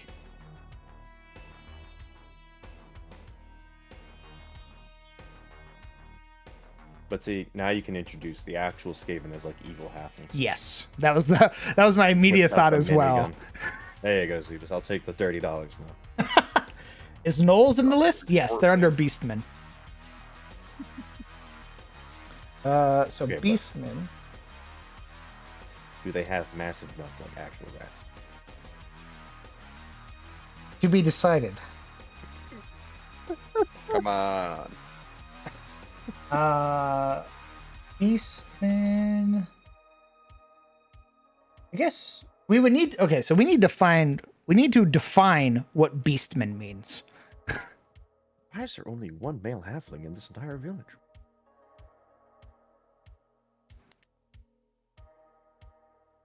When I think of Beastmen, I think of Leonin. I think of Knowles. I think of Centaur. Satyr. I think Satyr are Fae. I think they go alongside fairies. Because they're Fae creatures. They're not beasts Yeah, or but anything. I'm uneducated peasant, so weird beast man. Satyr? Beast. True. True. Face. I'm role playing as a peasant DM. All right, don't ruin my RP. That's metagame, We are gonna make a Fey tag though, because Hexbloods are gonna go under that. bro. I can't wait to go to a backwoods like nobody village in Summerfall or in Sunfall, and like they try to lynch him. because It's they a think he's fucking beast. Morlin! I'm too tired to type, but Kenku and Aarakocra, they fall under like beast Arakaka. for me. Yeah. Sort of replaced Aarakocra with the Night Maidens. What about Kenku then?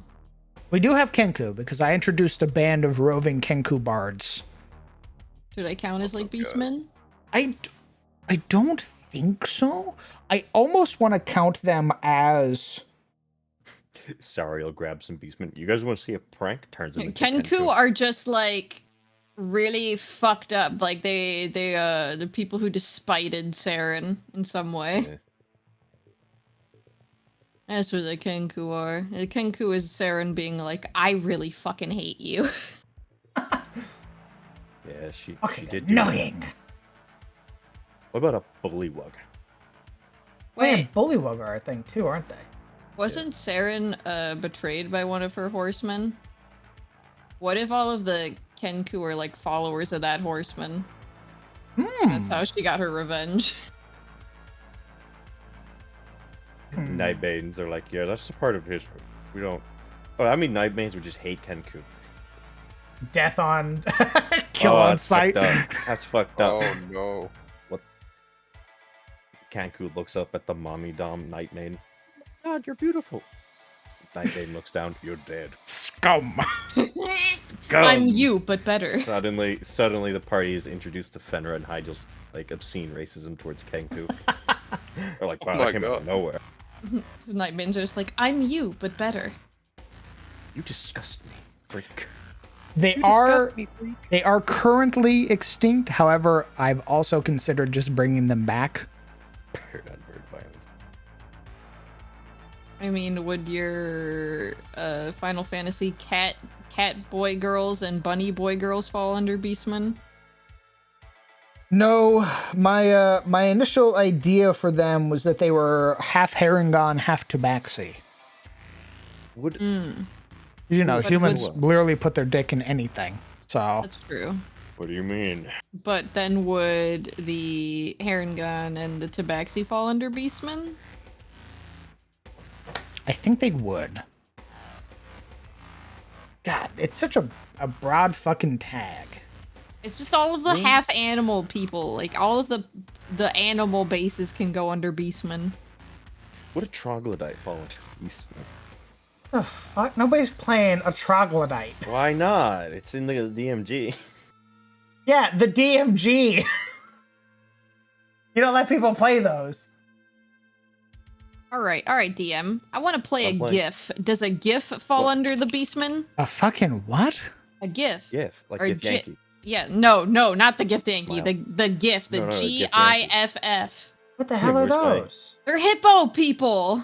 Oh, From what? They're the hippo. I forget which book they're from, but they're the hippo people. Look them up. GIFF.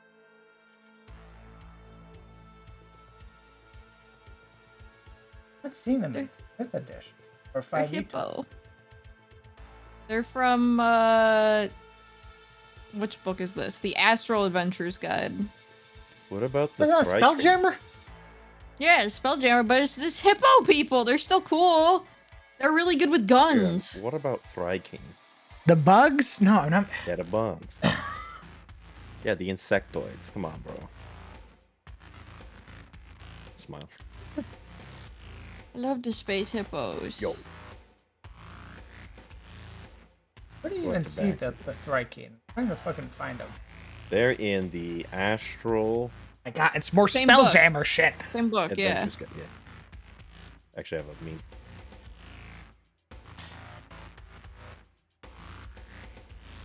Summer, what do you think about the mouselings replacing halflings? I literally know somebody who's playing a halfling that got turned into a mouse, so it fits for me. It's literally fits. Oh, Don't put in text chat. This is how I make my Thryking character.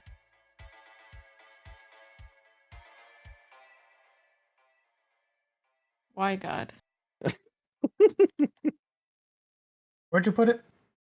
Text chat. Oh my god, what the fuck?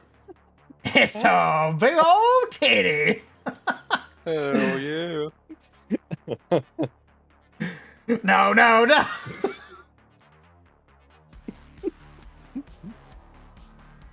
Oh, they're from Dark Sun. Don't you tempt me, Agatine. Oh my god. You know I like Dark, Dark Sun. Sun. You do? I think that's why you said that. What about the Loxodons? Are they? I have not considered Loxodon yet or not. The Loxodon are just the hippo people, but cooler. EBH. Kinda true. Wouldn't we just file Mousefolk under Beastmen then? Probably. You could just say halflings are dead. Just play a really short other race. There are turtles. You mean like the Yes. kobolds? Bruh. You want to play Cobalt? Just play a really small Dragonborn. Fuck you. The Dragonborn are cooler. Maybe that's how we bring kobolds back. We mutate the halflings into kobolds. Okay, hold on. Actually, wait. Tabaxi, Beastman. Herringon, Beastman. Mousefolk. Leonin, Beastman. Centaur, Beastman. Minotaur, Beastman. Tortle. Enku, Beastman. Hadozi. Portal. Beastman. What'd you say? A fucking what? His brain had to process it. The monkey people. No. Why not? They have glide. All right, I got a question for you, DM. Got big old flaps. What? If you had a party and there's a human and then there's a centaur and the human was a cavalier fighter, could they ride the centaur and get their benefits?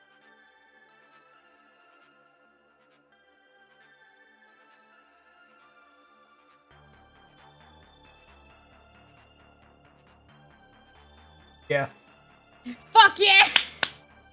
He was trying to No. think of Sizzle, if some- our characters die, I have Uh-huh. a pitch for you. Oh no. Only He's right in here. because they have equine build. If they didn't have that, I would say no because you wouldn't be able to fucking stand on top of each other. Oh, they're Fae. Centaurs are Fae. Yeah. Oh, I gotta put them under fucking Fae then. What the fuck?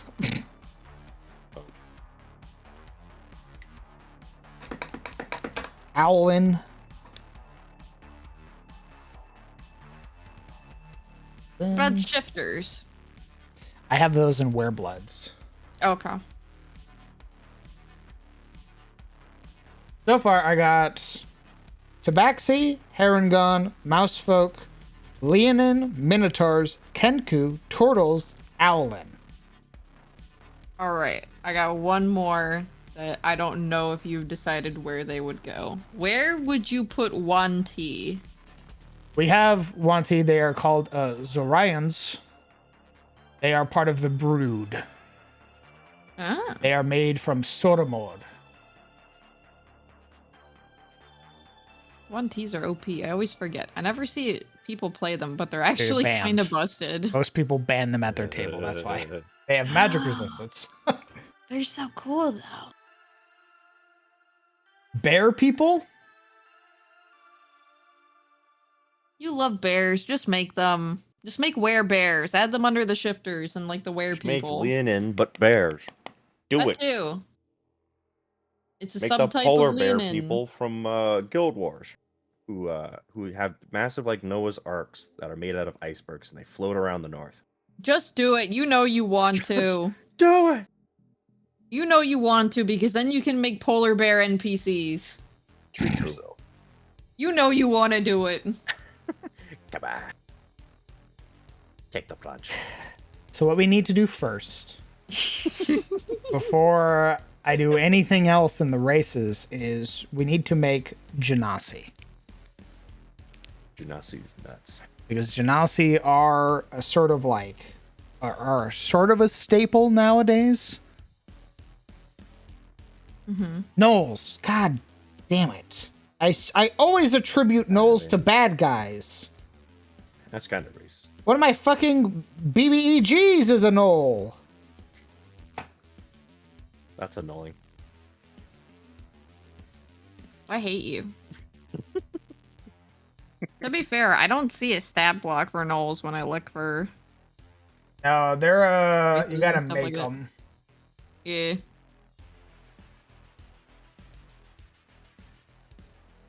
Slams fist. Grr.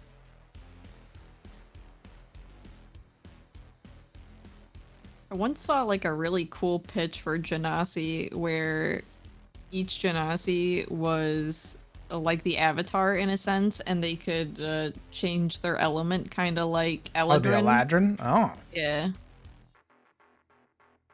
But they had like one element that was like their main one, which like comparing it to the avatar, it was like their base, their element that they were born into, but they could still channel all of the other ones with special abilities.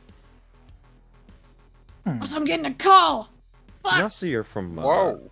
They're like half human, half They- elemental. They're pretty important. They're usually like elemental touched. They're pretty important in Suna.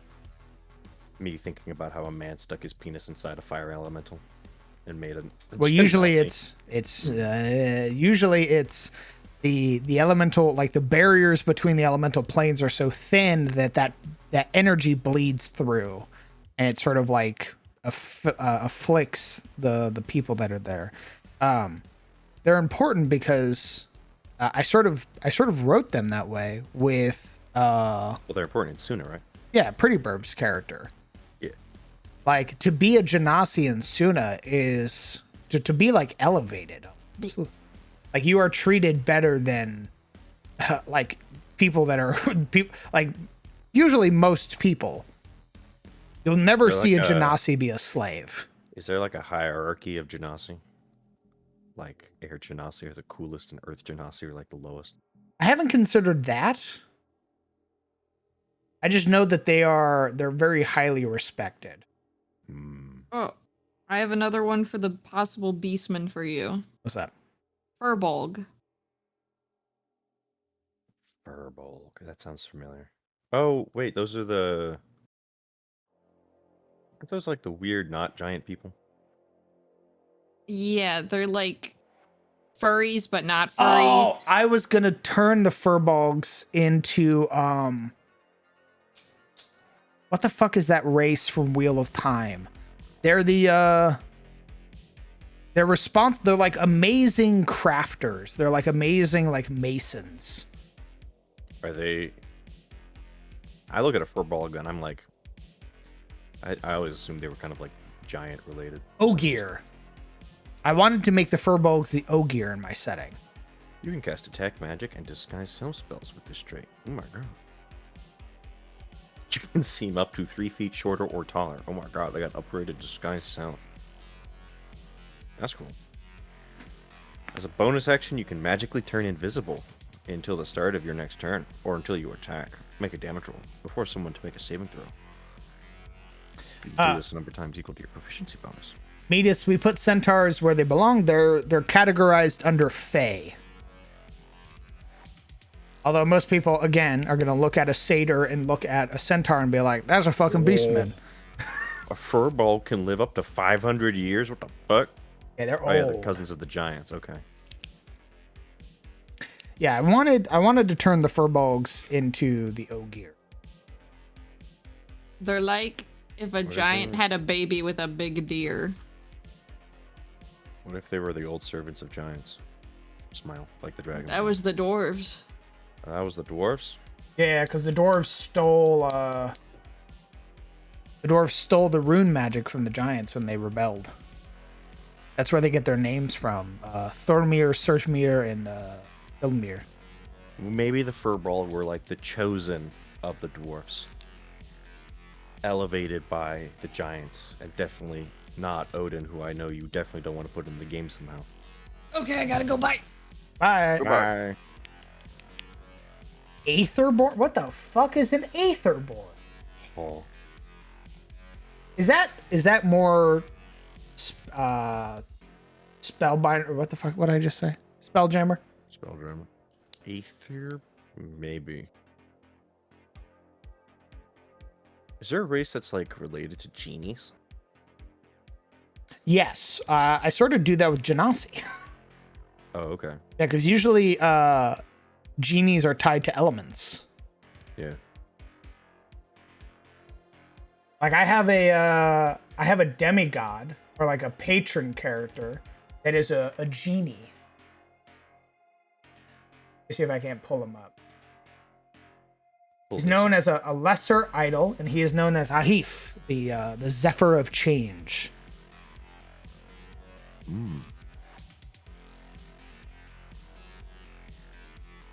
He is a chaotic alignment. He's known as the Wind Father and the Prince of Gales. His provinces are Wanderlust, Freedom, and the Skies. His associated domains are Air, Tempest, Change, and Freedom. His home plane is the elemental plane of air. His realm is the Palace of Breezes. His worshippers are Air Genasi, Sunites, and Lesser Jinn. Considered to have a small following akin to a cult, worship and shrines have scarcely been recorded by researchers and sages of the realm. Followers who have been willing to speak of the Zephyr speak of his domain being anywhere the wind howls unrestrained. Temples are constructed in vast desert plains near the coast or up on plateaus, mountains, and the like, but such shrines are well guarded and hidden from outsiders. He's all about, like, not being sort of constrained by, like, the morals of the public and everything. Just be your own person. Go out there and do your own thing.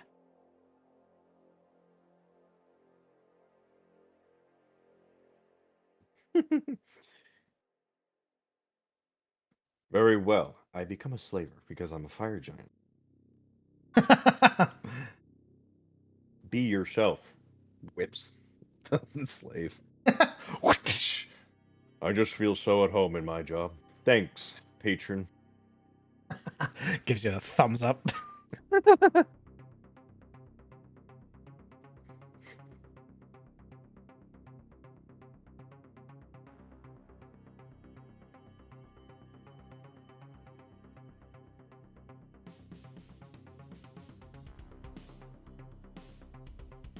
Aetherborn are from Planeshift Kaladesh, apparently.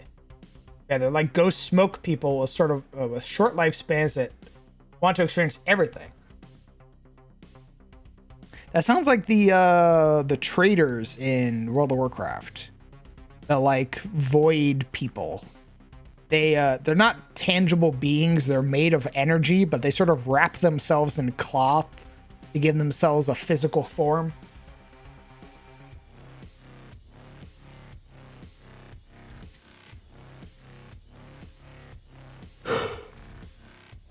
Fuck, just when I thought we were knocking out these fucking races, this fucking list got massive. Ethereals, yes. Don't you just love, like, consistently tacking on to your to-do list? Every time you do one thing, 3 more things get slapped on. Me thinking I'm done. I mean, this is what you did want to redo like all the races for some ungodly reason. What did you think was gonna happen? I want them to be Think, Mark. mine and mine alone. Think, Mark. You change one D&D race, all the players are gonna want their unique thing. Kender? No. I fucking hate the Kender. Oh, why? They're annoying. They are? Yes. Kender are from... Are they from Greyhawk? They're the ones that are like, oh, I don't have any semblance of what's yours and what's mine, so I just take anything I want. Oh, no, they're Dragonlance. Oh, yeah, I remember them. Vaguely. They're fearless. They have candor, curiosity. They're halflings.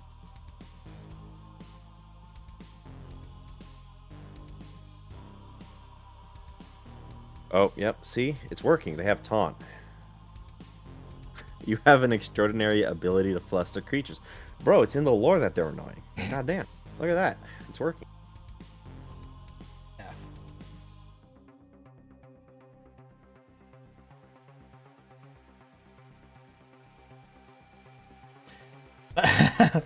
I like.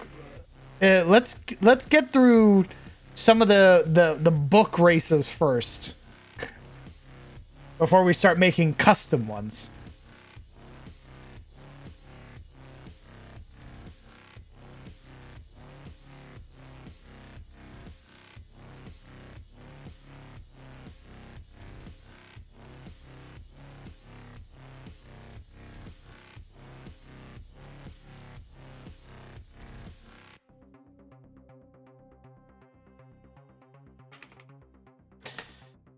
The Warforged in my setting are, boy, how do I explain that? Okay. Warforged in my setting were made by the Wizard Kings. They are known as Celestial Killers. They were made with the sole purpose of killing angels. They did an amazing job in the war and killed a lot of angels. When the Age of Woe happened, a lot of them were destroyed or scattered. They are very rare, incredibly rare, in fact. If you want to play a Warforged in my setting, you do not get to make one. You have to be found.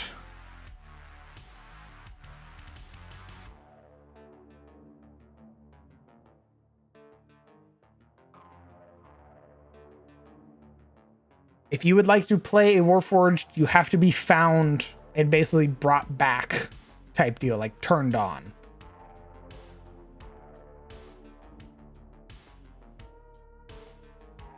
The caveat being that, or rather the other hand of that being that we have a similar Warforged in the form of warrior jars.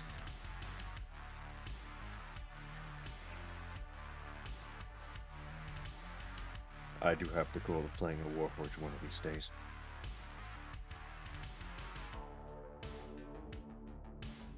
Just waking up in the middle of a ruins. The Wizard Kings were right. This is- Hail the creators! Oh, this bitch crazy. Oh my god. The newly awakened forward seeing the ASMR in the party. No, like, you need to be fed spell slots type deal, Vetus.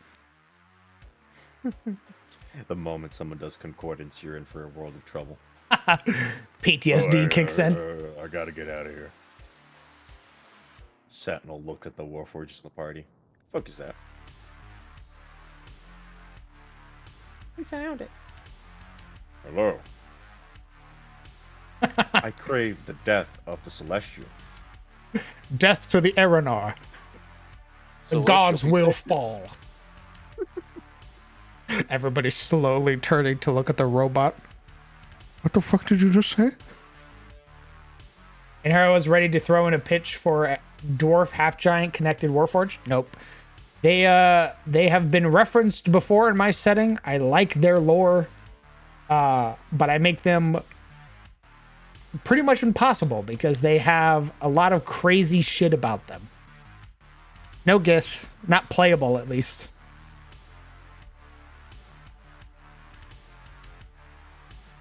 Yeah, no gods, only man. Yeah, Andrew Ryan in form of a Warforged. Yeah, no Gith, no, Githner's Eye or whatever the fuck. Mostly because they're weird. They have like some weird time travel hoppy bullshit. So I'm going to keep them relegated as NPCs that hunt the Mind Flayer Empire. Maybe if I run a Spelljammer game or a sci-fi game in the future, then you can play one.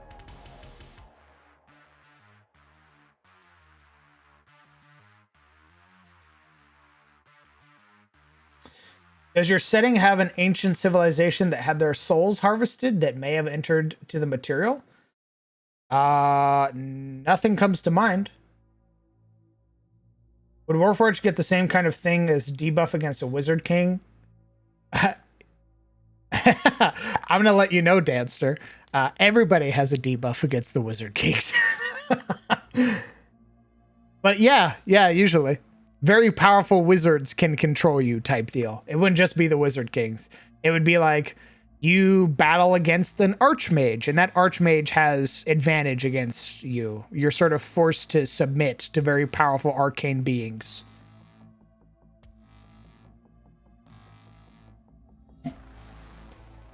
Okay. Genasi!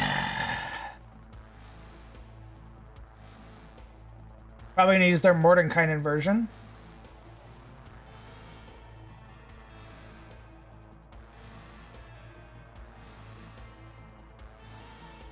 Unless he made them fucking lame. Let's read.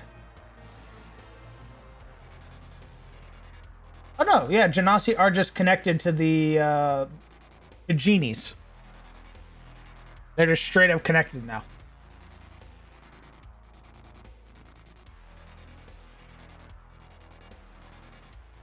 Yeah, Air Genasi are descended from Jinn. That's pretty cool. Okay, I like that. We're keeping that.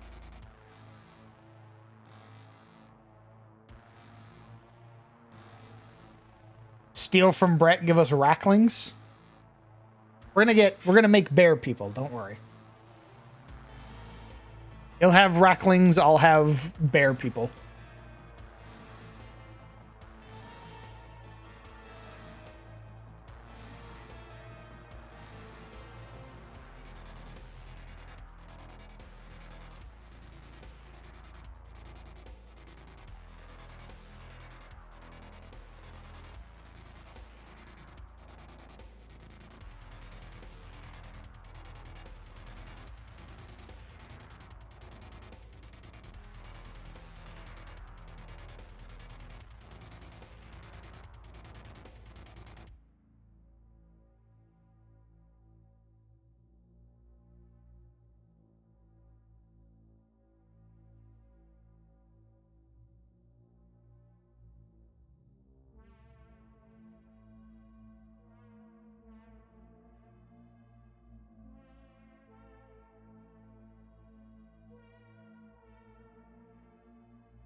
The Children of the Deep Mother.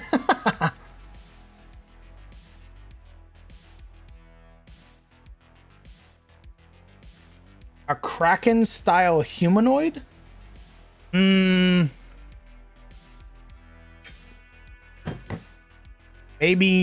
not. Because that's just an illithid.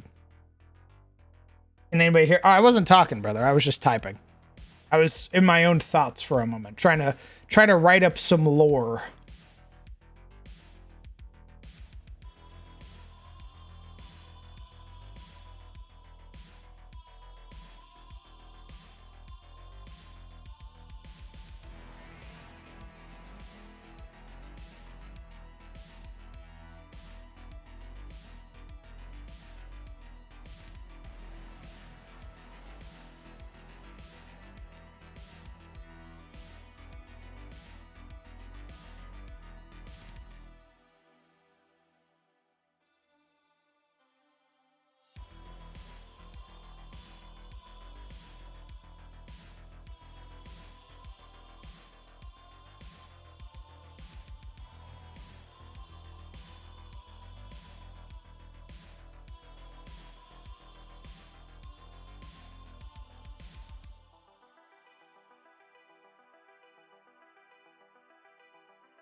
There is the city of Brass that is in the elemental plane of fire.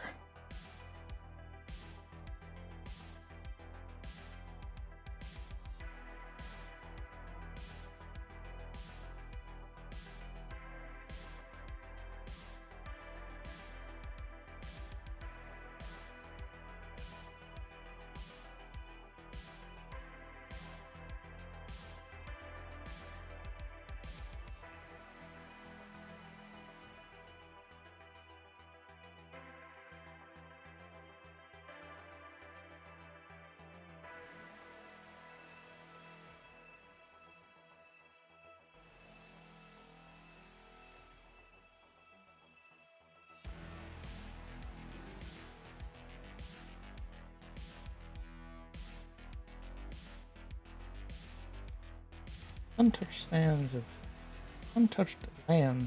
You know, barrier. Our realm. Primordial.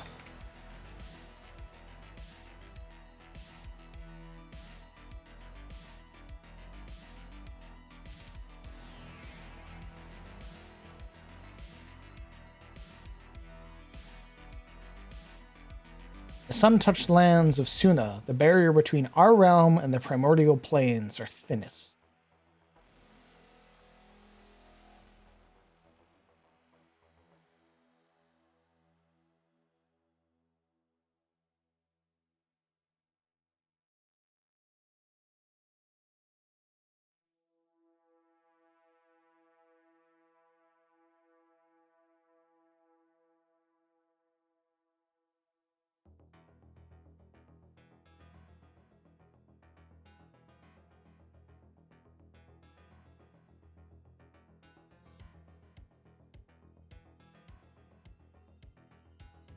Will there be the usual 4 elements? Yes, but much like Tieflings having a crystal variant, I think I'm going to make an astral variant of Genasi as well. I like them being primordial touched individuals. So fire, earth, air, water, void, light.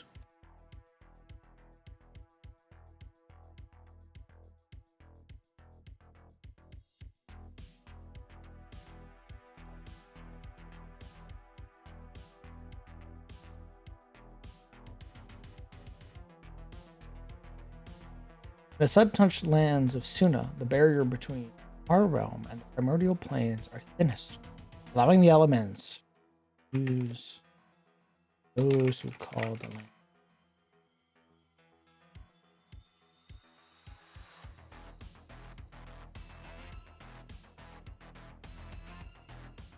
Said, Amy.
And then you mentioned them being elevated and ascended. Maybe a twist that they're the ones that were enslaved.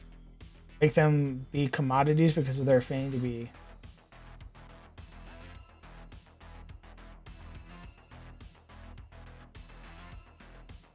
No, Legion. Them being ascended is my lore. Like, I don't know actual, like, Genasi lore. I just know for my setting, I made them elevated people. Like in Suna, if you are a Genasi, you are considered above people. Yeah, that's not D&D lore. That's my lore. Similar to how Dragonborn are in Tyros. Indeed. How rare are Void and Light Genasi? Very rare.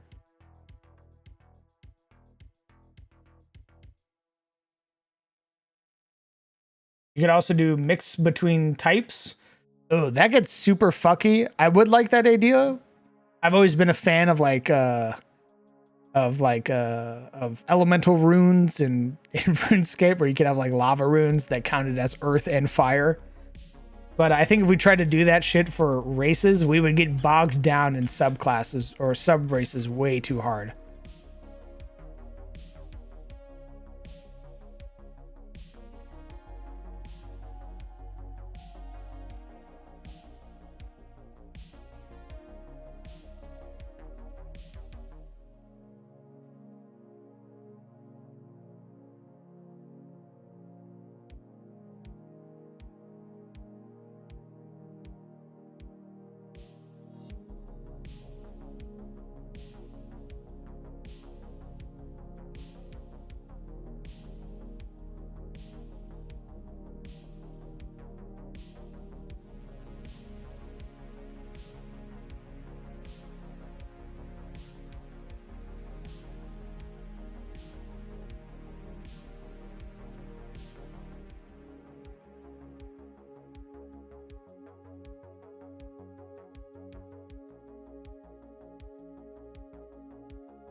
What about metal Genasi? Holy shit.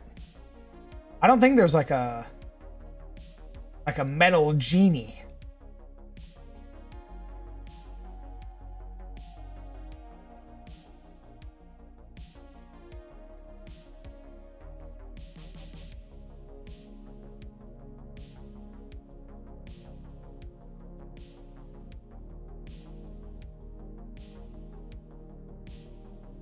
Where's Ebers go? I don't know. He got what he wanted. Halflings are rats. He's gone.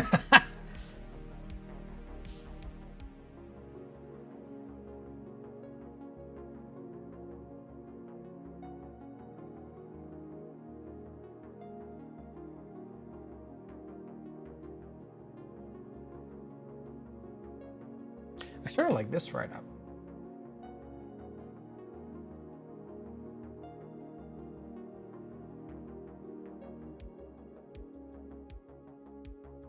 The rat's back.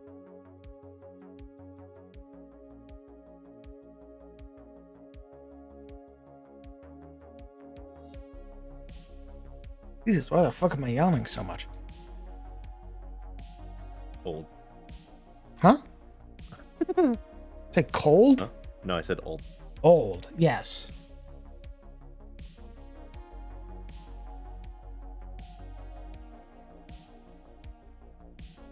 In the sun-touched lands of Suna, the barrier between our realm and the primordial planes are thinnest, allowing the elements to infuse those who call the land home. Those who think the other planes at all consider them remote.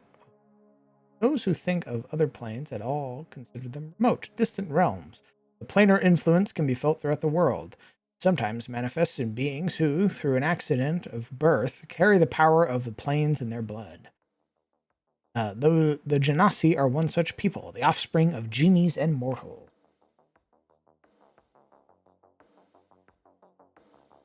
Oh, the itis? Yeah, probably.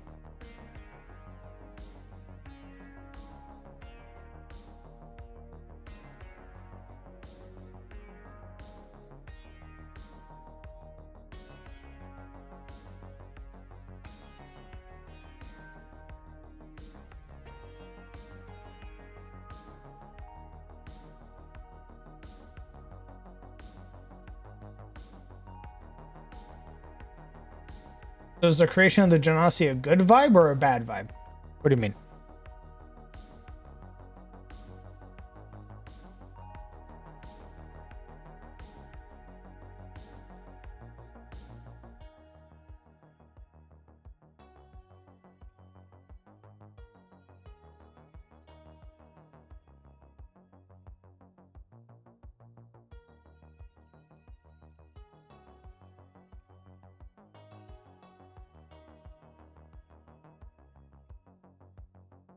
Like how blessed, cursed, blurst do you feel their lore should be? That's a good question.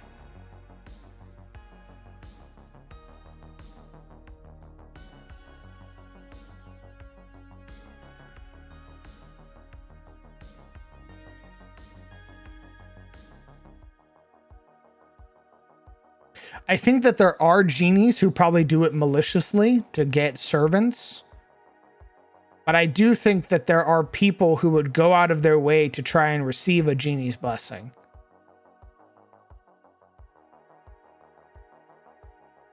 So I think we're going to mostly lean into blessed. But obviously there are always going to be good and bad sides of everything.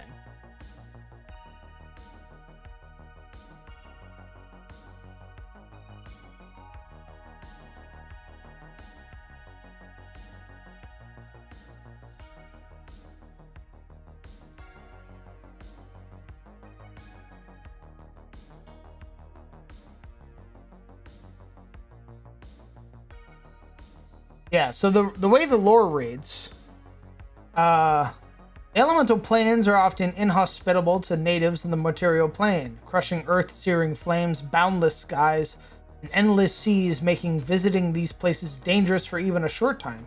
The powerful genies, however, do not face such troubles when venturing into the mortal world. They adapt well to the mingled elements of the material plane, and they sometimes visit whether of their own volition or compelled by magic. Some genies can adopt mortal guises and travel incognito. During these visits, a mortal might catch a genie's eye, friendships form, romance blooms, and sometimes children result. These children are genasi, individuals with ties to two worlds, yet belonging to neither. Some genasi are born of mortal genie unions, while others have two genasi as parents, and a rare few have a genie further up their family tree, manifesting an elemental heritage that lain dormant for generations. Yeah, so we're gonna stick with that it's a consensual union, because consent is a big thing in my setting.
I'm yawning so much.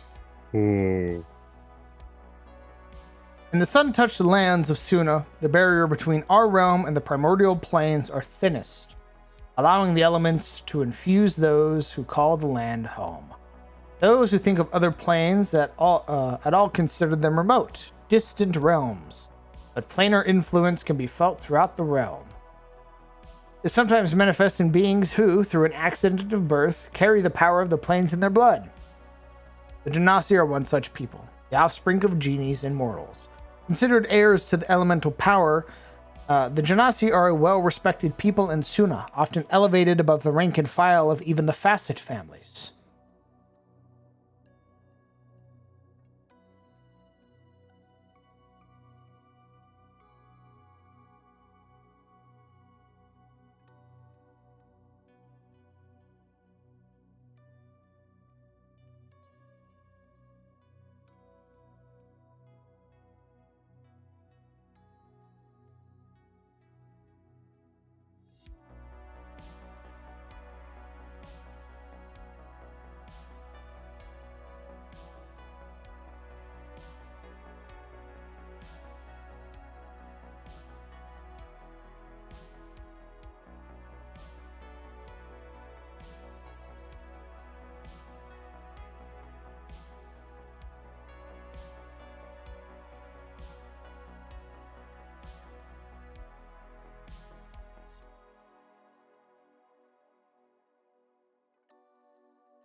Going to be sitting this one out as I'm not really a fan of Genasi, but the lore blurb you have makes me think of them as like merchant kings, like the old Ottoman Empire. That's a great way to look at them.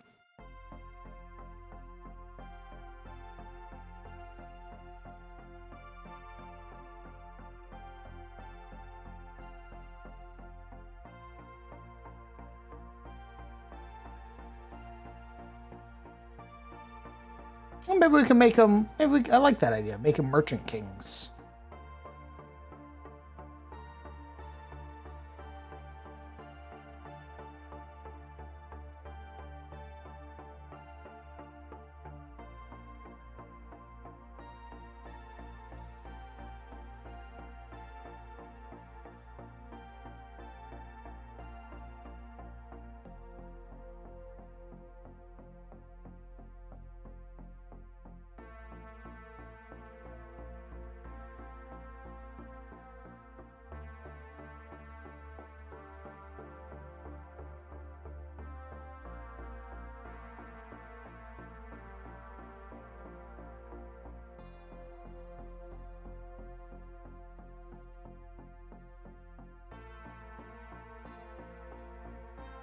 I like that.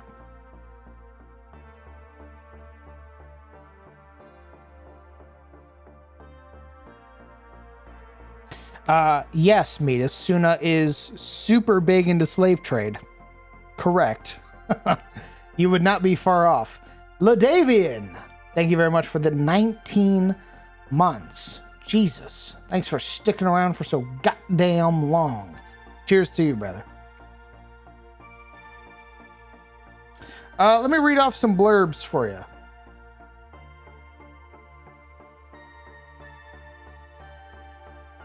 Obviously, I need to do a little bit more of the write-ups because this is very old.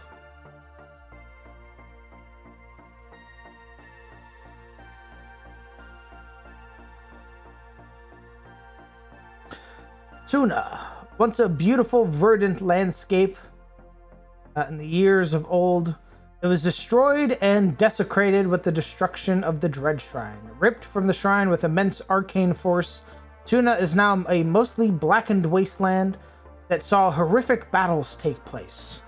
Life struggles to survive in this arid and doom-filled land, save for the small pocket of water which survived the destruction. Most of the continent faces extreme temperatures year-round. Zahesh, where most of Suna had been settled by the Age of Woe, it is protected by the Garden Wall, a range of mountains which holds the blackened wastes at bay. The Steppes of Jerasan. East of Zahesh is the long, sprawling steppes unaffected by the Age of Woe, housing countless relics lost in the sands. The Black Wastes. What makes up most of Suna is its new namesake. The blackened stone covers nearly all of the continent and home to countless and unknown horrors. The Silent Forest. One of the few remaining landmarks from the First Age, a petrified forest south of the Garden Walls. The Hellgate Spires. harsh, jagged mountain ranges which encompass the southern shore of the continent, said to be home to the entrance to the Nine Hells.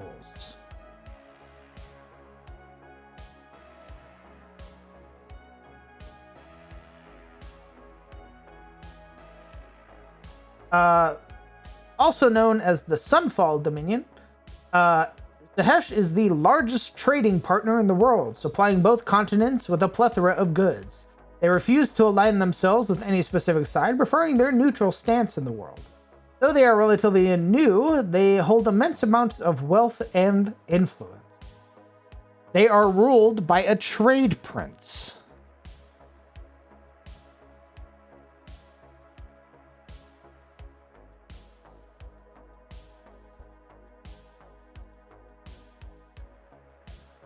Suna would be perfect for Aetherborn.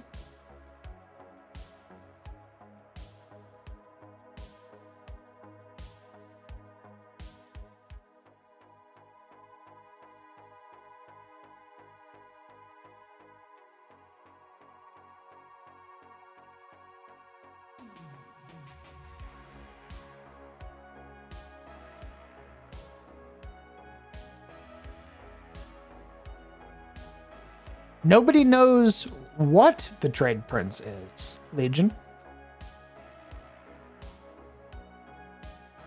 The only people who interact with the Trade Prince are the Facet and the Hands. But the Hands do not talk.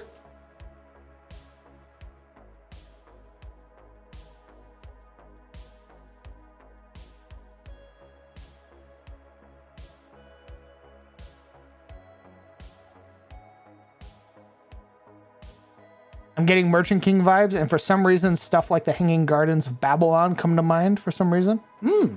I'll show you guys a picture that I use as a reference for this place.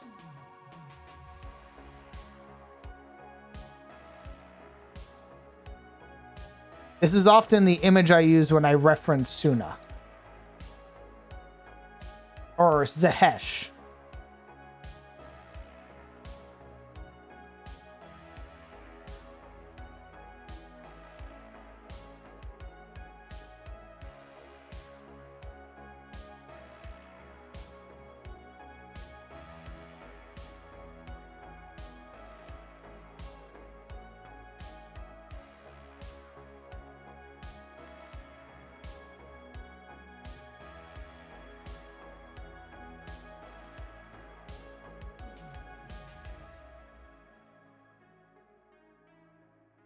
And then here is the rest of the landscape beyond the garden wall. This is beyond the garden wall.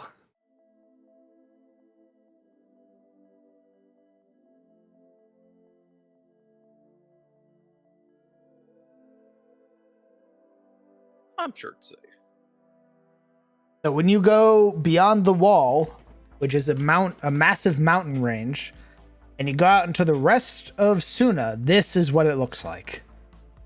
Arid, jagged landscape.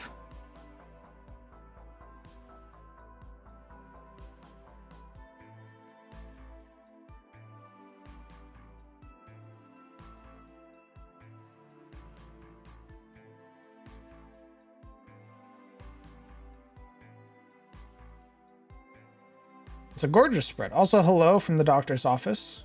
I mean, 20 cc's of HRT. No audio for now, but hope you all are having a great day.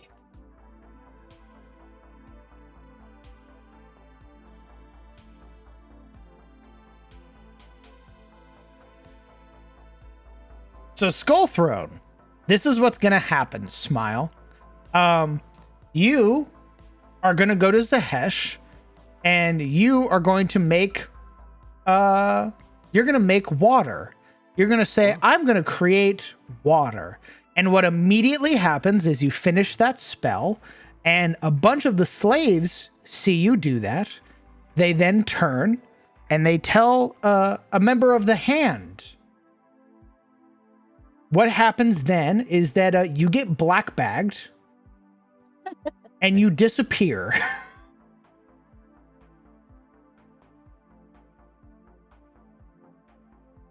Unfortunate. Yeah. Good situation, you end up a slave of a facet house. Bad case, you end up in the pit.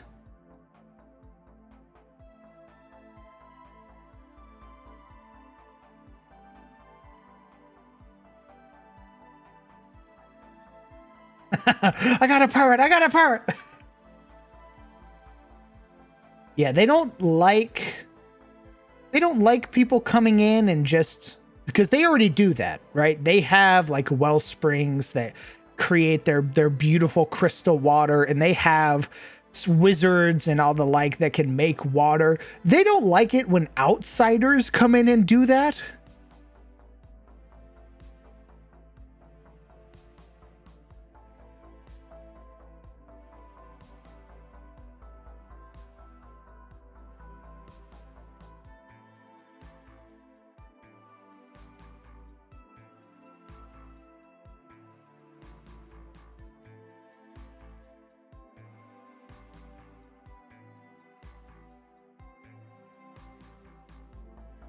It depends on where you go, Metis. If you're in Zahesh, you're gonna have like the oasis, pretty much. You're gonna be okay. If you are a wealthy individual, if you have money. If you are poor, you are gonna be a slave. And then yes, water is worth a lot. If you go to the Jelaine Cove, they'll literally kill you for that water.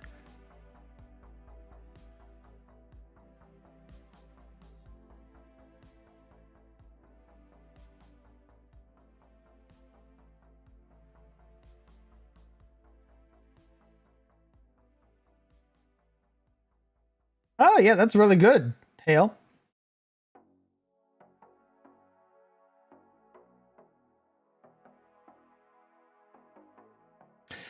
My initial intent wasn't Babylon vibes, but I could fuck with it. My initial feeling for a lot of the naming conventions and they're sort of like a lot of the how they've done a lot of things is I lent very closely into sort of Persian vibes.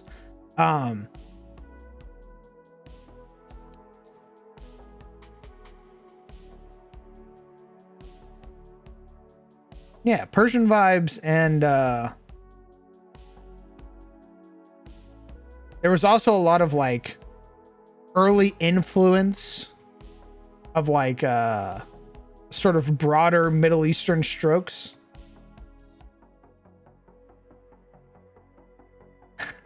Yes, but I meant very particularly like Persian influence.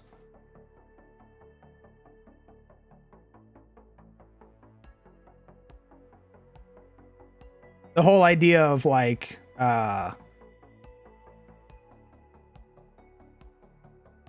their sort of like history and a lot of their formation and everything like that.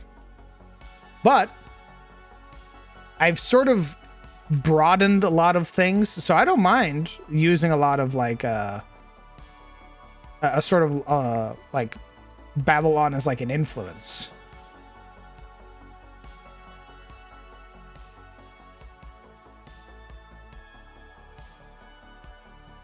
I need to turn off this. This shit is fucking my head up right now.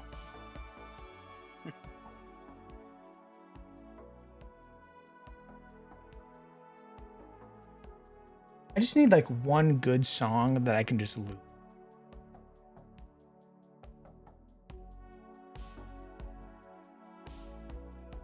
Also, when I first heard of Suna, I thought of the homeland of the Red Viper from the Game of Thrones. So yes, it does share similarities to Dorne. But also Katarina also shares similarities to Dorne.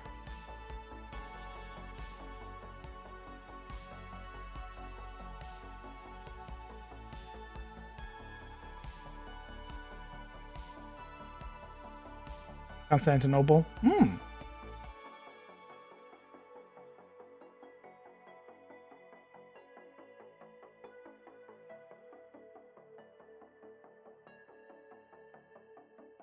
Hmm.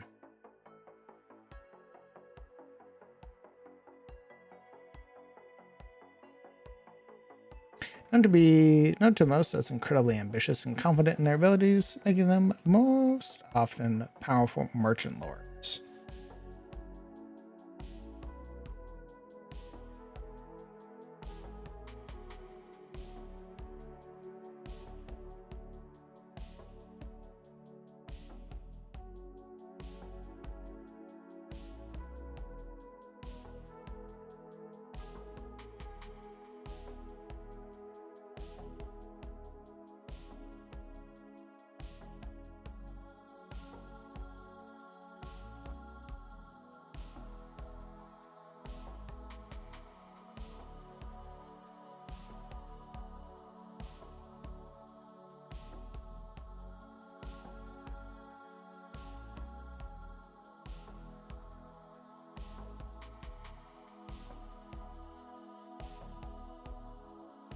Did we want to give them a different name?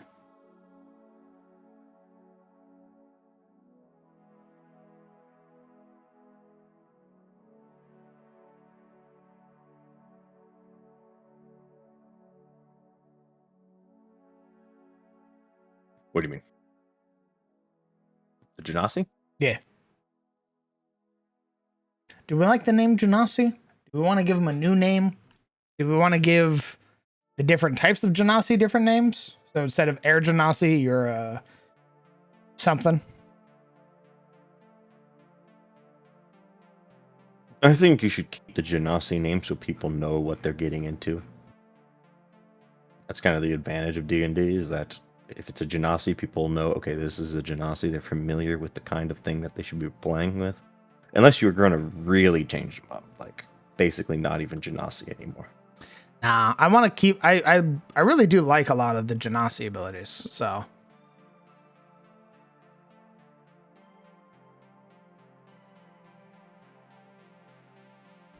Genasi in my setting are called Pure Souls. Alakir. Isn't that something already?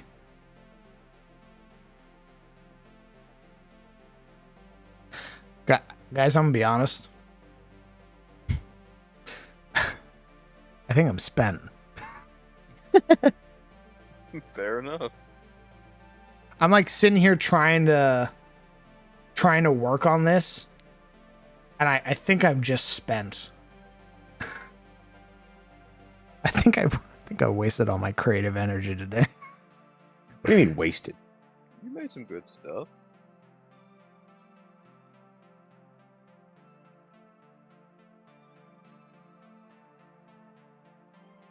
Like I'm sort of like spinning my wheels type deal. I mean, you might need a break, sort of like a reset, but I don't know about wasted. Yeah.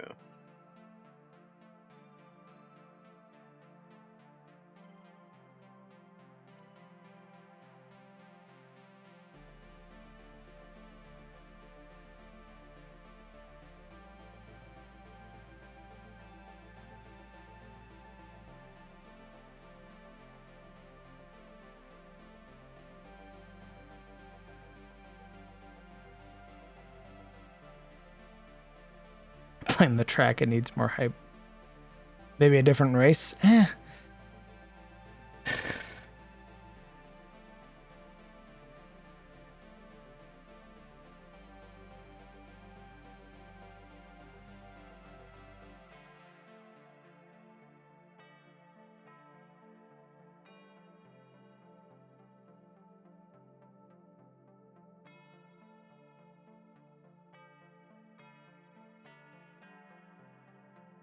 Game time?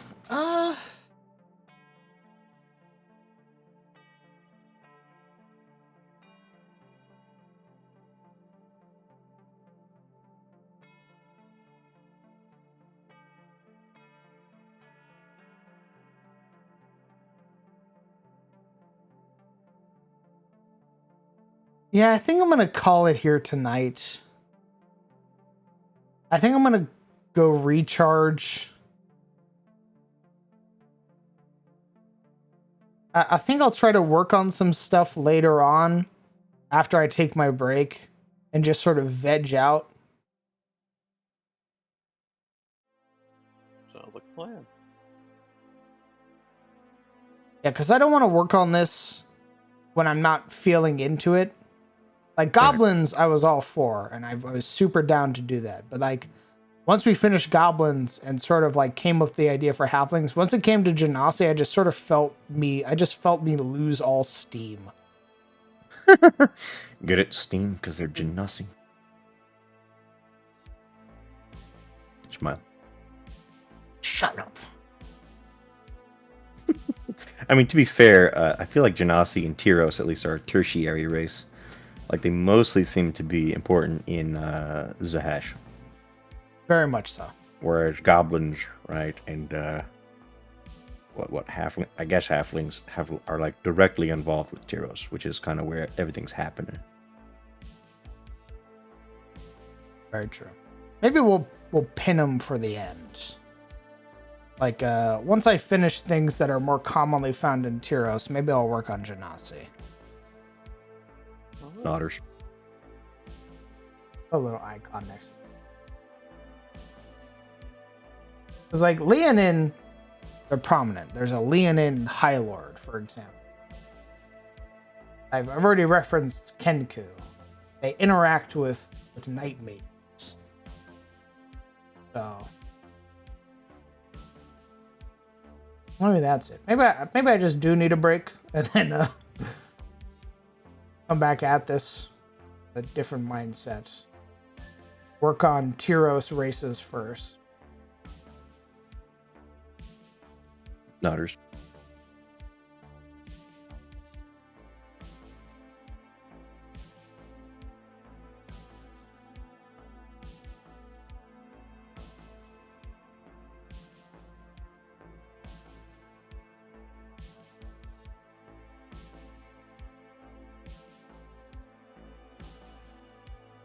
Yeah, we'll work on other races next time.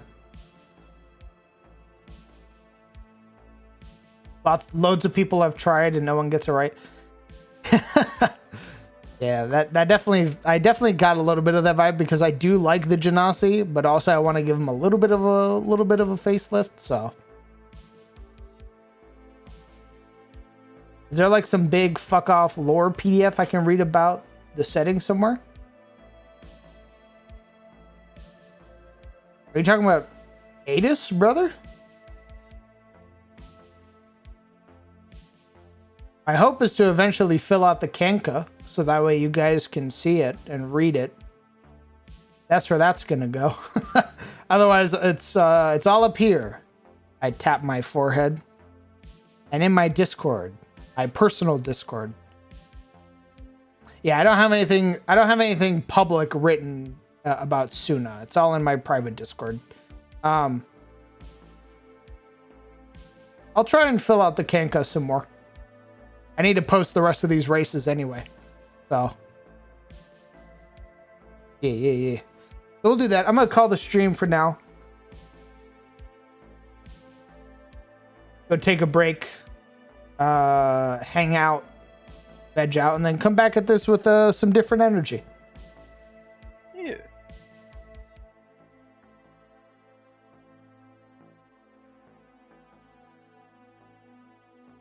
You just make your own race using the half elemental templates from 3.5.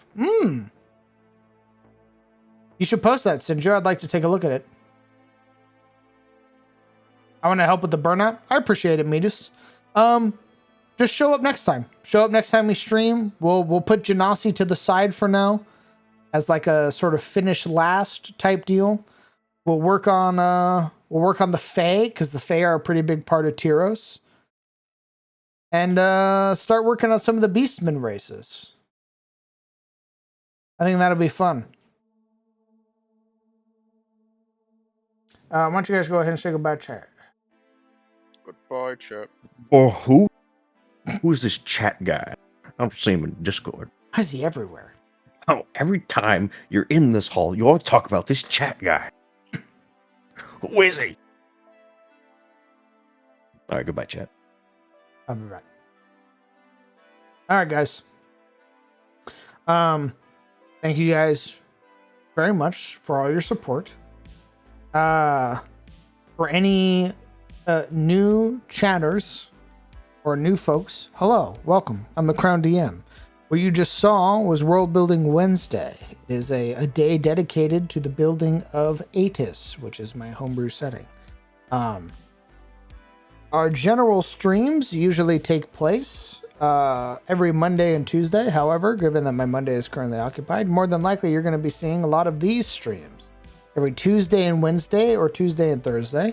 We have game day every Friday at 7 p.m. CST. That is our Cometh the Fall game. It is a high fantasy game with a lot of fantastical feel in the form of legendary heroes, mythic beasts, all of that fun stuff. As well, every Sunday at 11 a.m. CST, we have our Darkest Dungeon inspired game. If you're interested in seeing stress mechanics, the Darkest Dungeon 2 mechanics, like the tokens and everything like that, tune in there. Maybe you'll find what you enjoy. Aside from that, if you're at all interested in these systems that I'm making, or any of the maps, as I do make all of the maps for my game, why not consider joining the Patreon? At the tier 2, you get map packs every month and maybe even bonus maps. Handmade by yours truly to use in your VTT. They come in gridded and gridless, as well as they're all in 8K resolution. So if you find that you want some maps, consider supporting the Patreon. As well, all of these systems and everything like that, well, most of these systems are going to go eventually on the Patreon. So if you'd like to get your hands on them for your own game, consider the tier 3 Patreon sub. Join the Discord. Hang out with all the cool people you just talked with tonight. They're really awesome. And they're even cooler in the Discord. Follow the Twitter for notifications of when I go live. Subscribe to the YouTube. All of these VODs will eventually end up over there on YouTube, so you don't have to plunder through Twitch's very awful VOD system. And yeah, that's it. I hope you guys have a fantastic night. I hope you guys take care of yourself. Hug your loved ones. Tell them that you love them. And I will see you guys this Friday for Cometh the Fall.